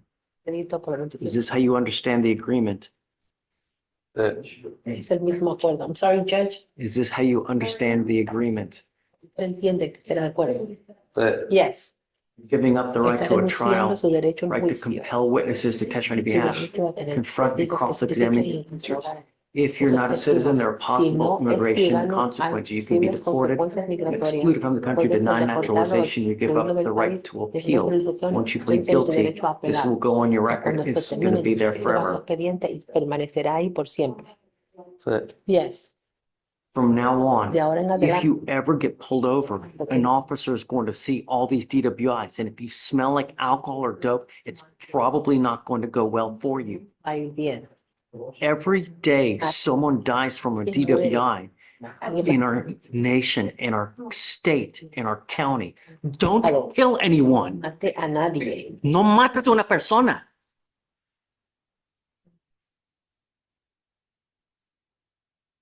Because of these DWIs that are with you now, I'm telling you, anytime you get pulled over, you have a funky smell. It's probably not going to go well. So if you're going to drink, if you're going to have 32 shots of tequila, 52 beers, don't get into a car. Do you understand? so that, Yes. I'm going to suspend your Voy a license for 1 year. suspender su licencia por un año. okay. Do not drive until you get a license. The other thing I'm going to tell you is I don't know what your immigration status is, but if you're not in this country and you continue to come back without permission and you get caught by the feds, it could be a 5-year federal sentence on an illegal reentry. So be careful. If you want to do things, do it the right way. Hágalo de manera correcta. How do you plead to the offense? Guilty or not guilty? Culpable, no culpable. Culpable. Guilty. Find you guilty. I'm going to sentence you. Good luck to you, sir. Buena suerte, señor. Okay, thank you. Thank you, Your Honor. May I be excused?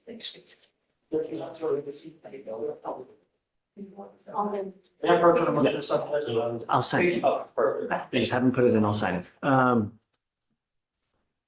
Vic, I don't know what to do about Miss Davis, but it's 12:30 and I mean, you haven't heard from Michael, so, No, he did swing by earlier, okay. but I think we had started already, so he left. I'll reach out to him guess- and see if he can come back. Well, I'm, it's already 12:30. I'm willing to, set it for, next week if she wants. Okay, I'll let him know. Okay, thanks. We'll set you off to next week, man. We'll let you pick the day, whatever day you want. Yeah, we'll let him know, and then we'll get you out of here momentarily. Shouldn't have to sit here and wait. Okay. Family, you ready? Ready? I think the state wanted to address an issue with you regarding Okay. the video, Judge. Come talk to me. I'll try. What's the word? So, you want to record? Yes. You want to just informally? Yeah, we could do informal first and then. Okay, we sure. can- So we're not on the record now? Not right now. Okay, talk to me. So what I was showing him is the video from the in-talks room in JPC, where it shows that he comes in and then 6 minutes later is when he actually does the test. What they're informing me is that the observation period began outside, but there's videos from the outside, which we don't have, so there's no way of us to confirm the 15-minute observation period. I'm asking for these to come in just so I can make that argument. I think the state's going to object to it as to the weight of the evidence. That's late. So I'm just You're objecting to him having admitting this evidence? I thought you said. No, no objection to the videos coming in. No. If you want to do that, that's fine. I'll just, I'll go back. and check. Yeah, I'm gonna let it in regardless. I was gonna let it in. I thought you said something about the weight of the evidence. No. I was it's saying fine. if you are objecting to like some kind of a breath test, saying, well, the breath test isn't good because we don't have this video, I would just say it's not an Is there a admissibility time question, that it's a weight. delineates when he was actually arrived at the station? No. Come on, there has to be. There's not. There always is. They document damn near The everything. offense report. The offense report does, but he can't testify as to the offense report. No. Yeah, that's. Sarah, do you need anything before we start up? No? Okay. So let's go. Let's, you ready? No, I'm gonna see how far we can get, Do you have any witnesses? I don't have. Yeah, just literally, just have them eat, deliberate and eat. You ready? What's food? Pizza. I'm sure that they were going to get it and.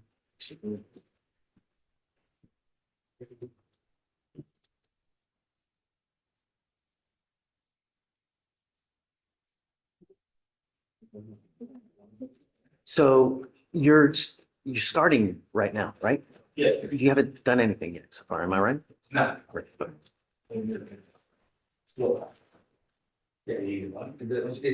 Josh. It's just a USB drive. Oh, I remember. I mean, You're good. leave your cell phone for it and she shows. All right, so the jury.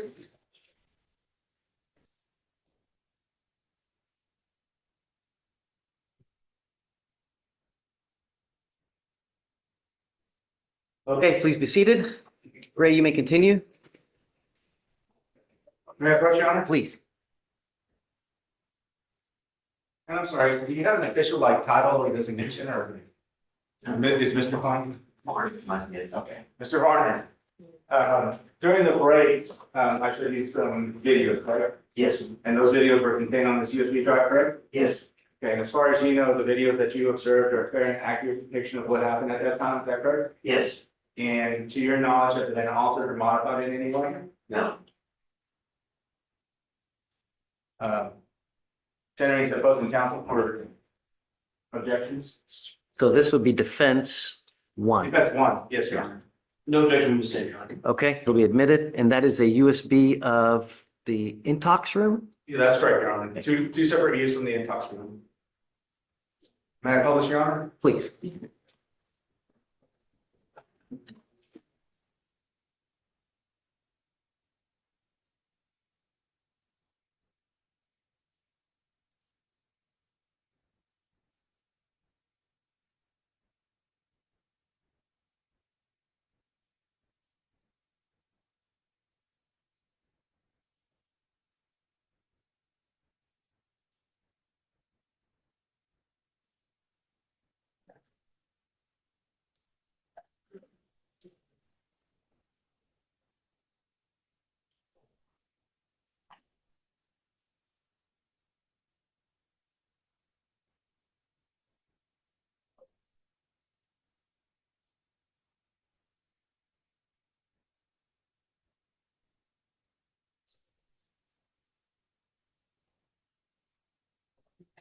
All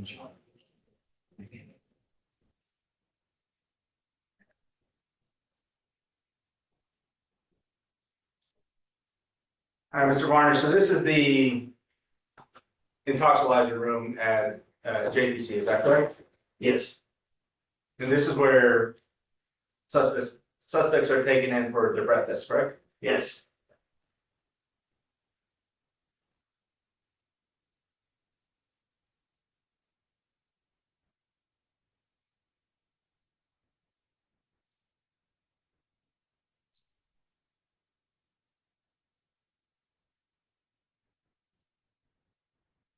Okay, so who do we see here in this video?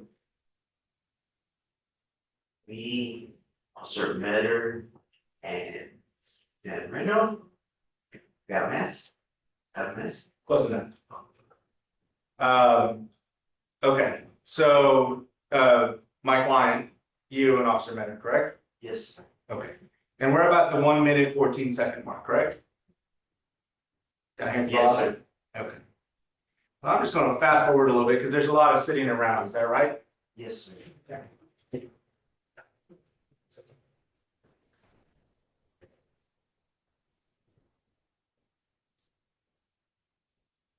Okay, is this when you begin the breath test? Yes.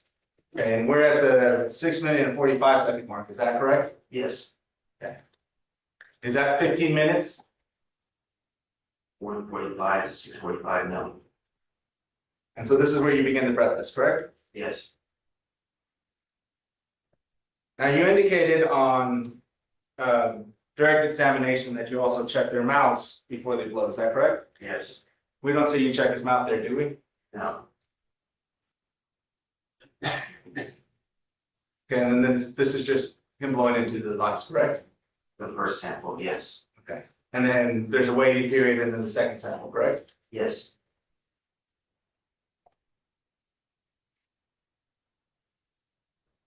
And as part of State's Exhibit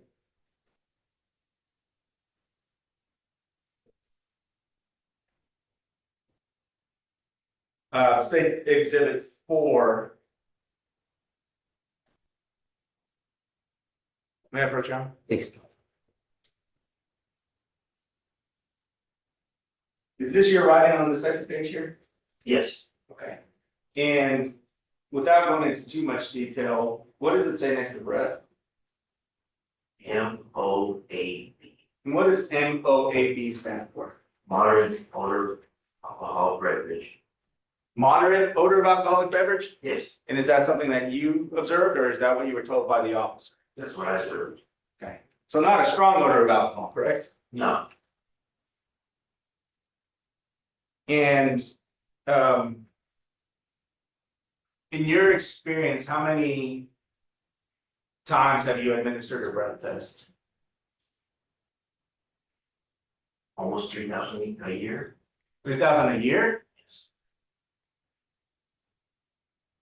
Okay, so in all of those times, if they had a strong odor of alcoholic beverage, you would indicate that, correct? Yes, They had a moderate odor of alcoholic beverage, you would indicate that, correct? yes. They had a mild odor of alcoholic beverage, you would indicate that as well, correct? That would be moderate, it would be mild, or distinct.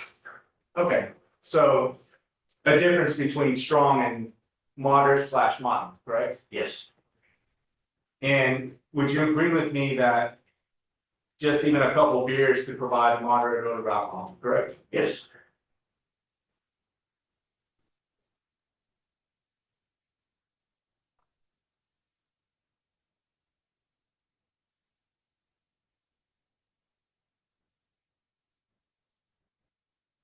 I'll pass it to you. Okay. Anything further? Briefly, Judge. Was what we saw in the video the entire observation period? No, Why not? so the JPC, we have limited space and we have not as talks about the first people. And we don't have enough time to wait on room, so we have to observe outside before we go to the room. Or somebody else to use the room. Did you do that on this test? Yes, And was the full 15-minute period observed? yes, And did you check his mouth before? yes.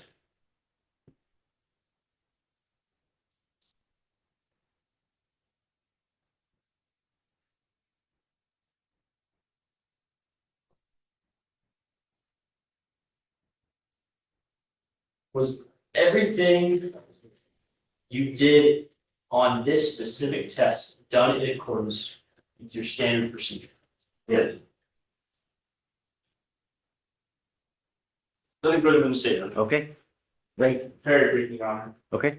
And Mr. Varner, just so we're clear, there are, this was done at the JPC, correct? Yes, And that stands for Joint Processing Center, correct? yes, And there are cameras all throughout JPC, correct? yes, But you or whoever's in charge of your videos do not provide either the state or myself the video of the observation period outside, correct? you're correct. So the only thing that we can physically see is the 6-minute time period between the time you enter the room and the time you do the test, correct? Yes, Nothing further, Judge. Okay. All right, may this witness be excused? Nothing further from the statement. No recall, right? No recall. Okay. Mr. Varner, you're excused. Thank you for your testimony. Be safe. You have one final witness? Yes, Your Honor. Okay. You want to keep going, last witness, or do you want to? All right, state, call your last witness. They call Stephen Cooper, will send you. Okay.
Give me some pressure on your honor.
Your Honor, this witness has not been sworn in. Okay, all right, Mr. Cooper, you come on up. Good afternoon. Good afternoon. Come on, please raise your right hand. You solemnly swear to tell the truth, the whole truth, and nothing but the truth, so help you God. Yes, sir. Any testimony you give will be the truth. Yes. Please speak loudly, clearly. If you hear the word objection, stop until we've addressed it, and then you may continue. Okay? All right. State. Thank you, Judge. Can you please state your full name for the record? Stephen Cooper. And what do you do for work? I am a forensic scientist as well as a technical supervisor. And how long have you done it? For about 7.5 years now. Can you tell the jury a little bit about your educational background? So I have a Bachelor of Science degree in biology from the University of Texas at Arlington, as well as a minor in biochemistry. And do you hold any memberships in scientific or professional organizations? Yes, I am a member of the International Association for Chemical Testing as the website chair. I'm also the past president of the Alcohol Testing Alliance. And what are your current duties and responsibilities as a technical supervisor? So they include being a custodian of records of all breath test records generated through the Texas Department of Public Safety for the area that I cover. I also train operators on the use of the Intoxilizer 9000. I testify in court for DWI trials, and I'm also in charge of the Intoxilizer 9000s in my area, performing any maintenance and inspection as needed. And what is the Texas Breath Alcohol Testing Program? So that is the program that oversees all Intoxilizer 9000s in the state of Texas, as well as operators being trained on the use of them for all breath DWI investigations being conducted. And are you presently certified by the Texas Department of Public Safety as a technical supervisor? Yes, I am. What date were you certified on? It was in December of 2017. And what training do you have to have for that certification? So it includes a several month-long training process, usually around 6 to 8 months. It includes attending various training courses taught by other technical supervisors in the area throughout the state of Texas. You also must attend various training courses outside of Texas, one of which being the Borkenstein class hosted through Indiana University, where you learn about the physical and mental impacts of alcohol in the body. You also must attend a course hosted by CMI, the creators of the Intoxilizer 9000, where they teach you how to perform maintenance of the Intoxilizer 9000. You then also must go through operator school, go through a mock trial process, and then have a written and oral test conducted. Have you conducted any experiments on your own as to the workings and the reliability of the Intoxilizer 9000? Yes, I have. Are you familiar with the underlying scientific theory that the Intoxilizer 9000 instrument is based upon? Yes, it's based upon infrared spectroscopy. Can you explain that? What's infrared spectroscopy?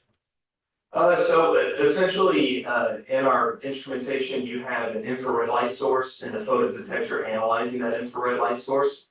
I can sort of envision this by, say, you're standing in a hallway holding a flashlight that's emitting light, and you have a friend at the other end of the hallway staring at the light coming out of your flashlight. Now, if you can sort of envision the hallway filled with something such as smoke, the more smoke that enters the hallway, the less light your friend is going to see.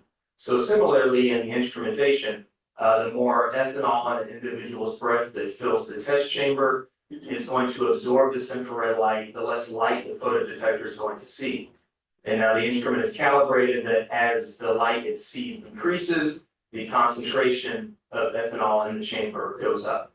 So it has a proportional calculation that it does at that point.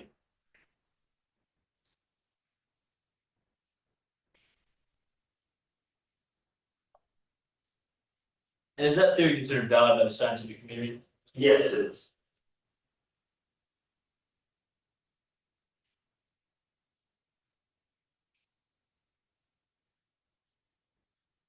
Can you explain a little bit more about how the instrument specifically applies that theory? So it's kind of applying it through what's referred to the Lambert-Beer law, stating that a constant temperature pressure proportion is absorption is proportionate to concentration. And was that technique properly applied in this case? Yes, it was. How do you know that? It's the scientific basis behind the Toxolizer 9000. The instrumentation related to this have been around for decades now, and there's much research behind this. Do you know an Toxolizer operator by the name of Donald Varner? Yes, I do. Is Mr. Varner certified by the Texas Department of Public Safety as an Toxolizer operator? Yes. And are you familiar with the Toxolizer 9000 that was used in this case? Yes, I am. How are you familiar with that instrument? It's an instrument in my area that I'm regularly responsible for.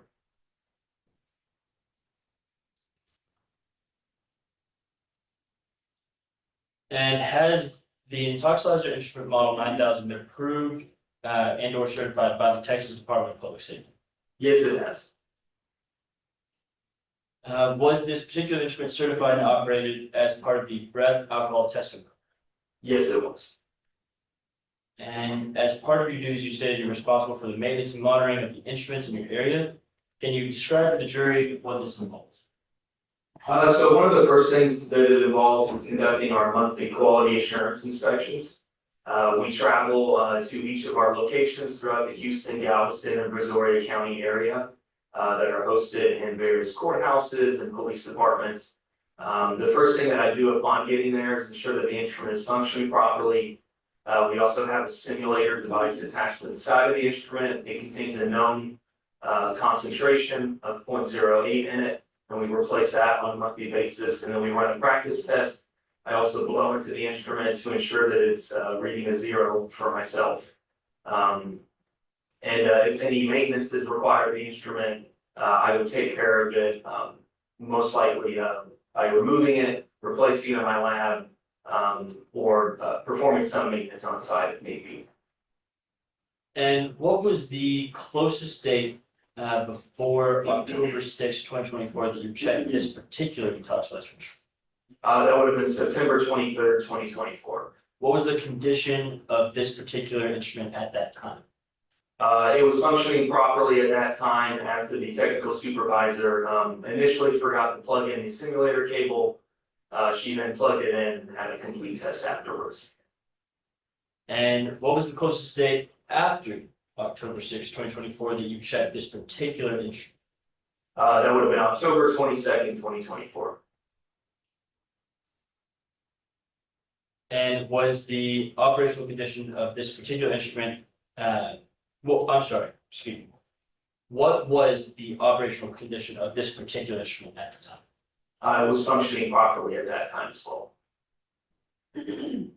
And did that particular instrument require any repairs between the dates that you checked? No, it did not.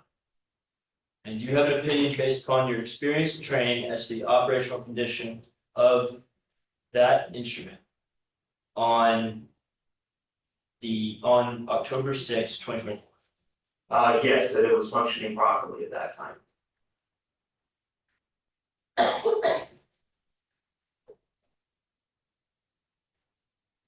Governor, may I approach? Yes.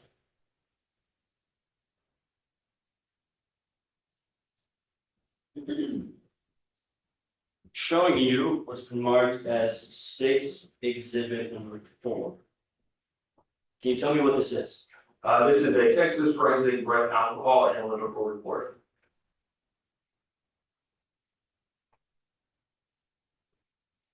And as part of a particular test, is the operator required to have the subject continuously in his or her presence for a minimum period of time prior to conducting the test? Yes, 15 minutes. And what is the purpose of that 15 minutes? It's to ensure that there's no residual amount of alcohol on an individual's breath that could falsely lead to higher elevations than what they actually are at. Does the analytical report indicate the proper operational methods and testing techniques were followed in administering this particular test? Yes. How can you tell that from observing the analytical report? I can tell that by observing that first and foremost, everything's printed clearly on the page. All of the air blanks are reading 0.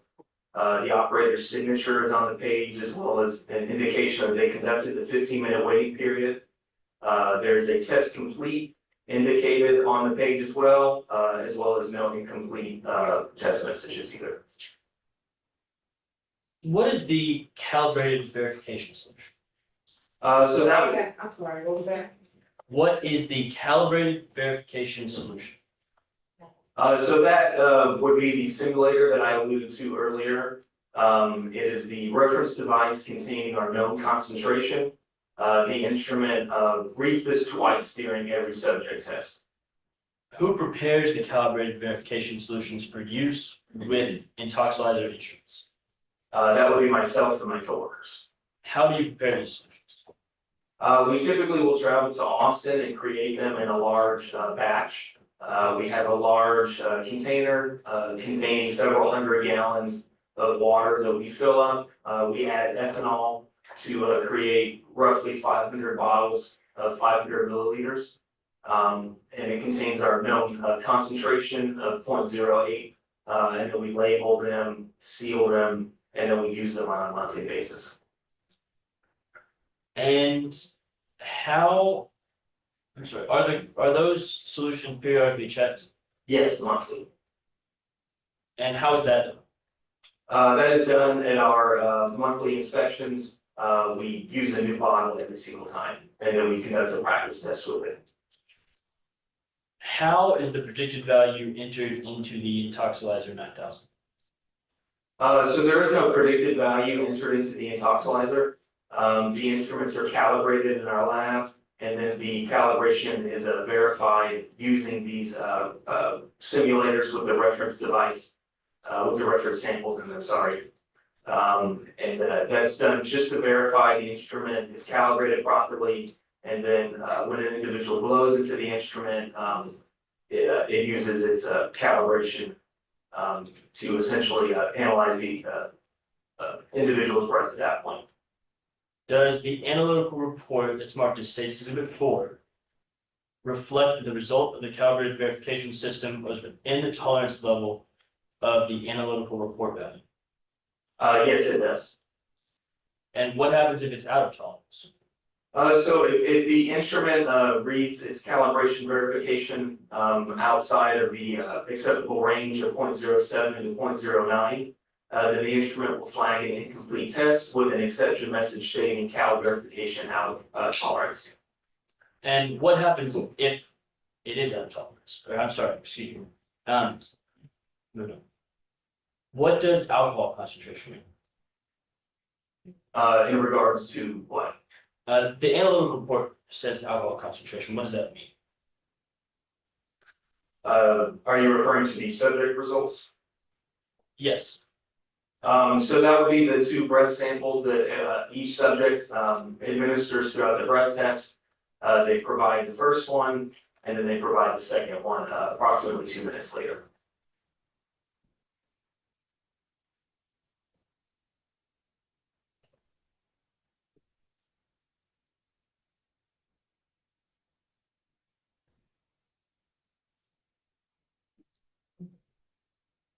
What steps should the operator of the intoxilizer follow in taking a resident? So the first thing that must be conducted is the 15-minute waiting period.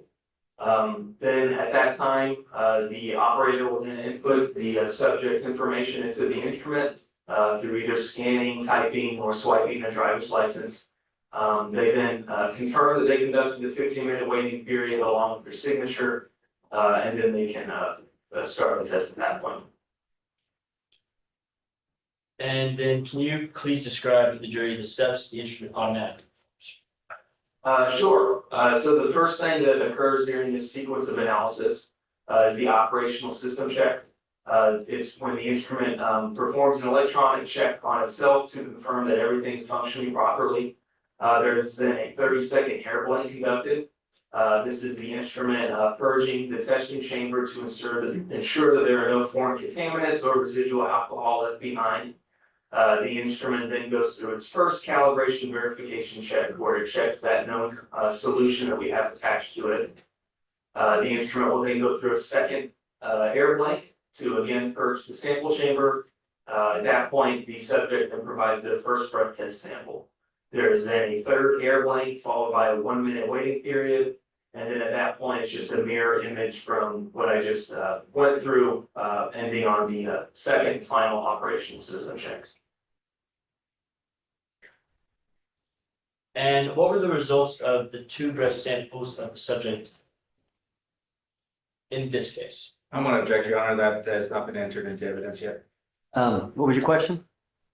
What were the results of the 2 breath samples of the subject in this case? Okay, good.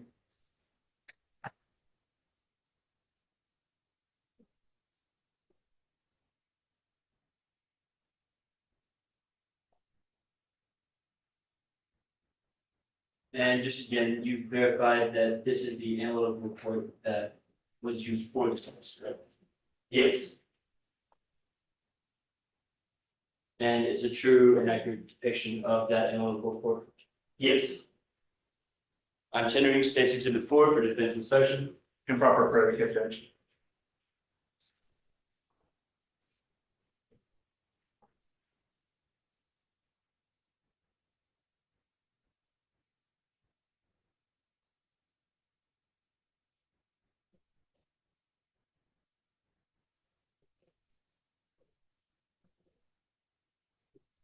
I'm showing you again what's been marked as State's Exhibit 4. Did you review this analytical report? Yes. Does the information here match everything in this case? Yes.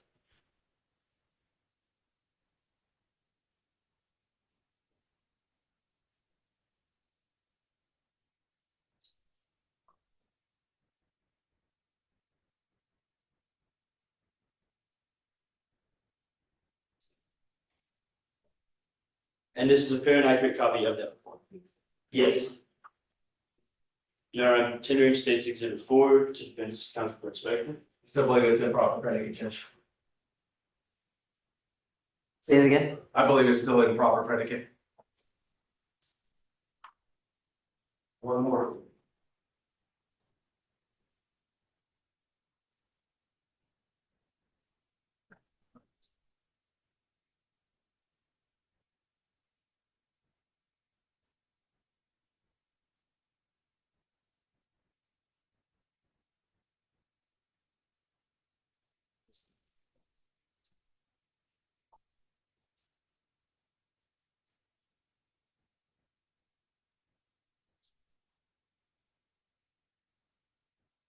Your Honor, go ahead.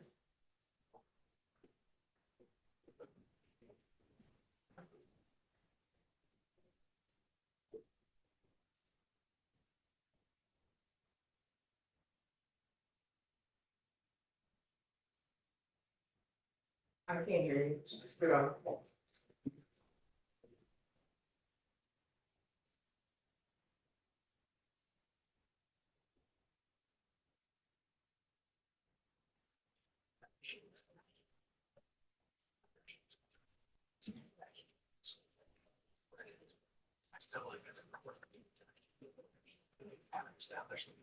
Mhm.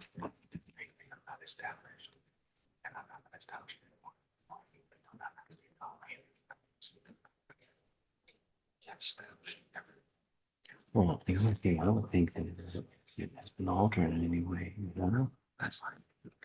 That's fine, Judge. There's still one missing. Huh? There's still one missing.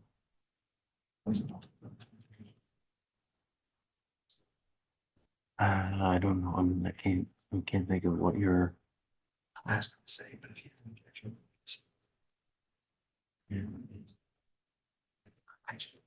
Okay, I mean, just, May I tell the court ex parte? um, I don't want. If I say it. yeah, I mean, I just,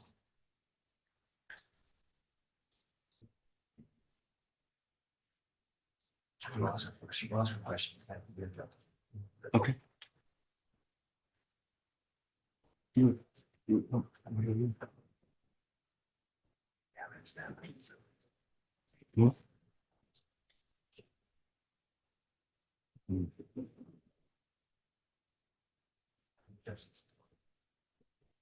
I don't have a problem.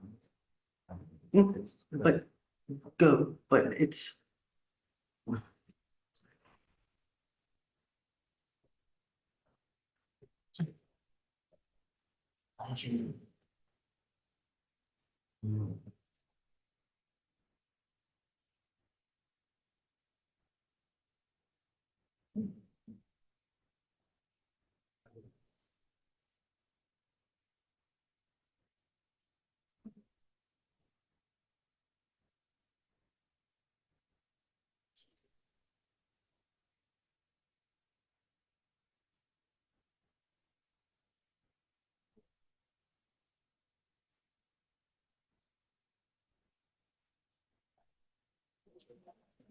Here, wait for it.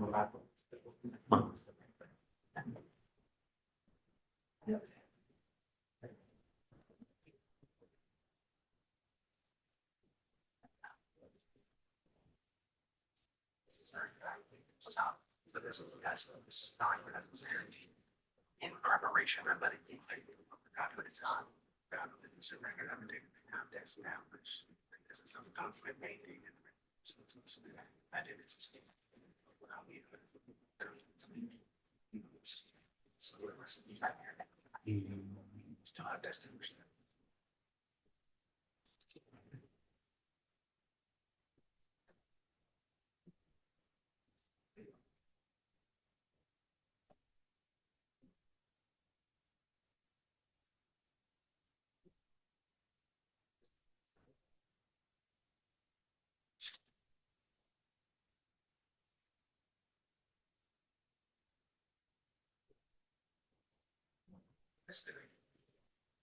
So, I mean, this dexterity, I didn't hear you. ask it, that's not. Okay.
Gentlemen, may I approach? Please. All right. I'm showing you again what's been marked as safe and good full.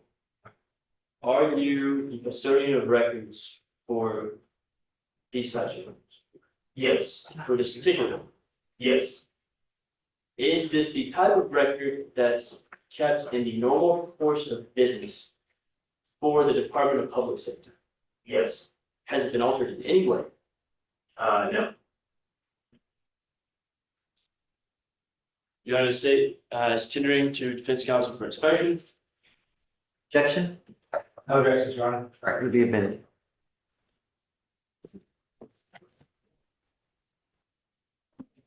Judge, you indicated. Yes. It'll be 4. Yes, Your Honor. Okay.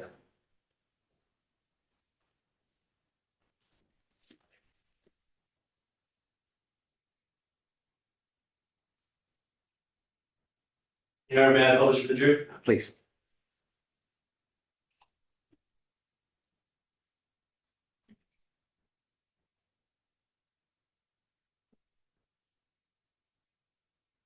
Still not working.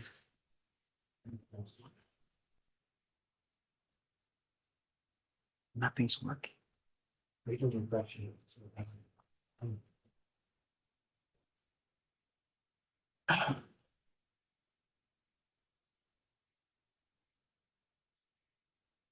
And we've already gone over this, but just to refresh, this is the exact document used that is reflective of the results from the specific breath test for this defendant. Yes. And what were the results of that test? They were 0.153 and 0.160 grams per 210 meter. And are these results greater than or less than the legal limit of intoxication set by the state of Texas of 0.08 grams to 210 liters of breath? They are greater than. Good, thank you. With the results of these 2 breath samples within the allowed tolerance specified by the scientific director of the Texas Department of Public Safety? Yes, they were. And again, what happens if the 2 breath samples are not within the allowed tolerance? So if the 2 breath samples are not within the allowed tolerance of 0.02, then the instrument will flag an incomplete test with an exception message stating no subject 0.02 agreement.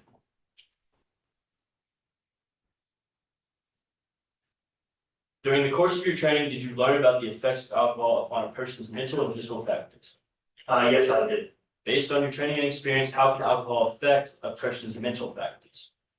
So mentally, one of the first things impacted is an individual's judgment. Next, things affected would be in individuals' inhibitions. They might start doing things they wouldn't normally do. The perception, they might start seeing things happening around them that might not necessarily be exactly how they're occurring. Then an individual's vision can be impacted. This can result in blurry or double vision, and especially in individuals' tracking ability, so the ability to follow objects from side to side, either while they're driving or walking. And based on your training experience, have you or yourself conducted or participated in any experiments on the effects of alcohol on a person's mental and physical faculties? Yes, I have. And based upon your studies and your own experience, do you have a personal opinion as to the alcohol concentration at which a person does not have the normal use of his or her mental or physical faculties? Yes, and I would say that that would be 0.08, with some individuals displaying signs of intoxication at lower concentrations as well. Why do you hold that? I hold that opinion based off of research as well as dosing operators at operator school, as well as myself being dosed at operator school, and just from personal experience as well. And in your opinion, would a person with an alcohol concentration of 0.153 or 0.160 have lost the normal use of his or her mental or physical faculties? Hold on. I'm going to object, Your Honor. I don't believe this witness has been established as an expert, so I hope not provide an opinion. Really? Response?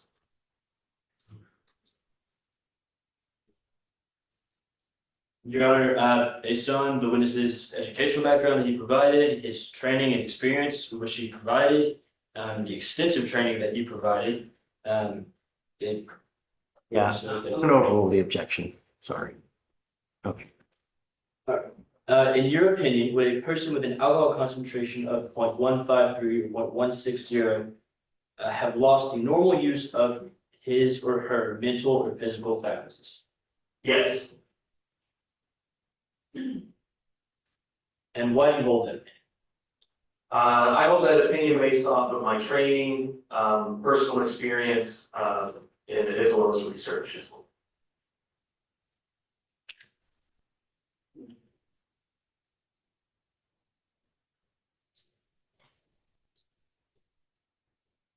And there's two subject results this year. Why are there two numbers?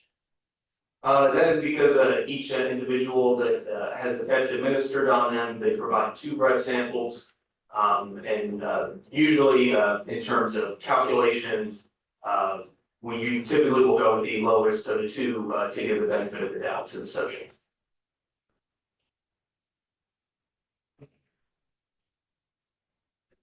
Are the subject's test results a representation of his or her alcohol concentration at the time of the test or at the time of driving? At the time of the test. Is it possible to determine a person's alcohol concentration at the time of driving? Yes, it could be, as long as specific facts are provided, and that would be referred to as a retrograde extrapolation. Can you explain that process for the jury? Sure. So it entails with specific facts such as the time of last drink, time of last meal, time of stop, as well as a concentration that an individual blew at a time of test. It is possible to determine what an individual's alcohol concentration would have been at a previous point in time, such as the time of stop or time of incident or time of driving, all kind of referring to the same thing now. And what is absorption? Absorption is the process of ingesting alcohol, usually through the form of drinking it, and then it being absorbed into the body largely through the small intestine. And what is elimination? Elimination is the body's process of eliminating alcohol from the body. Alcohol is metabolized and broken down by the liver, but it is also eliminated through breath, sweat, and urine, with the breath elimination being the basis for which a breath sample is provided and analyzed through the intoxilizer. Given the facts in this case, were you able to extrapolate? I would need to know those facts before being able to.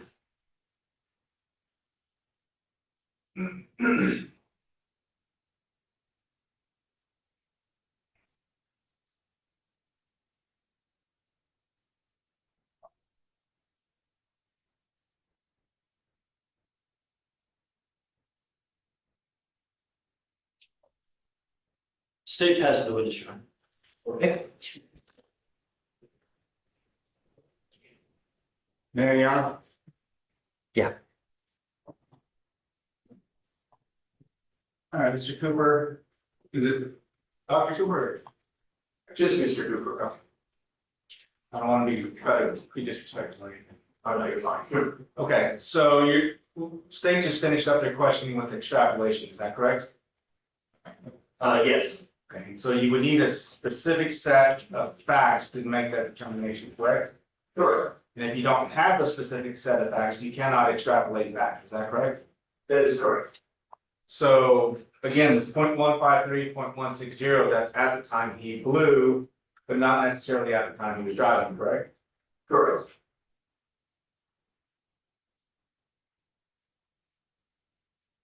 Now, you talked about the 15-minute waiting period.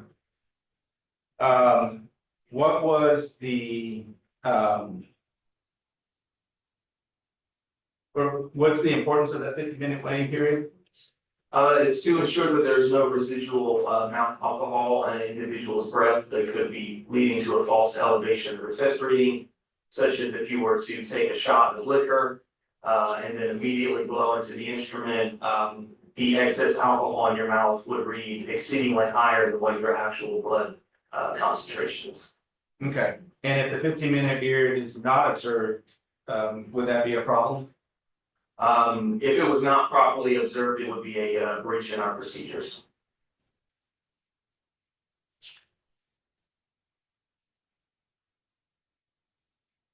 And in your training and experience, you indicated that somebody with 0.153 could have lost their judgment, inhibitions, things like that, correct? Correct.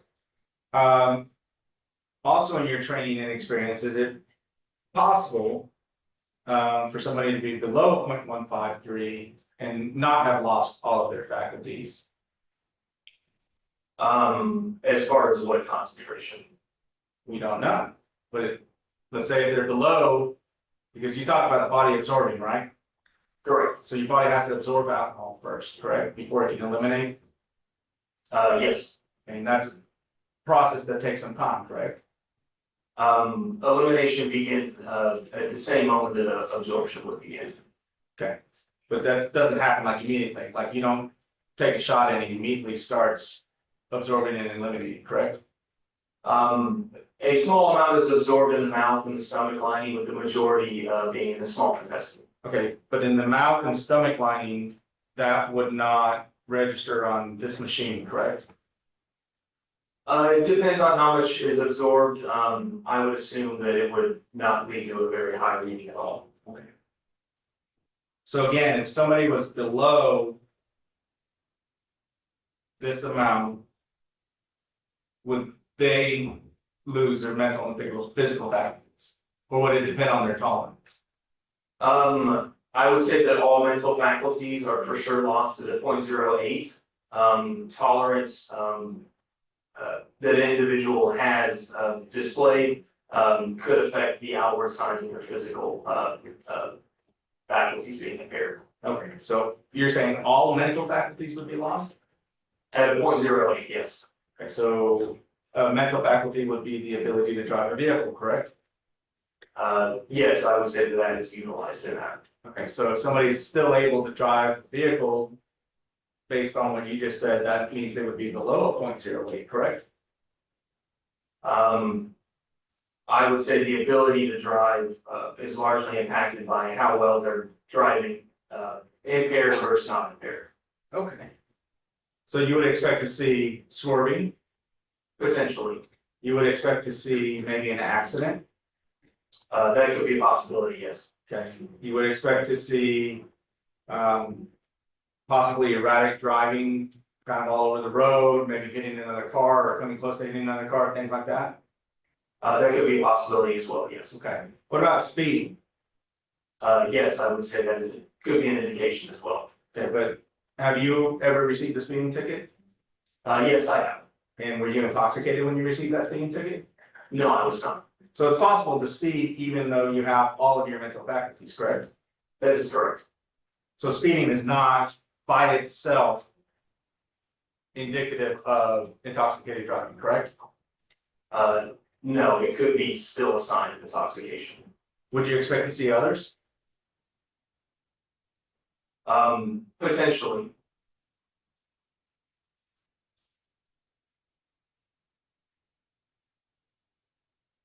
Now, are you familiar with the standard field sobriety tests? I am roughly familiar with them, yes. So you're not certified in them, correct? No, I am not.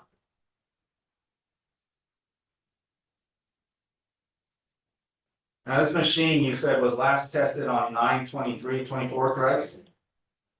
Before the subject test, yes. And you said that the operator at that point forgot to plug in a tank, is that correct? Nikithia Rogers, she forgot to plug in the simulator communication cable, which is what connects the simulator to the toxilizer.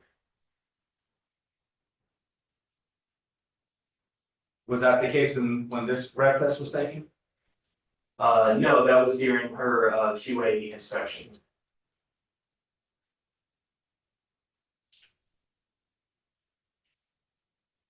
All right, so just to be clear, these results are at the time of the breath test, correct? Correct. And without additional facts, you cannot determine what his alcohol level was at the time of driving, correct? Correct. Nothing further, Rich. Okay. Anything further, State? Judge, move, Coach. Sure.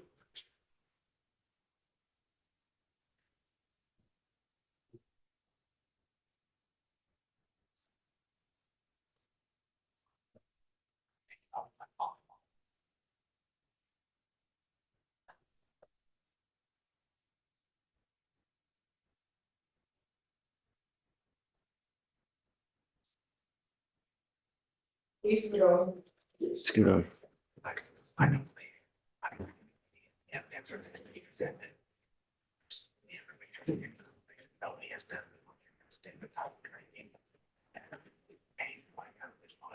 Well, he testified that there was one, that it was like, there was different testimony as to, right, so, yeah, I mean,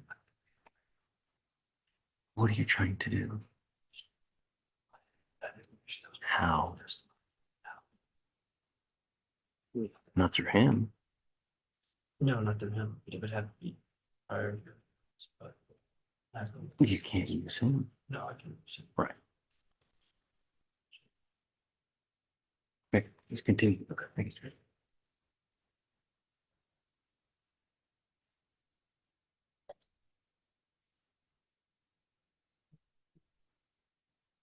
So State, do you have anything further?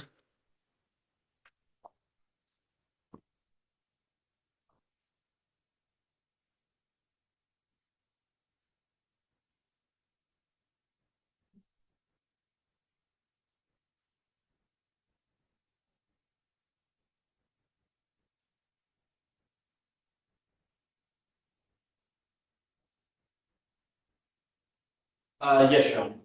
Okay. Brief. Make it brief.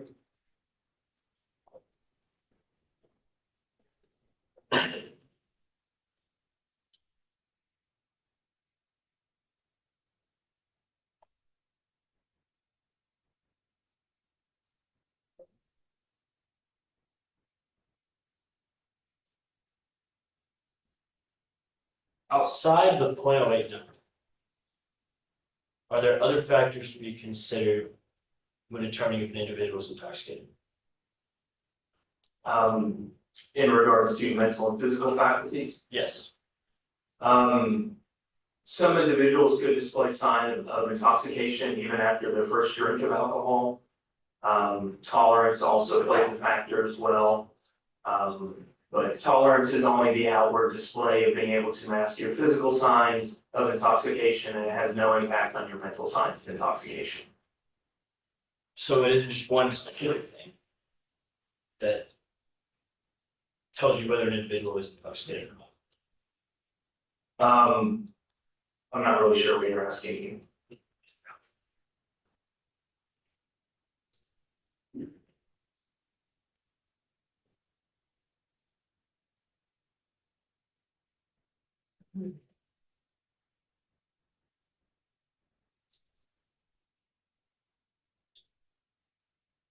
Do you evaluate multiple factors when making your analysis?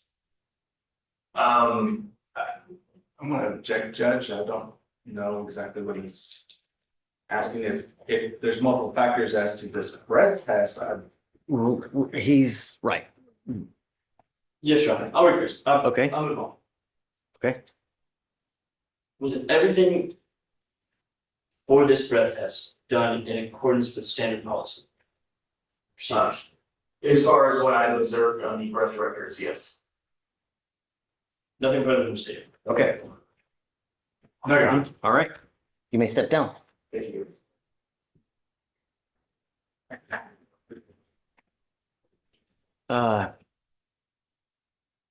State, do you have any further witnesses? No, Your Honor. Okay, so you rest. Yes, Your Honor. Okay. I'll have a motion, Judge. Okay, so hold on. Can you take the jury out for 1 second? But don't take them far.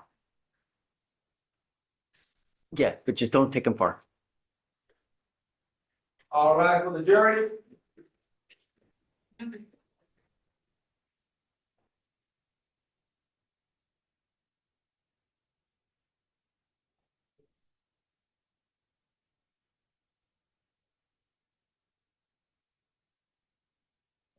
Okay, please be seated. You found right outside the door, there's gonna be a coach. Sure, of course. For what it's worth, I don't think they can hear anything, but absolutely. Yeah. Right Of up there, course. sorry. Absolutely. And so, Judge, I'd be asking for a motion to directed verdict. I believe this state has failed to meet its burden beyond a reasonable doubt. First and foremost, they never established whether or not he was operating a motor vehicle. They identified the type of vehicle, but they didn't ask any witnesses if it was a motor vehicle, and that was never established. That's the first part. Second part, I don't believe they've established intoxication beyond a reasonable doubt. They never asked any of their witnesses if the person had lost the mental or physical faculties. All they did was go through the field sobriety tests and indicate what the results of the field sobriety tests were. But none of the witnesses indicated whether or not they had lost their mental or physical faculties.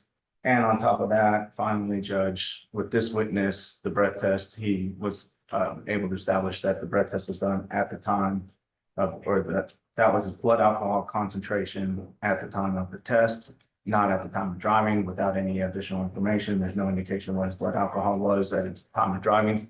So therefore, I don't believe they've established the burden as one, as to a motor vehicle. Two, which the complaint or the information says, operated a motor vehicle in a public place in Harris County, Texas. And then also as far as the intoxicated portion, like I said, no testimony as to loss of mental or physical faculties, and no indication that it was at a 0.08 or higher at the time he was driving. So I'd ask for a directed verdict at this time as the state has failed to meet its burden. Your Honor, I'll try and go in order here. The facts clearly show that it was a motor vehicle, made it simply because I didn't ask for a conclusory statement from the witness, but demonstrated that the defendant was in fact driving a motor vehicle by the facts that were given. The officer testified that the defendant was the driver of the vehicle. There was no one else in the vehicle, that he witnessed the vehicle the entire time from when he first went into. Yeah, stop. I disagree. I think that there's enough to go forward. You know, I do. I think they testified to it that, you know, we asked them the ultimate question. So, I mean, I think that there's enough to go forward. But my understanding, Judge, is that the state has to meet each and every one of their elements beyond a reasonable doubt. One of the elements is a motor vehicle, and that was not established beyond a reasonable doubt at all. He testified that he pulled him over. Correct, Judge, but it could have been a go-kart, it could have been anything. He's on video in a car.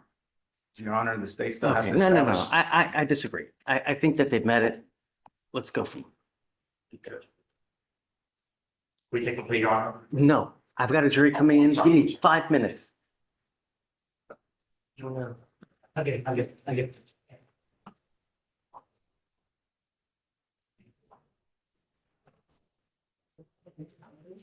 No, and then. All right, so the jury. Now, and then we'll do the charges. Okay. I'm gonna like invest and.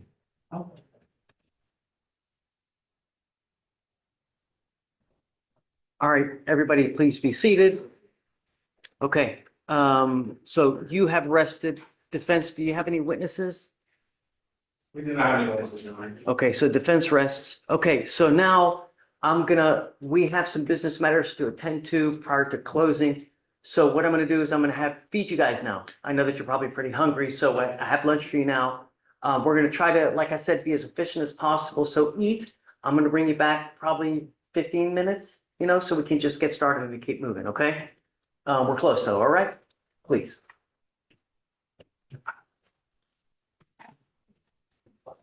All right, for the jury.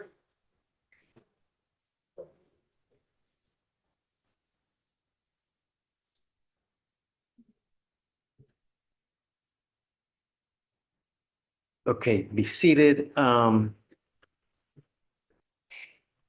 can take him back for now while we get everything ready. Should we do the charge?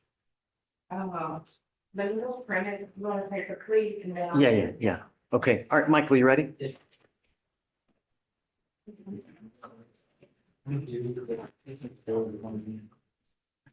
Okay, they're reading? Judge Mayor, No, can you print something? we're printing a charge for you. Is that okay? I want to ask for a specific instruction. I want to print the case law for that instruction. Which, 3823. I'll give it to you. Yeah, don't worry. I'm gonna give it to you. Just, do you have one for me? A case law? Let me hold it. Or- Oh, no. Ramona.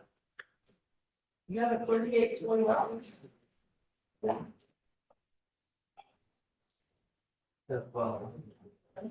From me? You could try out in real life.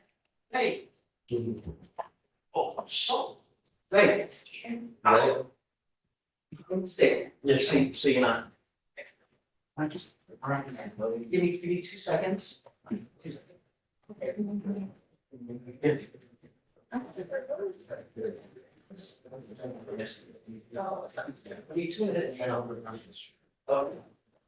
All right, Mike. Yes, right. Miss Darcy Davis.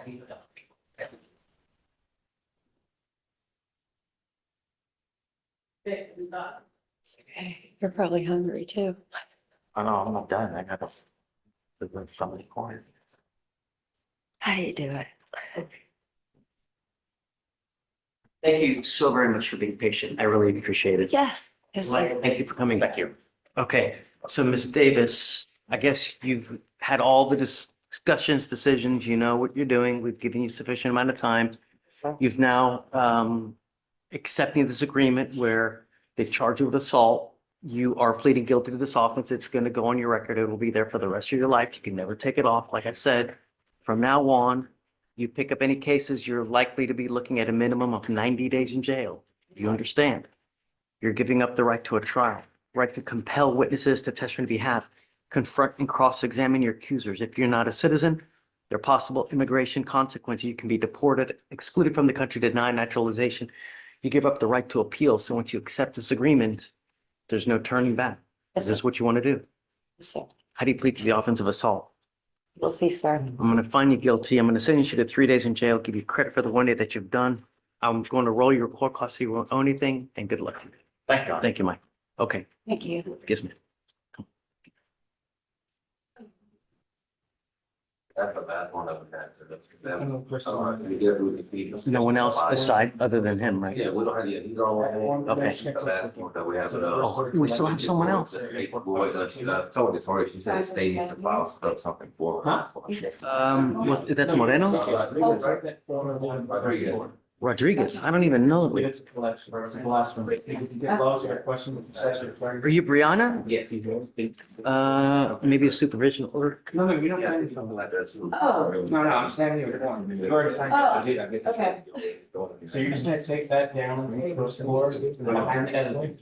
It'll be a glass room across the hall from the cafeteria. You just send that to one of the ladies and they'll clear your court costs, okay? Okay. Okay, you got.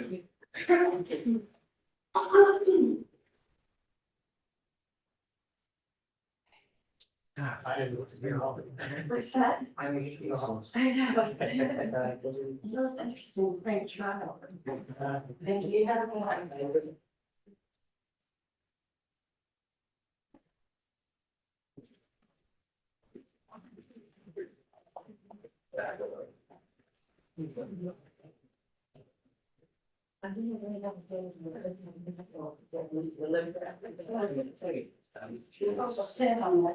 Oh, no. I'm sure I can come back. Actually, still did. Sorry, thank you. I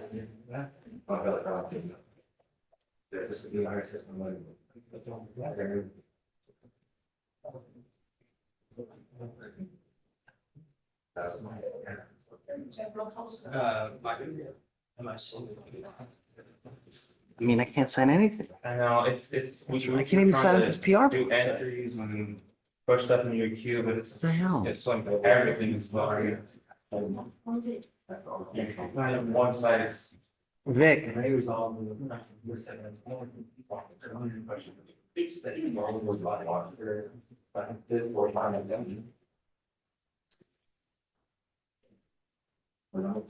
is what I'm doing.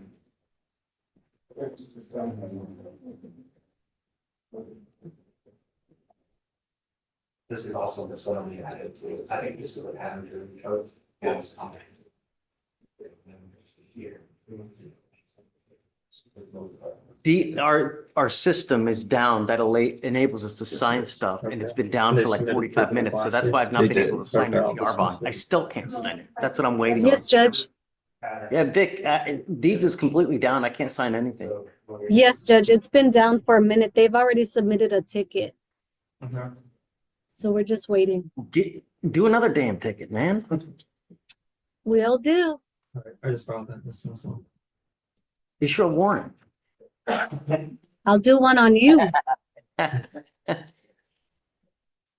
already got Justin Harris. Do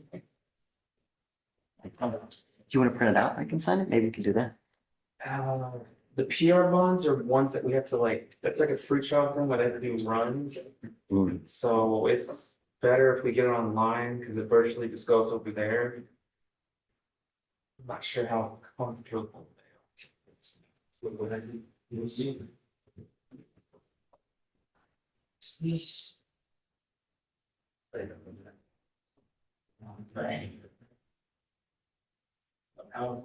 wanna look this, or you wanna type it over?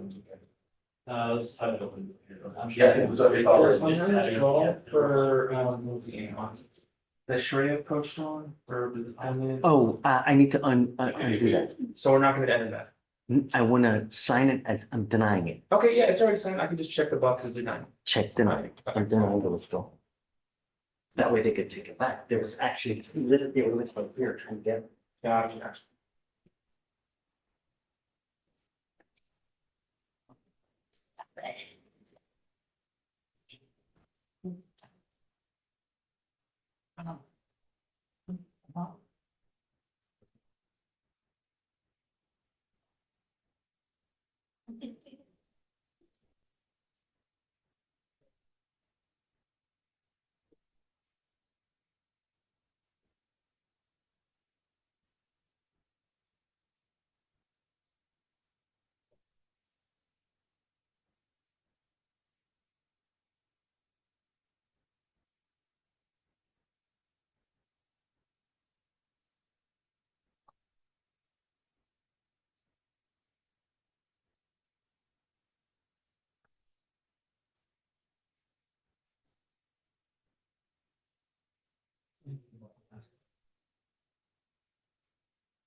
This is the, those we taking.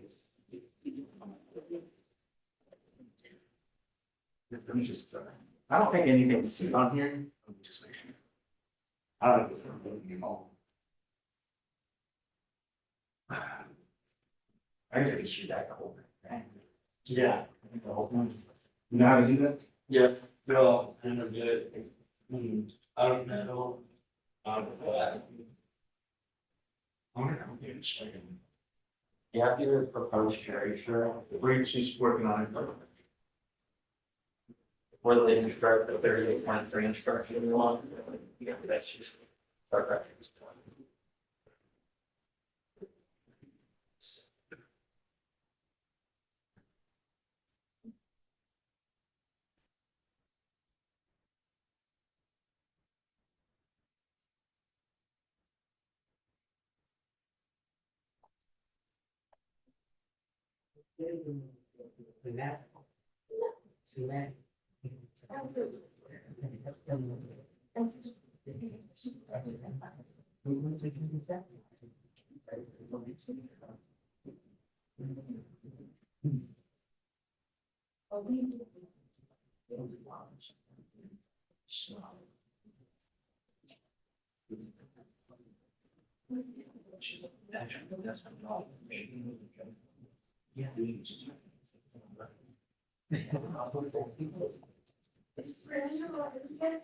Yes.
Okay, Vic,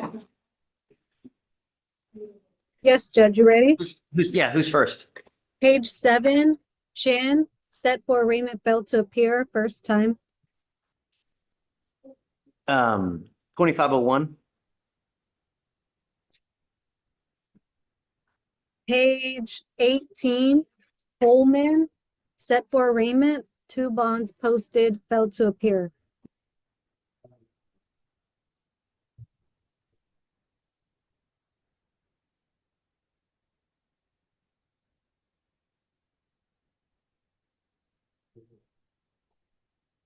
5002. BO? Yep. Okay, let me know when If you're I ready for the can. next. Oh, that's right. I'll remind you. Do you want to move to the next one? Yeah. Because I don't think it's up yet. Okay. Next one is page 22, Maness, set for arraignment, failed to appear, first time. The bond is at 101. That's really weird. That means she's failed to appear. Well, it's only 8 days old. Maybe it's a typo.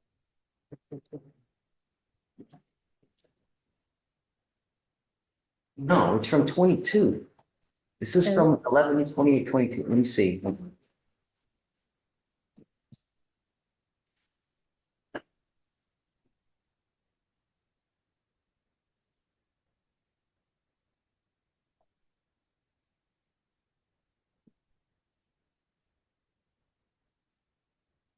Oh, yes, Judge, 2 bonds posted, a GOB and a PR bond.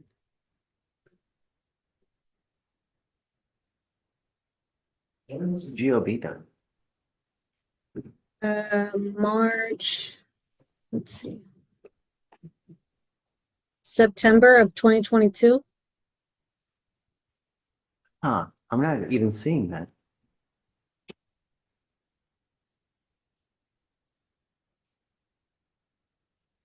Yeah, deeds is going slow. Okay, so Oh. 5002. Okay, 5002. Give me a second. I can do a BO on this if you could just give me 1 second because they're pulling up. No, Judge, hang on. My screens are delayed because deeds is not acting right. So for Maness on page 22, for sure, there was only 1 out-of-county bond posted. It was a non-arrest for a while. So just do 2501 then. Okay.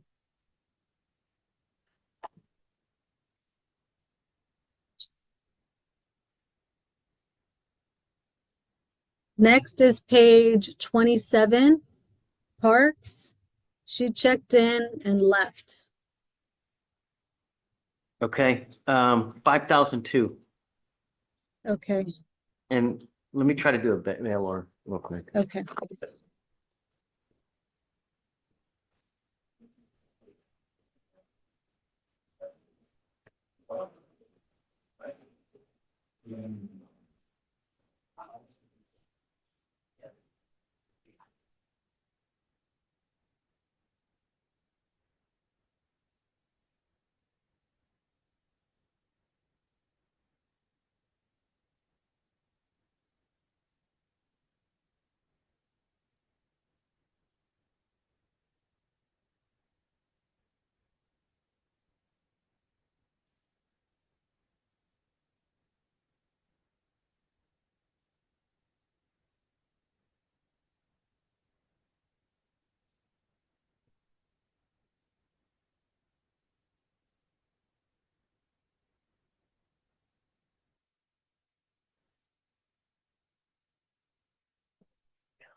Got it? Okay. Yeah, this three copies, yeah. I think, I think buildings with state law conditions, do you have state law conditions? No. Is it? Okay. Yeah, it's a DWI. So he's got this. Okay, parks.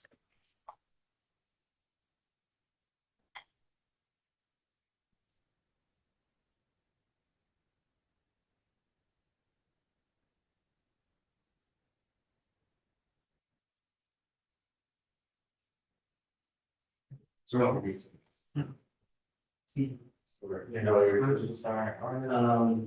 one's a little finished burning. It's the body. Yeah. No, she didn't want to see, her time period.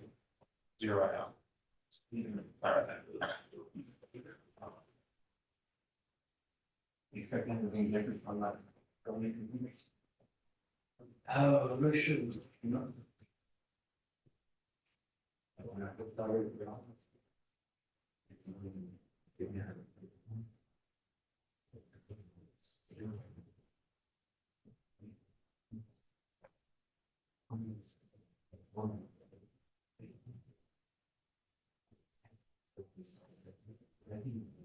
And can y'all look at this to make sure it's what you want?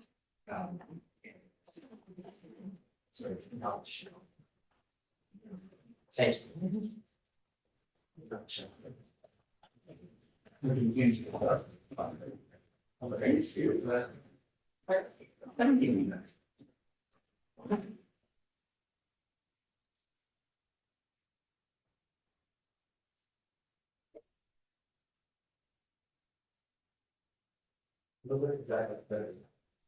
We'll go there. I don't know. I'll do it.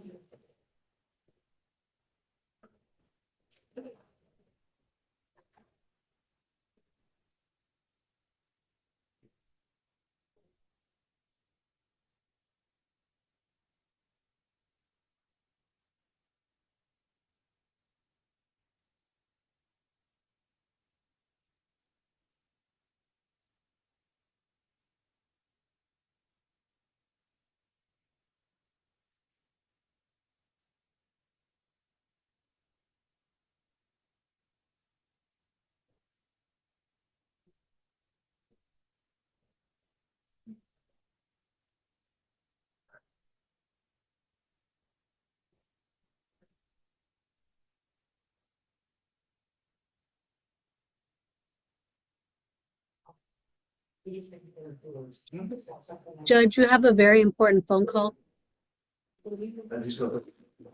Hello? Who?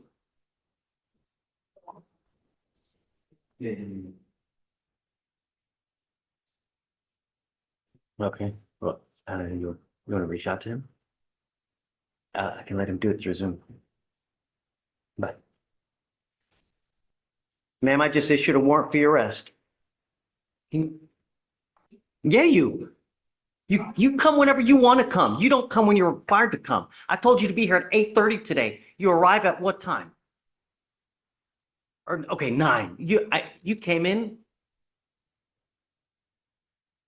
Do you see I have her check in? I know she's here now, but she got here when I looked over there, it was like 12. Right, You were set for trial yesterday. You appeared at 1 p.m.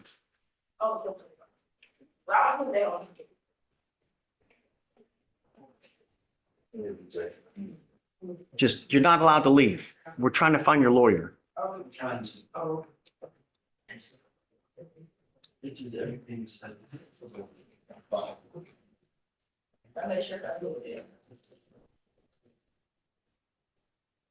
All right, guys, what'd you say about the We're charge? still going through it. It's really long. It's really long.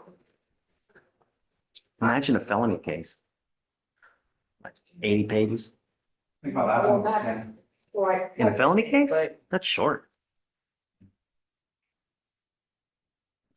Those capital cases, man. Oh, no, yeah, that's a whole nother It's a ball, book. not just a PCL.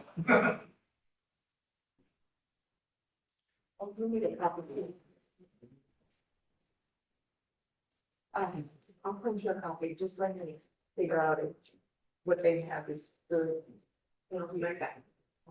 Yeah, we're gonna start soon. Yes, sir. Yeah. I will be, but.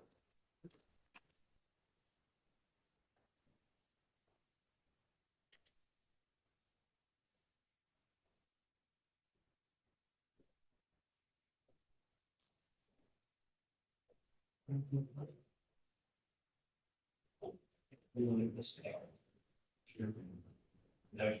that the one, that's when you had downloaded? Yep.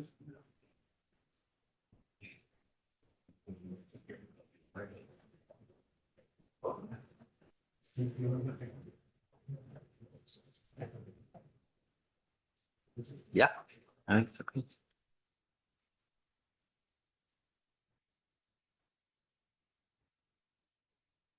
Vic, was there anyone else that you wanted to go through? Hey, Judge, I just talked to Josh and he said he would rather go over the plea papers with her in person. Okay, so But- we'll roll it to tomorrow. Okay, I'll let him know for I'll tomorrow. recall the warrant. Yes, there was one more on page 35. Worrell. Jessica, set for arraignment, failed to appear first time. 2501. We need her to sign a reset though, if you don't mind. If you don't mind coming out so we can have her sign a reset. Yes, Judge, I'll come out in just a second. I have one Yeah. more to go over with you. Page 37, Zimmerman Okay. was set for arraignment yesterday. We rolled it for today.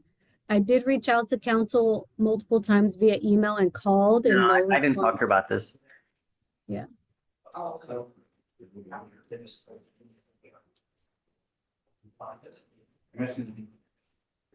What do you want me to do? Did this person show up? No, Judge, and you reinstated and gave him a week to get here. Okay, 5002. Okay. All right. Okay, I'm coming out. So Don told me that the office. Right, so you did it. You did it. Huh? So it was. You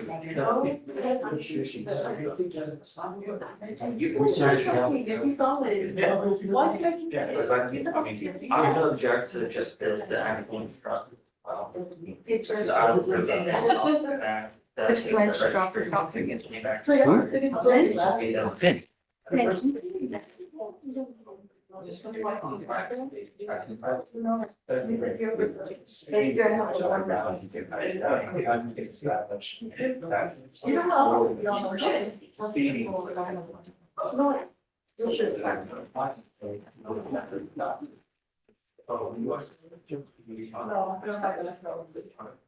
What?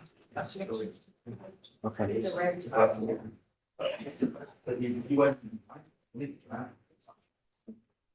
Guys, you have an objection? Yes, Tell me. the state's gonna object to the 3823 objection, Your Honor. Okay. And the basis for the objection is that I'm gonna say that we, the state and defense, are not in disagreement to the factual basis of the stop. John told me that on direct examination, the officer testified that he ran the defendant's registration and observed that it was expired. Defense did not contest that on cross-examination, so I'd argue that the state and the defense are in agreement as to the basis of the stop. I did contest it, Judge. I asked him, I said, what you perceived was speeding. Tested both.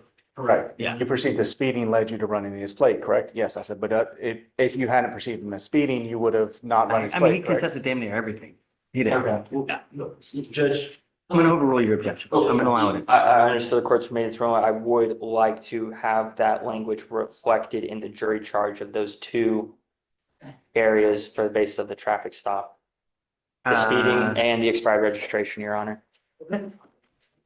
Ray? Judge, I think that the speeding, I think it's fruit of the poisonous tree. When you go into the, are we on the record? When you get into the, speed.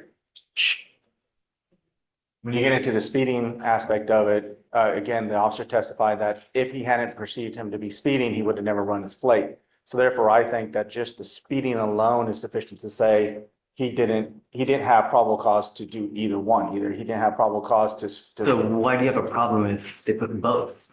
You know? Because I believe it would be misleading to the jury, because I'm really contesting the reasoning behind it, the speeding. And then after he perceived the speeding, then is when he ran the plate. It's not that he pulls up next to him that he runs the plate. So I believe, but for the speeding, the plate would have never been run. And even the officer testified to that, because I asked him, you were going the opposite direction, correct? So I think realistically, the biggest contested matter of fact is the speeding, which led to everything. Okay. So I believe a 3823 instruction with the speeding is appropriate.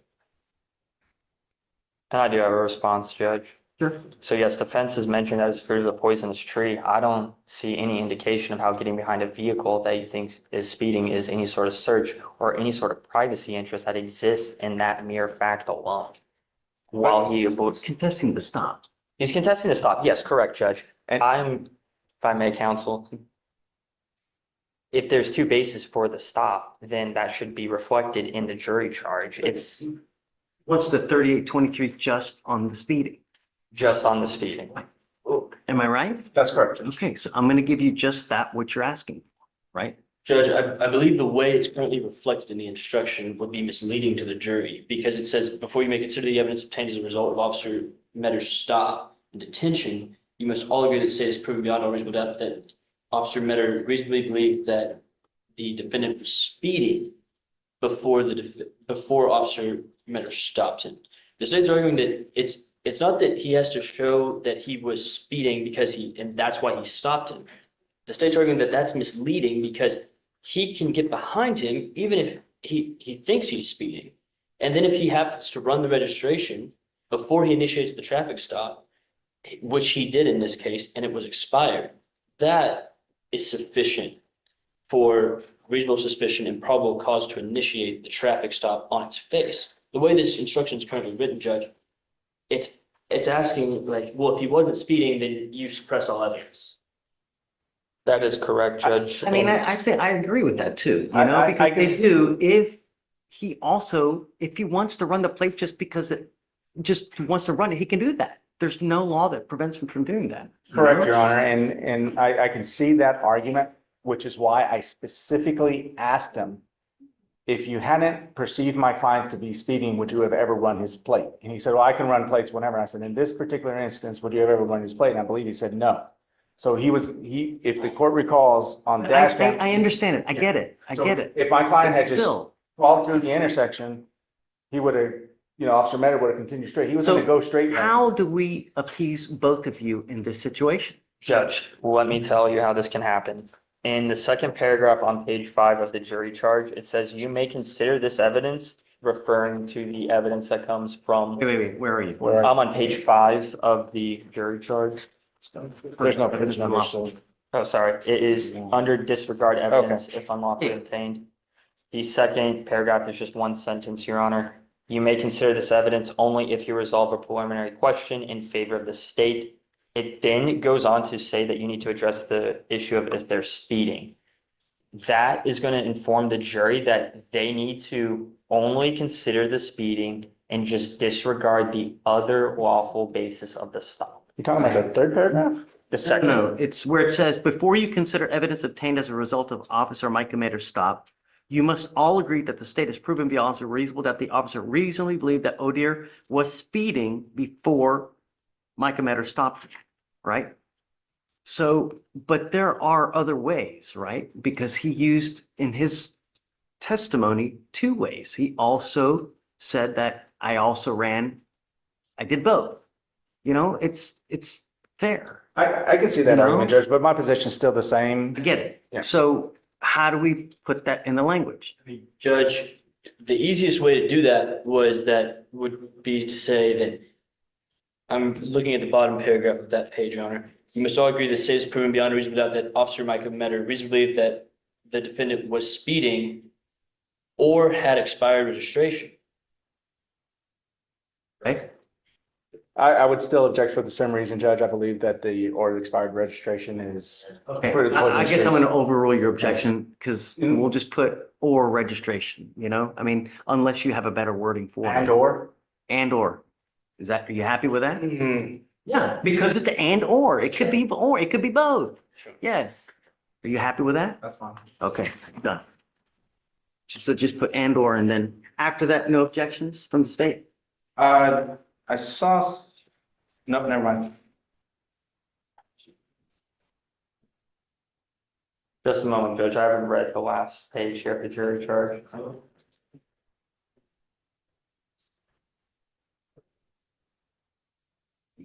Separated and, yeah. Yeah, I think it should be one, two should be physical, and three should be. That's how I perceive. I do think that, yeah, it's been a minute since I've seen. I haven't. I do think it would make it more clear Zimmerman to or- the jury that you oh, have sorry, one mental 5,003 on faculties, Zimmerman. 2 or physical faculties, 3 the point of birth. You said this should be separate. Yeah. Right. Like one, two. Oh, you decided to do it that way anyway? Yeah, it's back up. Okay, not a problem. Yeah, I don't have to go to JPC. See, this, you put this. Yeah, no, absolutely. All right, I'm signing it for you. I mean, I don't know. It's, that doesn't bother me one way or the other.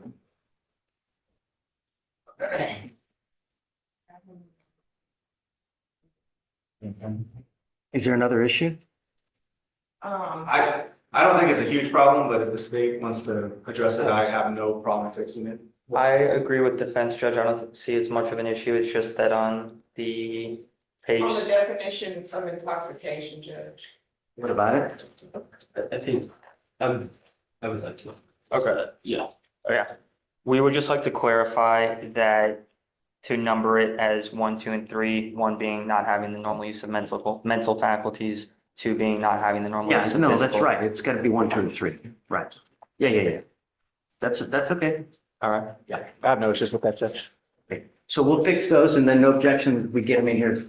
We just, you know, all right. No objections, Judge. So it should be one and. That would be. How much is restoration? What do we To business. Or. Okay. Is it in mine or is it in there? It should Okay, I'll sign But I think it's at the top of your queue right there. Got it. Oh, okay, I see what you're saying. These just may Different be. paragraphs, it's gonna have it on one big paragraph. Correct. Okay. All right, cool.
Nice.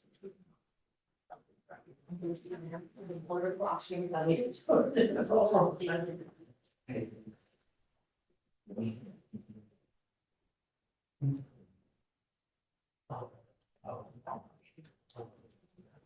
I think so. Yeah. But it's oh. He's at seven. So it's actually because of, yeah. What would it be times 3? So we can see it's a period. He's awesome. Yes. And he's got everything. I mean. Yeah. Well, I mean,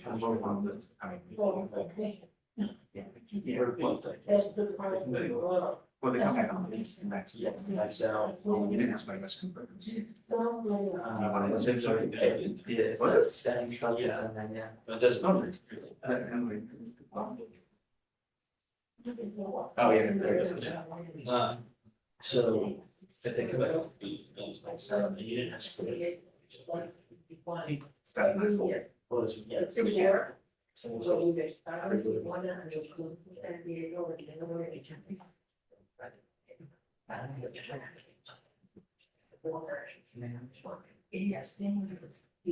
Yeah. I'll give it a try. I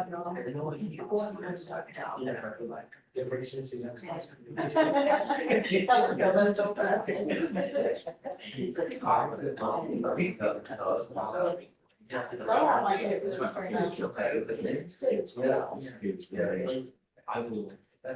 I will agree. I understand.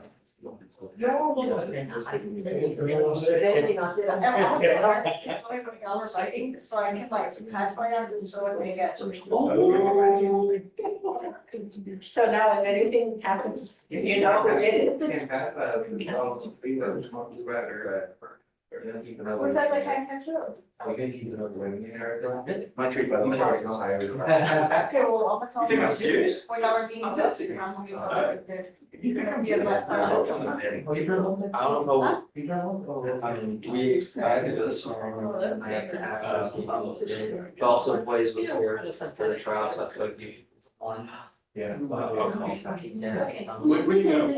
He had to go, his kid had to get picked up from school. I don't know if it was like he was sick or something, but he should be back. Yeah. What? When you fall that shit. It'll be like.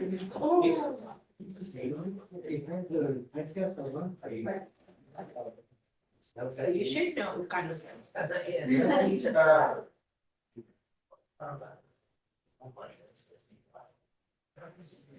I'm trying to remember. Yeah, jump.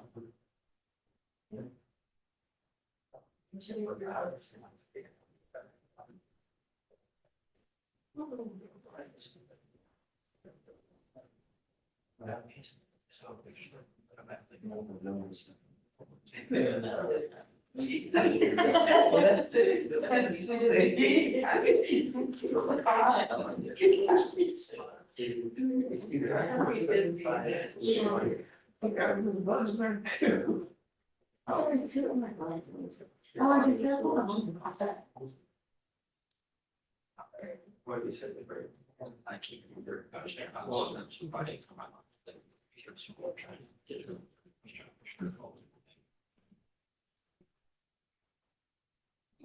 I didn't realize it was two though. Yeah, I didn't know it was two. Well, I'll say this, I'll write it.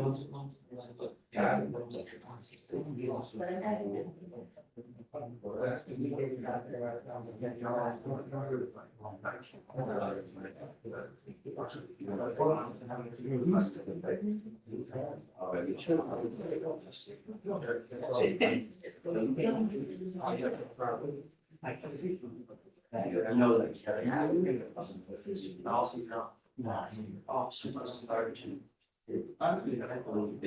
All right, Bella, want to see it later? Just for, make sure that you're okay. Yes, thank you, Judge. Right. You judge. Can you take a look, just to make sure that they're, that's okay.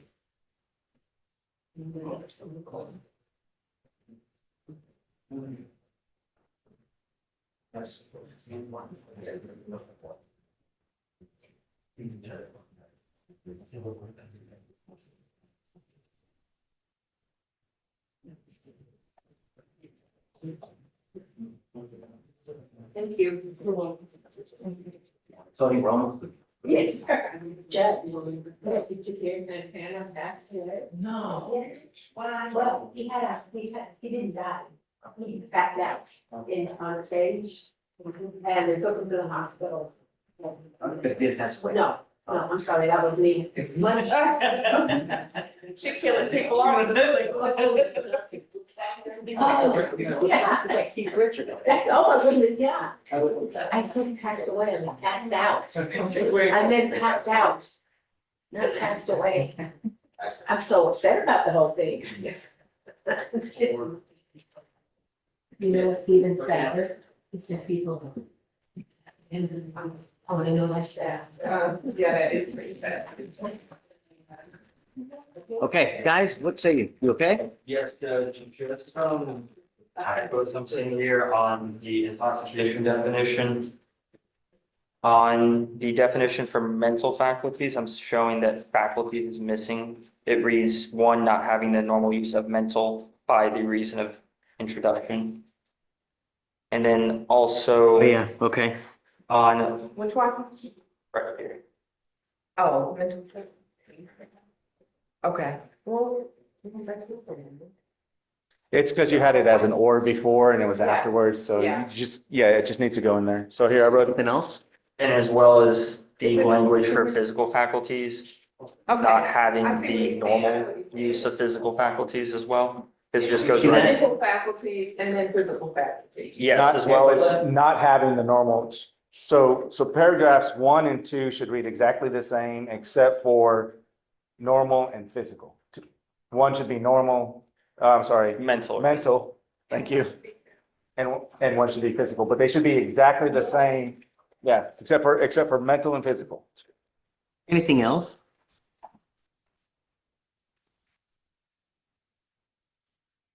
I completely missed the less than 0.15 up there earlier, so. All of a sudden, already.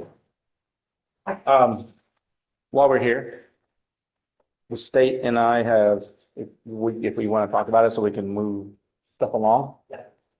State and I have come to an agreement that if he's found guilty, we'll stipulate to the first and do a time served on it. Yeah, I think he's probably got enough. Yeah, he's got 73 days credit, so he's I'm with got, you. I was gonna time serve him regardless. Yeah. stipulate to it. Yeah, I was with you. we'll stipulate stipulate to the we'll prior. stipulate to the prior, which Gotcha. makes it a second. Great. And then that gets you above the 100, even if they come back, well, I guess, if they come back I at was the, gonna do time serve regardless because I know he's got a lot of back time. yeah, he's So got 70-some days, it's good, cool. So regardless of what it is, we'll just just, do 100 credit for 7, or what do you want to do? he's got 73, you said? I think- How many days does he have? Sorry, I think that's right. I mean, I'm hoping for the 2 I get it, I get it. Well, no, but let's be prepared, you know, Right. for the eventuality. Yes, If it does.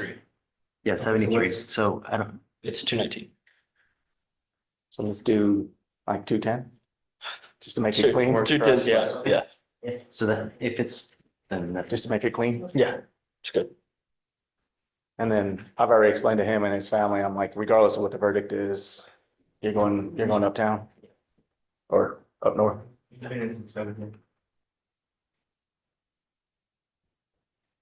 Oh, yeah.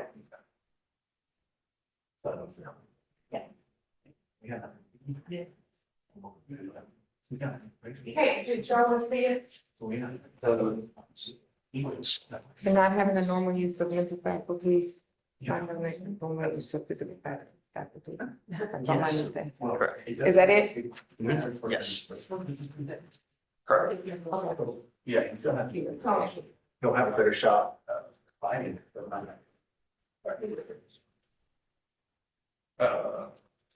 Yeah, just make sure you guys are ready. We'll bring them in. Yes, I don't know if, I know we saw those final, okay, he's getting it.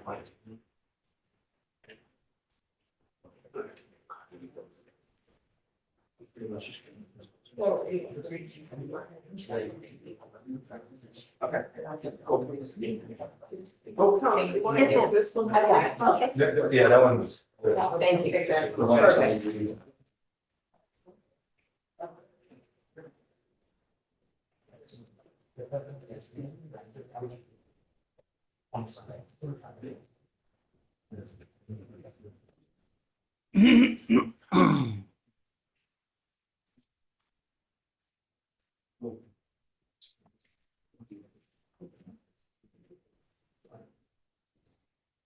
Guys, you ready?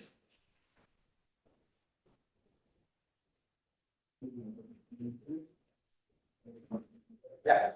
I know. Yeah. Okay. Let's go. Hmm?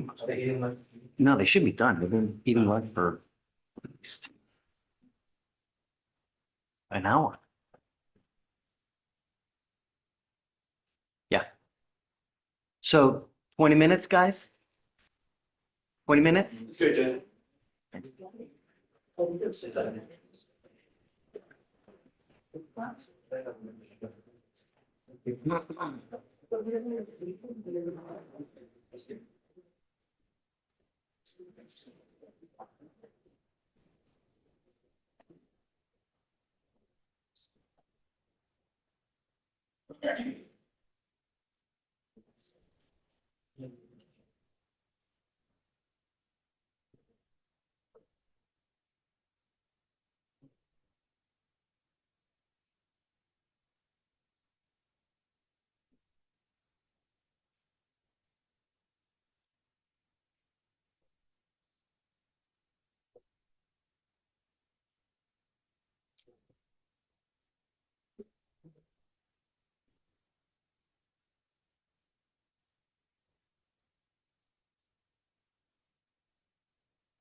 All right, so the jury.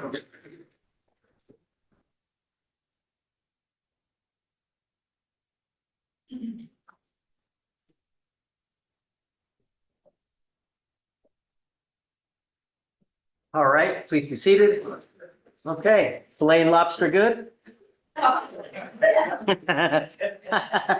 Okay, members of the jury.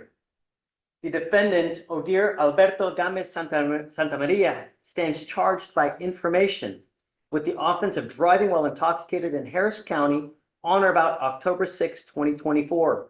To this charge, the defendant has pleaded not guilty. Both sides will soon present final arguments. Before they do, I now give you the instructions you must follow in deciding whether the defendant has been proven guilty or not.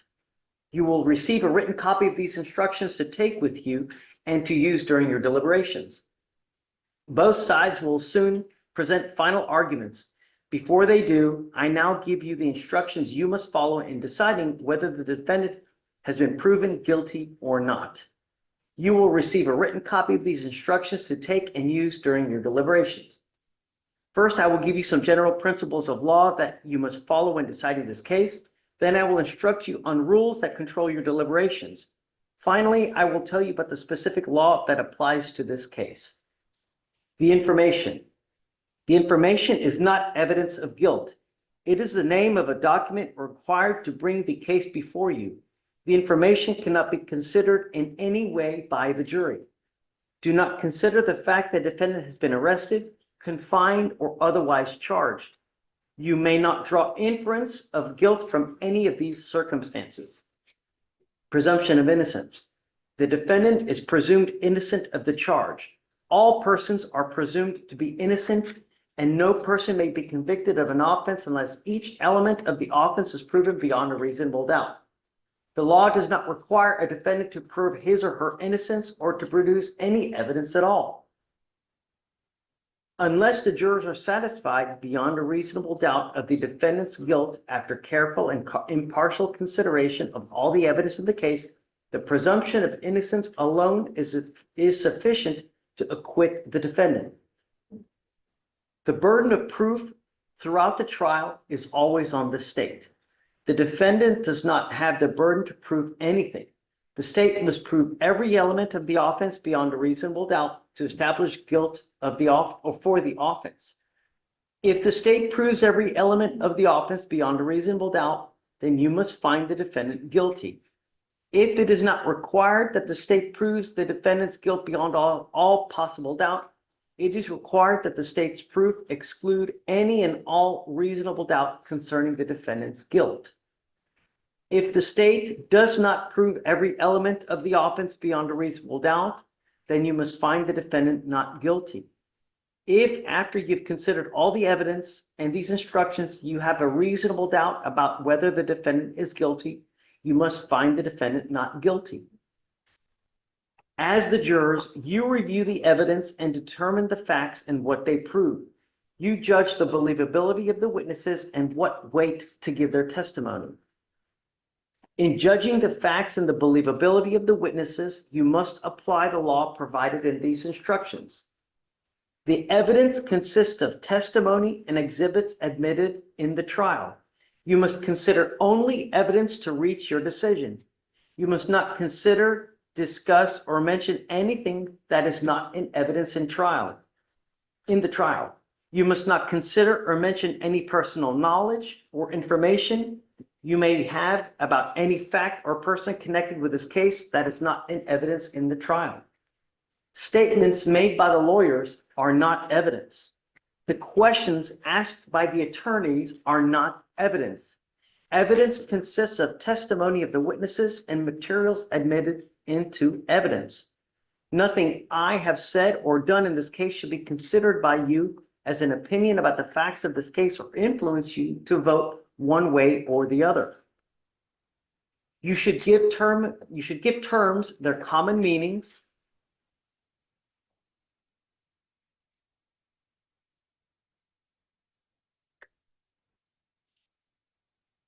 Ready? You need to go back? Okay. You should give terms their common meanings unless you have been told in these instructions that the terms are given special meanings. In that case, of course, you should give those terms the meaning provided in these instructions. While you should consider only the evidence, you are permitted to draw reasonable inferences from the testimony and exhibits that are justified in light of common experience. In other words, you may make deductions and reach conclusions that reason and common sense lead you to draw from the facts that have been established by the evidence. You are to render a fair and impartial verdict based on the evidence admitted in the case under the law that is in these instructions. Do not allow your verdict to be determined by bias or prejudice. Admitted exhibits. You may, if you wish, examine exhibits. If you wish to examine an exhibit, the foreperson will inform the court and specifically identify the exhibit you wish to examine. Only exhibits that were admitted into evidence may be given to you for examination. Certain testimony will be read back to you by the court reporter if you request. You must follow these rules to request that testimony be read back to you. The court will allow testimony to be read back to the jury only if the jury, in a writing signed by the foreperson, 1, states that it is requesting the testimony be read back, 2, states that it has a disagreement about a specific statement of a witness or a particular point in dispute, and 3, identifies the name of the witness who made the statement. The court will then have the court reporter read back only that part of the statement that is in disagreement. The verdict. The law requires you to render a verdict of either guilty or not guilty. A verdict of not guilty simply means that the state's evidence does not prove the defendant's guilt beyond a reasonable doubt. You may return a verdict only if all 6 of you agree on a verdict. When you reach a verdict, the foreperson should notify the court. The defendant has a constitutional right to remain silent. The defendant may testify on his own behalf. The defendant may also choose not to testify. Oh.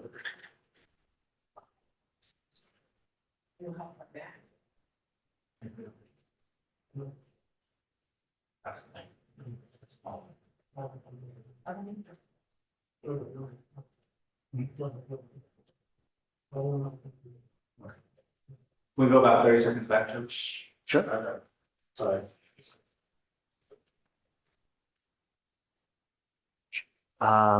You want to go back from the verdict? When you turn a verdict, only if all 6 of you agree. Okay, so you may return, Tony, ready? Yes. Yeah, okay. You may return a verdict only if all 6 of you agree on this verdict. When you reach a verdict, the foreperson should notify the court. The defendant has a constitutional right to remain silent. The defendant may testify on his own behalf. The defendant may also choose not to testify.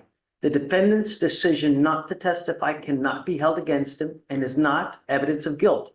You must not speculate, guess, or even talk about what the defendant might have said if he had testified or why he did not. The foreperson of the jury must immediately stop any juror from mentioning the defendant's decision not to testify. These are the rules that control your deliberations. You must follow these rules while you're deliberating and until you reach a verdict. After the closing arguments by the attorneys, you will go into the jury room. Your first task will be to pick a foreperson. The foreperson will preside over your deliberations and conduct them in an orderly way. Each juror has 1 vote, including the foreperson. The foreperson must supervise the voting, vote with other members on the verdict, and sign the verdict sheet. While deliberating and until excused by the trial court, all jurors must follow these rules. Number 1, you must not discuss this case with any court officer or the attorneys or anyone not on the jury. 2, you must not discuss this case unless all of you are present in the jury room. If anyone leaves, then you must stop your discussions about the case until all of you are present again. You must communicate with me only in writing, signed by the foreperson and given to me through the officer that is assigned to you. You must not conduct any independent investigations, research, or experiments. Number 5, you must tell me if anyone attempts to contact you about the case before you reach a verdict. Your sole duty at this point is to determine whether the defendant has been proven guilty. You must restrict your deliberations to this matter. After you've arrived at your verdict, you are to use one of the forms attached to these instructions. You should have your foreperson sign his or her name to the particular form that conforms to your verdict. Disregarding evidence if unlawfully obtained. You have heard evidence obtained as a result of a traffic stop and detention of Odier Alberto Gomez Santamaria by Officer Micah Metter. Specifically, you have heard the testimony of Officer Micah Metter and other state's witnesses, as well as evidence of a breath test suggesting that Odier Alberto Gomez Santamaria might have been operating a vehicle while intoxicated. You may consider this evidence only if you resolve a preliminary question in favor of the state. No evidence obtained by an officer or other person in violation of any provisions of the Constitution or laws of the state of Texas or of the Constitution or laws of the United States of America shall be used against the accused on the trial of any criminal case. The state must therefore prove beyond a reasonable doubt that the evidence was not obtained in violation of the law. A police officer may, under the law, stop and detain a motorist without a warrant when the officer has reasonable suspicion that the motorist has committed a criminal offense, including a traffic offense. Before you may consider the evidence obtained as a result of Officer Micah Metter's stop and detention of Odier Alberto Gama Santamaria, you must all agree that the state has proven beyond a reasonable doubt that Officer Micah Metter reasonably believed that Odier Alberto Gama Santamaria was speeding and or had expired registration before Officer Micah Metter stopped him. If you find that beyond a reasonable doubt, then you may consider all of the evidence obtained as a result of Officer Micah Metter's stop and detention of the defendant. If you do not find that fact beyond a reasonable doubt, then you will disregard all evidence obtained as a result of Officer Micah Metter's stop and detention of the defendant, and you will find Odier Alberto Gama Santamaria not guilty. The law on driving while intoxicated. You are instructed that a person commits the offense of Class B, driving while intoxicated, if the person is intoxicated while operating a motor vehicle in a public place. In this regard, public place means any place to which the public or substantial group of the public has access and includes, but is not limited to, streets, highways, and the common areas of schools, hospital, apartment houses, office buildings, transport facilities, and shops. Motor vehicle means a device in, on, or by which a person or property is or may be transported or drawn on a highway, except a device used exclusively on stationary rails or tracks. Intoxicated means, number one, not having the normal use of mental faculties by reason of the introduction of alcohol, a controlled substance, a drug, a dangerous drug, a combination of two or more of those substances, or any other substance into the body. Two, not having the normal use of physical faculties by the reason of the introduction of alcohol, a controlled substance, a drug, a dangerous drug, a combination of two or more of those substances, or any other substance into the body. Or three, having an alcohol concentration of 0.08 or above or more. Alcohol concentration means the number of grams of alcohol per 210 liters of breath. You are further instructed that if it is shown during the trial that an analysis of the specimen of the person's breath showed an alcohol concentration level of 0.15 or more at the time of the analysis was performed, then the person has committed the offense of Class A, driving while intoxicated.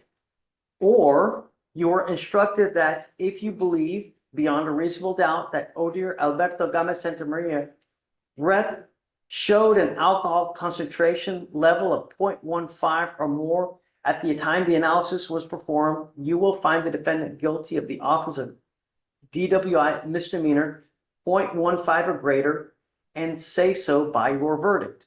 But if you do not so believe, or if you have a reasonable doubt thereof, you will proceed to consider whether the defendant is guilty of the lesser offense of DWI misdemeanor Class B.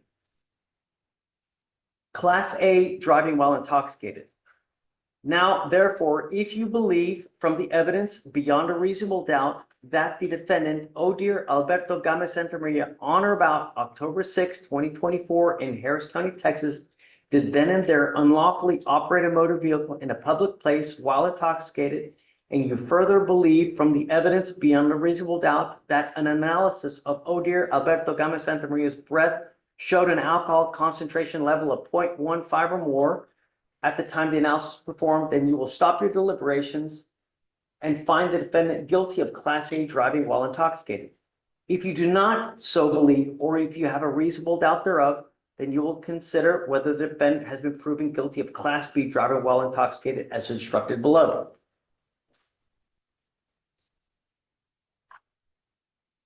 Now, therefore, if you believe from the evidence beyond a reasonable doubt that defendant Odier Alberto Gama Santamaria, on or about October 6, 2024 in Harris County, Texas, did then and there unlawfully operate a motor vehicle in a public place while intoxicated, then you will find the defendant guilty of Class B driving while intoxicated. If you do not so believe, or if you have a reasonable doubt thereof, then you will find the defendant not guilty. I've now signed the verdict sheet. Each side will get 20 minutes for closing. State. Thank you, Your State waives its opening and reserves time for closing after disclosure. Okay. Defense, you may start. May I proceed, Your Honor? Please. I told you at the beginning of this case,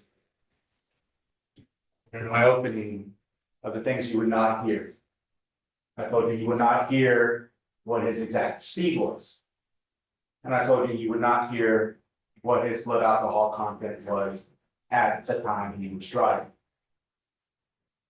Out of all 4 witnesses that the state has put on, not a single one of them could say that with absolute certainty. Nobody can tell you either one of those facts. You heard from the analyst who said that he would need specific facts to determine what his alcohol level was at the time. He talked about absorption, how alcohol enters the body, how it takes some time for the alcohol to enter the body. And when asked, can you do that in this case? I believe the state asked him that. He couldn't.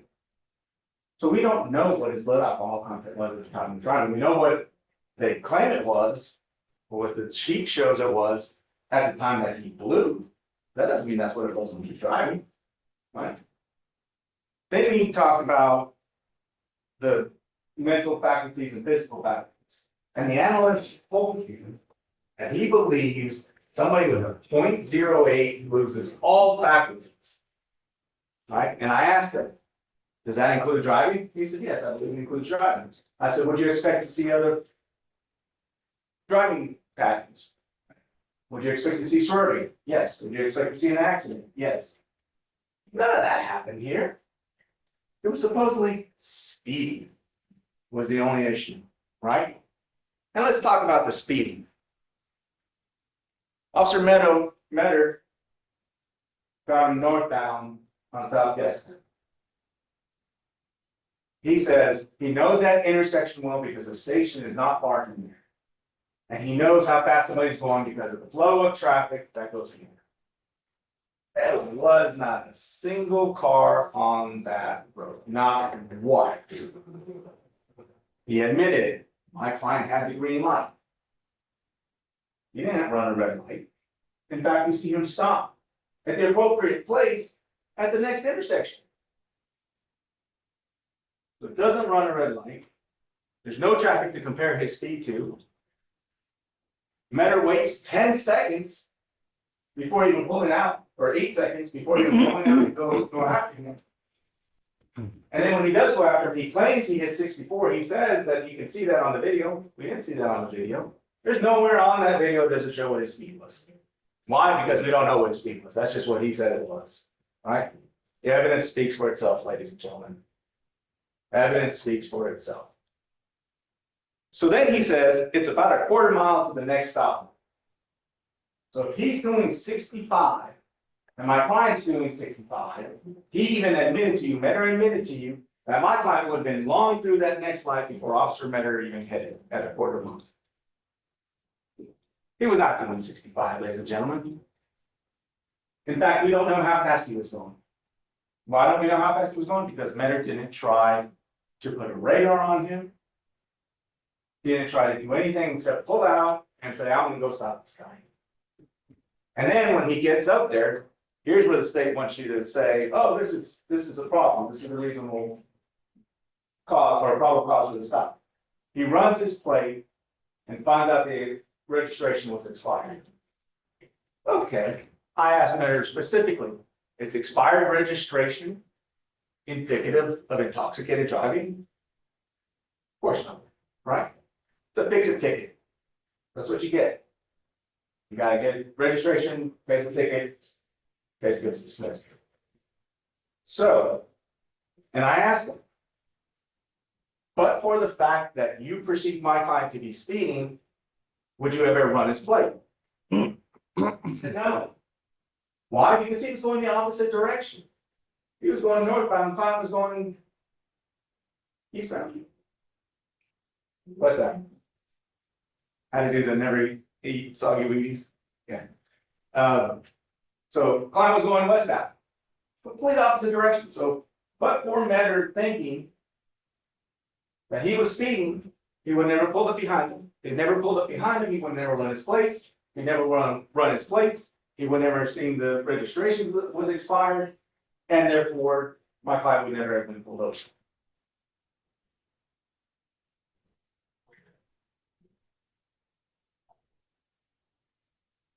Let's talk about the investigation itself. When he pulls into the gas station, Metter realizes Mr. Gomez doesn't speak English very well, so he calls for a Spanish-speaking officer. Ruiz shows up. Ruiz starts talking to him. And Ruiz told you that he didn't translate everything verbatim. He paraphrased it, is how he put it. Metter testified that there were inconsistencies in my client's statement, which led him to believe that he maybe didn't have the mental use of his faculties due to intoxication, right? But there were no inconsistencies. You heard Ruiz talk about coming out from Cleveland, helping the client move. Ruiz didn't translate that all. All he said was he came from Cleveland and he helped the friend, right? Then later on, he says again, he helped the friend move. And then Ruiz says that. And then Metter tells you, well, that's an inconsistent statement. He told you he came down to get gas. He was coming from his house to go get gas because gas is cheaper on the side of town, right? That's what that's what the client said, right? And Ruiz said that. Officer Metter says, oh no, that's an inconsistent statement. He never said anything about getting gas before. He said he had come down, helped a friend move. He said that the first time, and he said it the second time. And then they asked him, well, where is he going? He said, he was coming down here to get gas because it's cheaper, right? So he came to get gas because it's cheaper in that thing. Then Metter goes on to talk about, oh, why'd you pass all these gas stations? Well, we all know there's gas stations everywhere.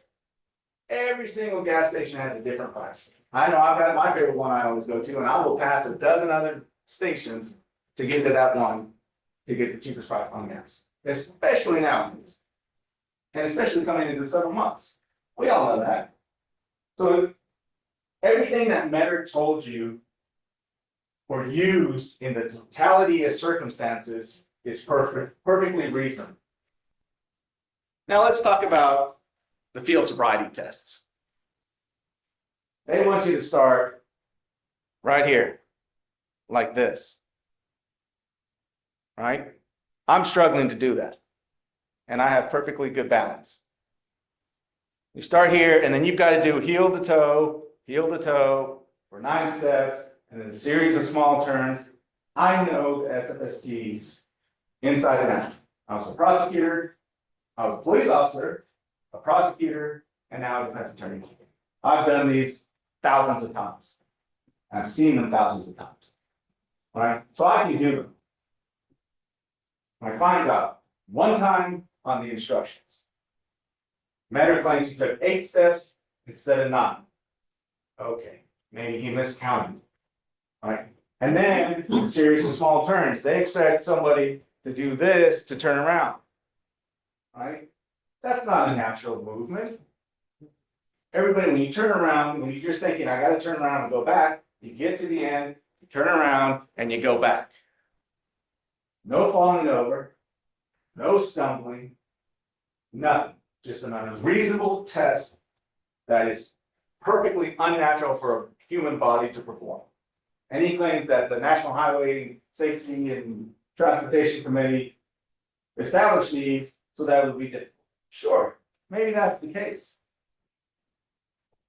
But even a sober person, I believe he even said, somebody, what were his exact words?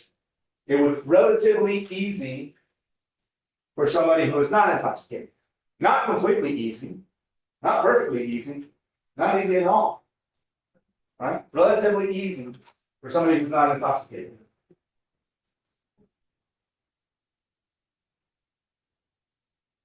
So the field sobriety test, useless. Absolutely useless.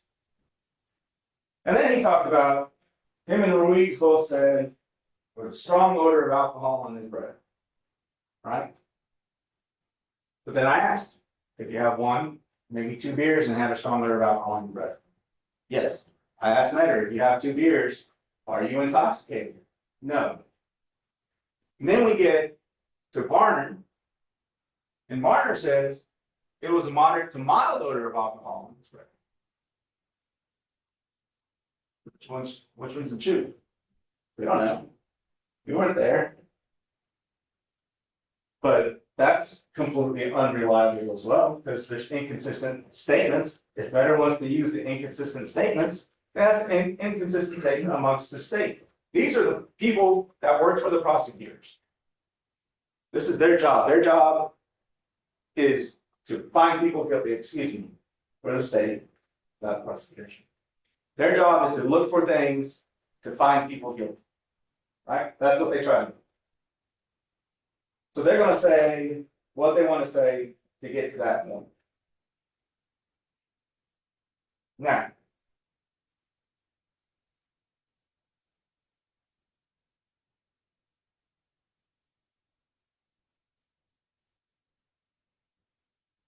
as far as the jury instruction, there's a section in the jury instructions that says you are to disregard evidence if unlawfully obtained. Page, I believe it's 5. 1, 2, 3, 4, 5. Page 5.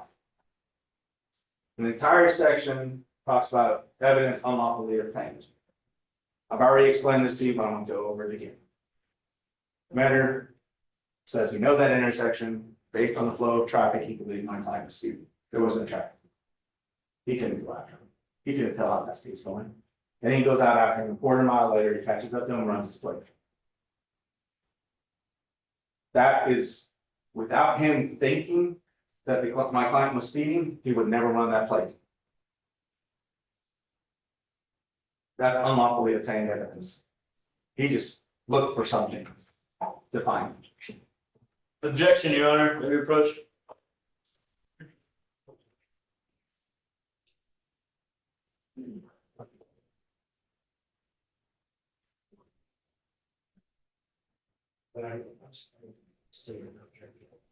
Why just was it I said like for him going after me?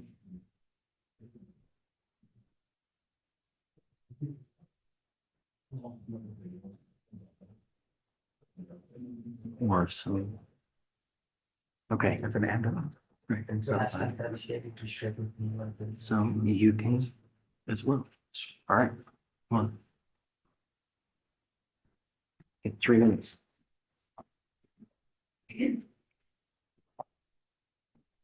So, again, speeding goes in behind, runs plate. That tells you here down at the bottom, and or expired registration, right? What I'm asking you to think of is, why did he find out that registration is expired? What led him to that? But for him perceiving a speeding, he would have never run that plate.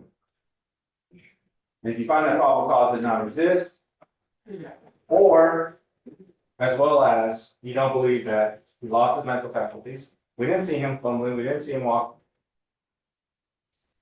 urinating himself, we didn't see him everything during jury selection. I think somebody said that, they urinate themselves, right? They stumble, they act a fool, they're belligerent, things like that. We didn't see any of that. What we saw were those unnatural field sobriety tests that are designed for people to fail. That's what we saw. Nothing else. No other driving facts. So no loss of mental faculties, no loss of physical faculties, And then they say, at the time that he blew, his alcohol was 0.153, but nobody can tell you what it was at the time he was driving. The law is driving while intoxicated, not intoxicated when you blow into the machine. Driving while intoxicated. Which means they have to prove beyond a reasonable doubt that at the time he was driving, he either lost his mental faculties, lost his physical faculties, or was it 0.08 or higher.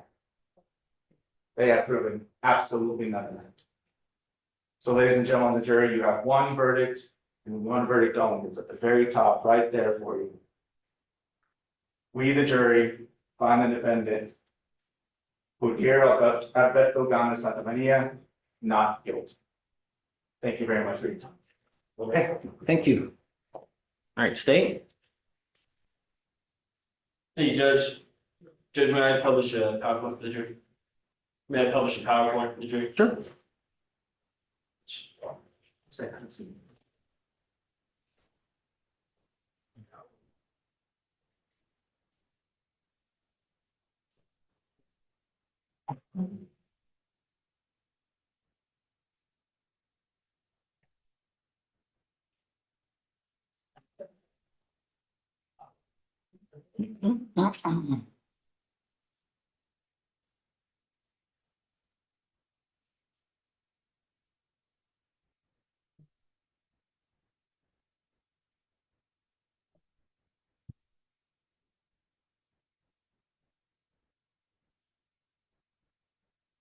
All right.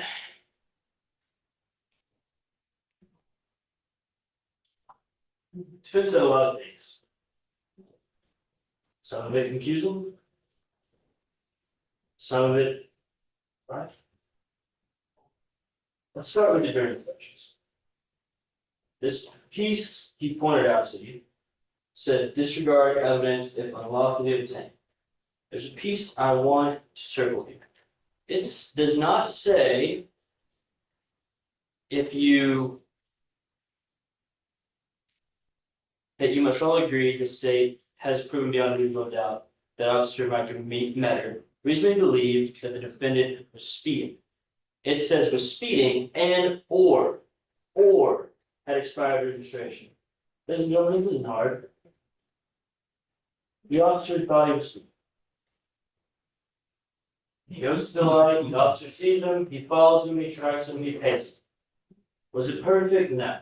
But he gets up to the light and he runs his registration. He finds that his registration is expired. That's all he needs. That's it, right there. That's what the jury instruction says. It says or. If you find that he had expired registration, it doesn't matter. Look at all the evidence. Now, let's go through this and let's make it easy. Like I told you what. Every single person, except for the last witness, said that this occurred on October 6, 2024. That's an easy one. Let's cross that one off. The officers both said it was in Harris County, Texas, and in a public place. We know that it was this defendant. How do we know that? Because the officer said it was. Because the officer said, I was going down the road, I saw this car, I pulled him over, and he was the one behind the wheel, and you see him on the video. Let's cross off another one. Operated a motor vehicle. How do we know that? You saw it on the video. The officer told you everything you needed to know. It's not hard. In a public place. You see on the video, he's at a gas station. The officer tells you he's at a gas station. And he's operating a vehicle on a public roadway. Straight from the officer. It's not hard. None of those are hard. And fairly useful. Then we get to while intoxicated. This is still easy. Why is it easy? How do we know he was intoxicated? Because I have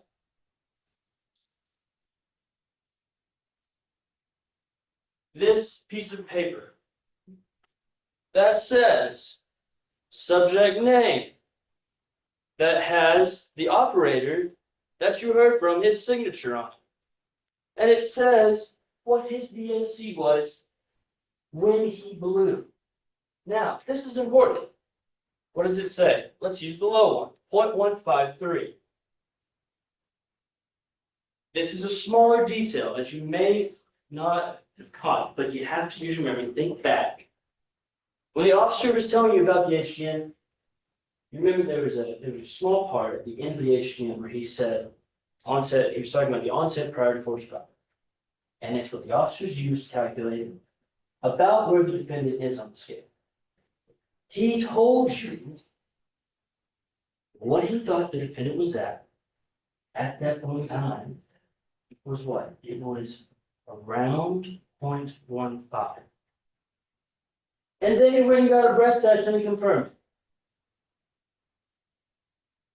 That's all it is. It doesn't have to be hard evidence. Remember yesterday we were talking during jury selection and I brought up Stonehenge and I said, and I told you, you might not have the full picture, but you don't need the full picture. When you get enough pieces together in a puzzle, you know what the picture is. And that's all this is here. We have all the pieces we need. Only thing left to really do. So go back in the jury room, pick a format, and return a guilty verdict. That's what I'm asking you to do right now. All right, thank you. All right, ladies and gentlemen of the jury, it's now time for you to deliberate. Get you going, do you mind escorting them to the jury room?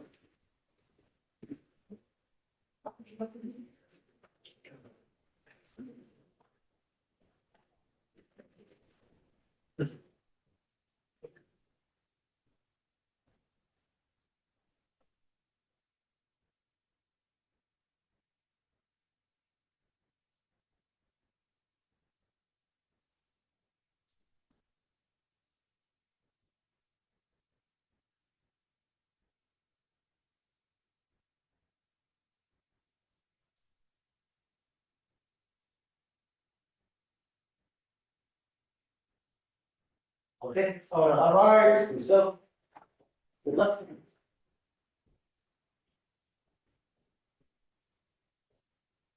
Judge.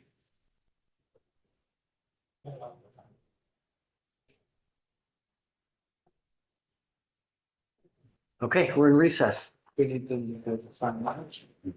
I just want to remind him not to put the alternate in the room with them. That's what I was saying. What was it? Not to put the alternate, Oh, okay. because I always. Then you gotta go take that sticker. Oh, right. 2, 3, 4. Hey, come on. Oh, wait. Yeah. We have states 1 through 4 and defense 1, right?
The lady came up.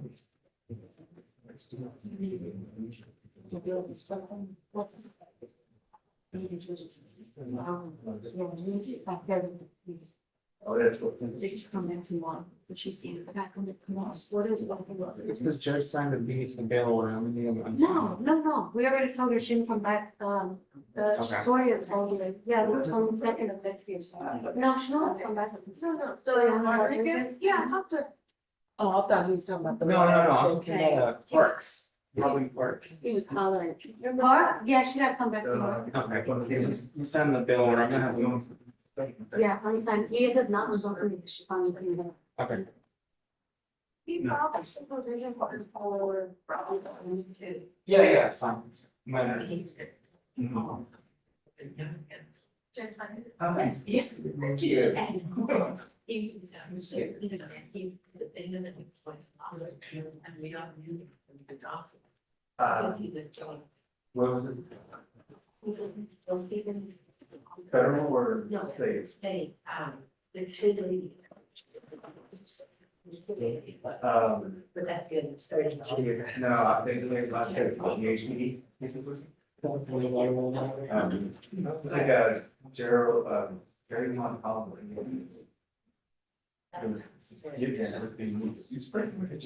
Yeah. In case the jury expands. Yeah. I mean, Testimony, I want to hear. oh, I see what you're saying. I can't treat wonders. What? Well, I actually feel bad. Well, you should feel great, because everybody thinks so. I appreciate Yeah, that. I didn't see them all there. But they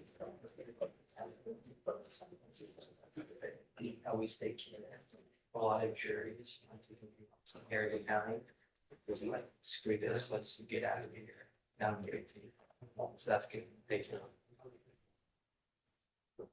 They were both 10. So the one week, so I'm not yeah, we started from everything from all to all. Then I was in some DWI trials where it was their strong state cases, you know, 30-minute not get out of the Friday at 4 o'clock. Would you agree, Greg? What's that? I said, I think the jury's going to be, like, they seem like they're very fair, they're attending like both sides of the person. They seem like they care. Yeah. So we're trying to be very wise. Yeah, so that's good. Yeah.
It happens on your face. Yes, it should. If you haven't used it. Yeah.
Yeah.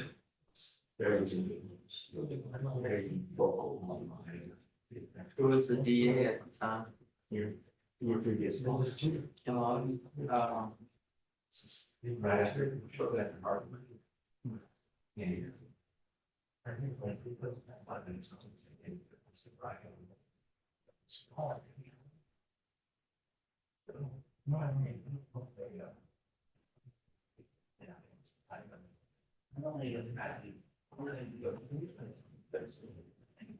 We're playing a game.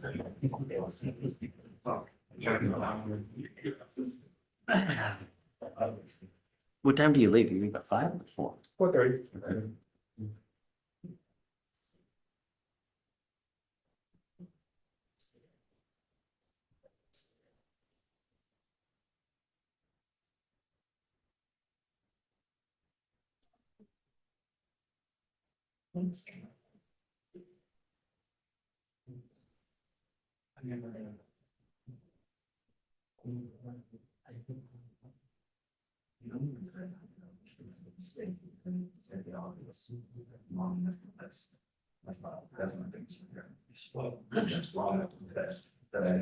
Oh, yes.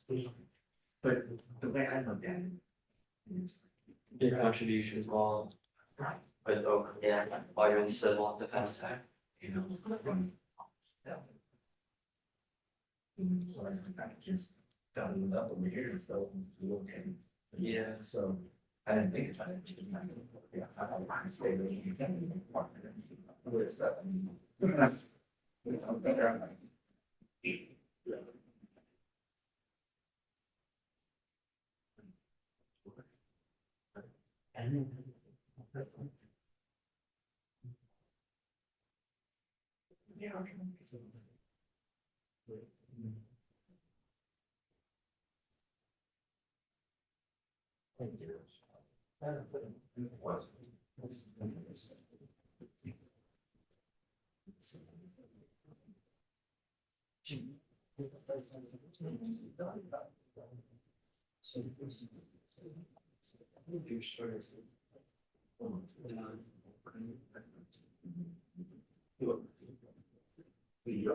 That's true, that's true. Just why I have it. That's a different. Soon like that here, it's like I'm set up like started.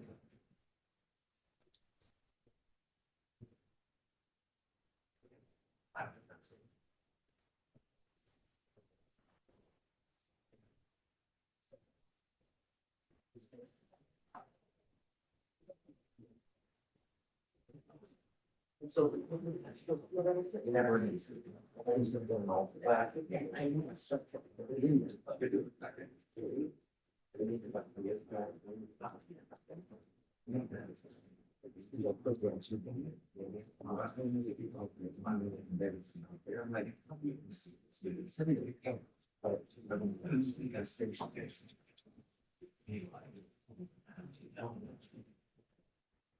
He's in custody, he ain't getting him.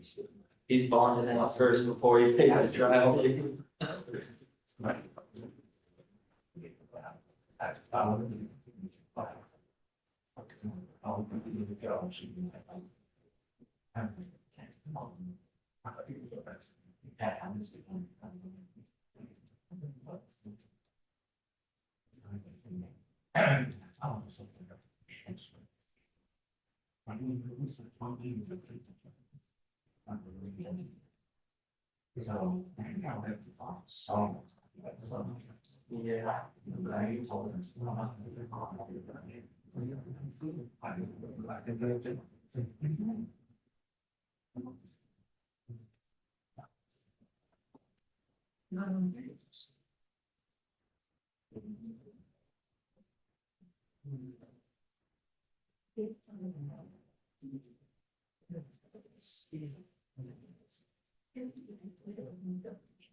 I never tried. I would never want to try things that should be.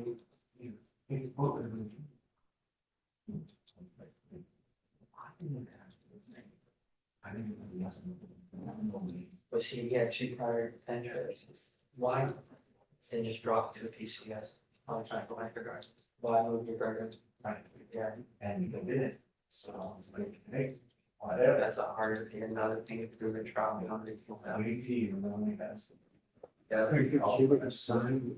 Baylor and the single soul and motion dispose. There, two of them are duplicates and one of them are parks. But acceptable. Yeah. Could you install? Oh, right. Yeah.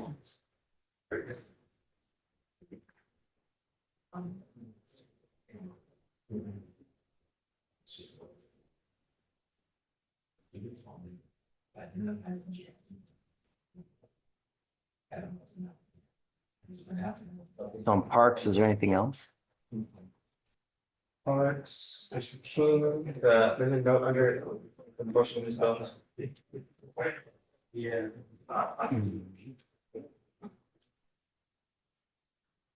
Got it. And also days. And what else? The Joey's instructions for Ramirez, I pushed those through too soon, but we didn't have her come up today, we had a reason for tomorrow. Do you want us to do that tomorrow, so we have a PR going? Yeah, I guess so. I'm signing? Yeah. Appeal for your resources. Of course.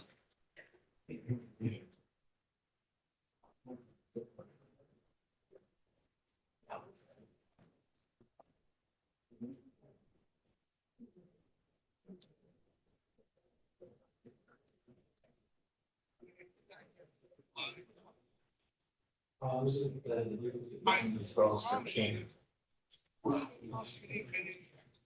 like the last note, very frustrating.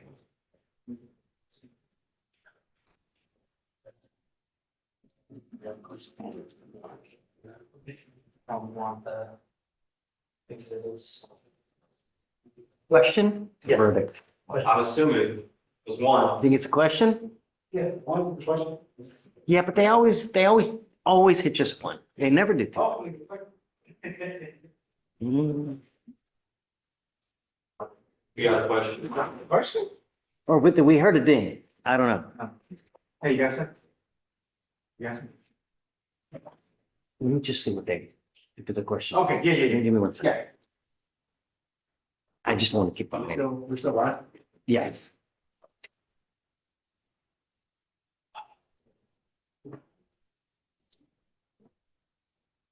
Okay, I think it did it right. Yes.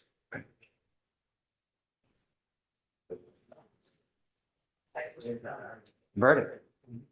Hey, we have a verdict. Ramona. Let me go get Ramona.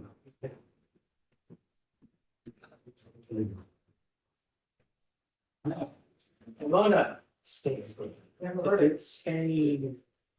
It's a. And not a. Could you prepare to file a stipulation of evidence? For the, yes. Yes, because we always need those before they leave. Do we need it? It just in case it's. No, but I think we can just stipulate on, right? No, we need to look at signature and the judge's signature and everything.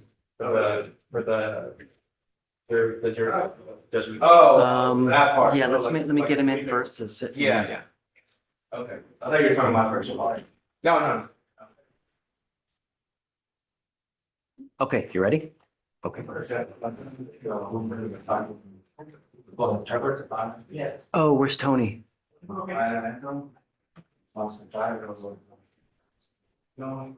Oh, wait, we need it. Yeah, he went to go get it.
All right, for the jury.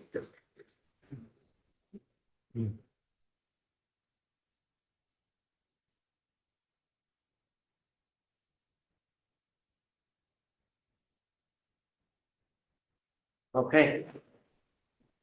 Ladies and gentlemen of the jury, have you reached a verdict? Is it unanimous? Okay. I'm now going to read to you in the state of Texas, cause number 2532700, the state of Texas versus Odir Alberto Gamez Santa Maria. We, the jury, find the defendant guilty of Class A driving while intoxicated as charged in the information. Okay, you've been found guilty. You may take a seat for a moment. Does anybody who would like the jury polled? Yes, Your Honor. Okay. Ladies and gentlemen of the jury, is this your verdict, man? Is this your verdict? Yeah. Is this your verdict? Is this your verdict? Your verdict? Yes. Your verdict, okay? Thank you. All right, sir. Just give me a second. Ladies and gentlemen of the jury, you have concluded your service. I thank you for everything that you've done. It's really an invaluable service. You may now retire to the jury room. If you give me a couple minutes, I'll come back there and talk to you, and then we'll try to get you all the things that you may need to get you out of here quick. Yeah. Thank you. All right, for the jury.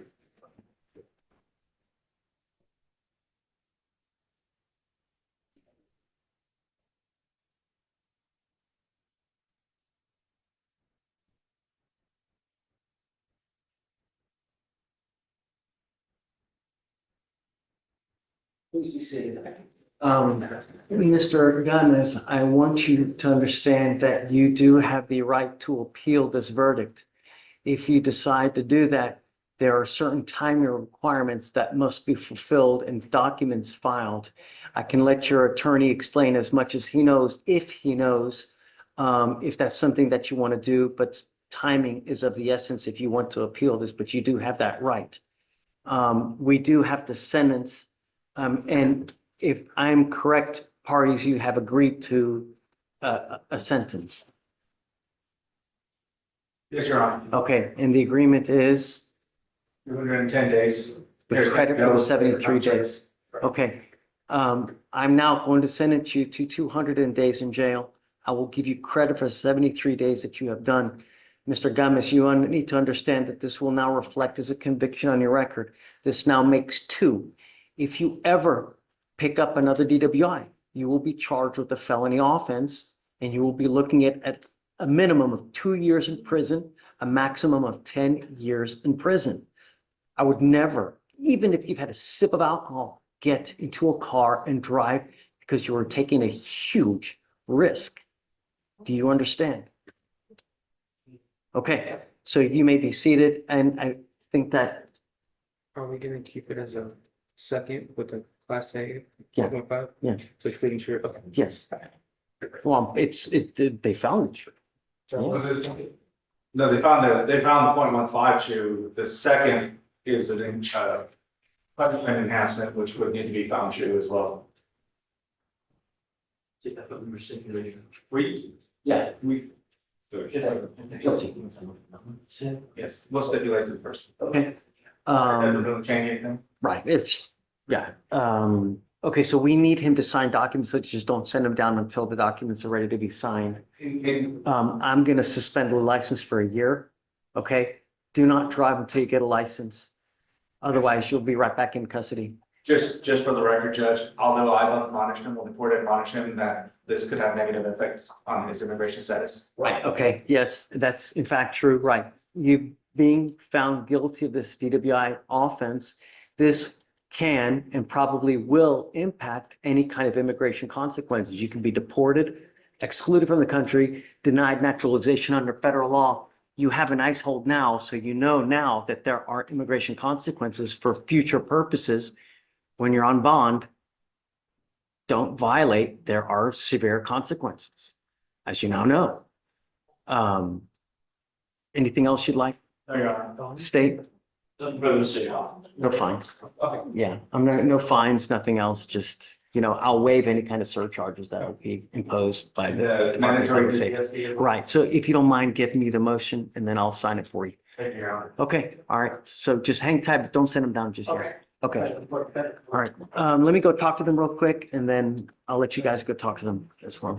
We are done.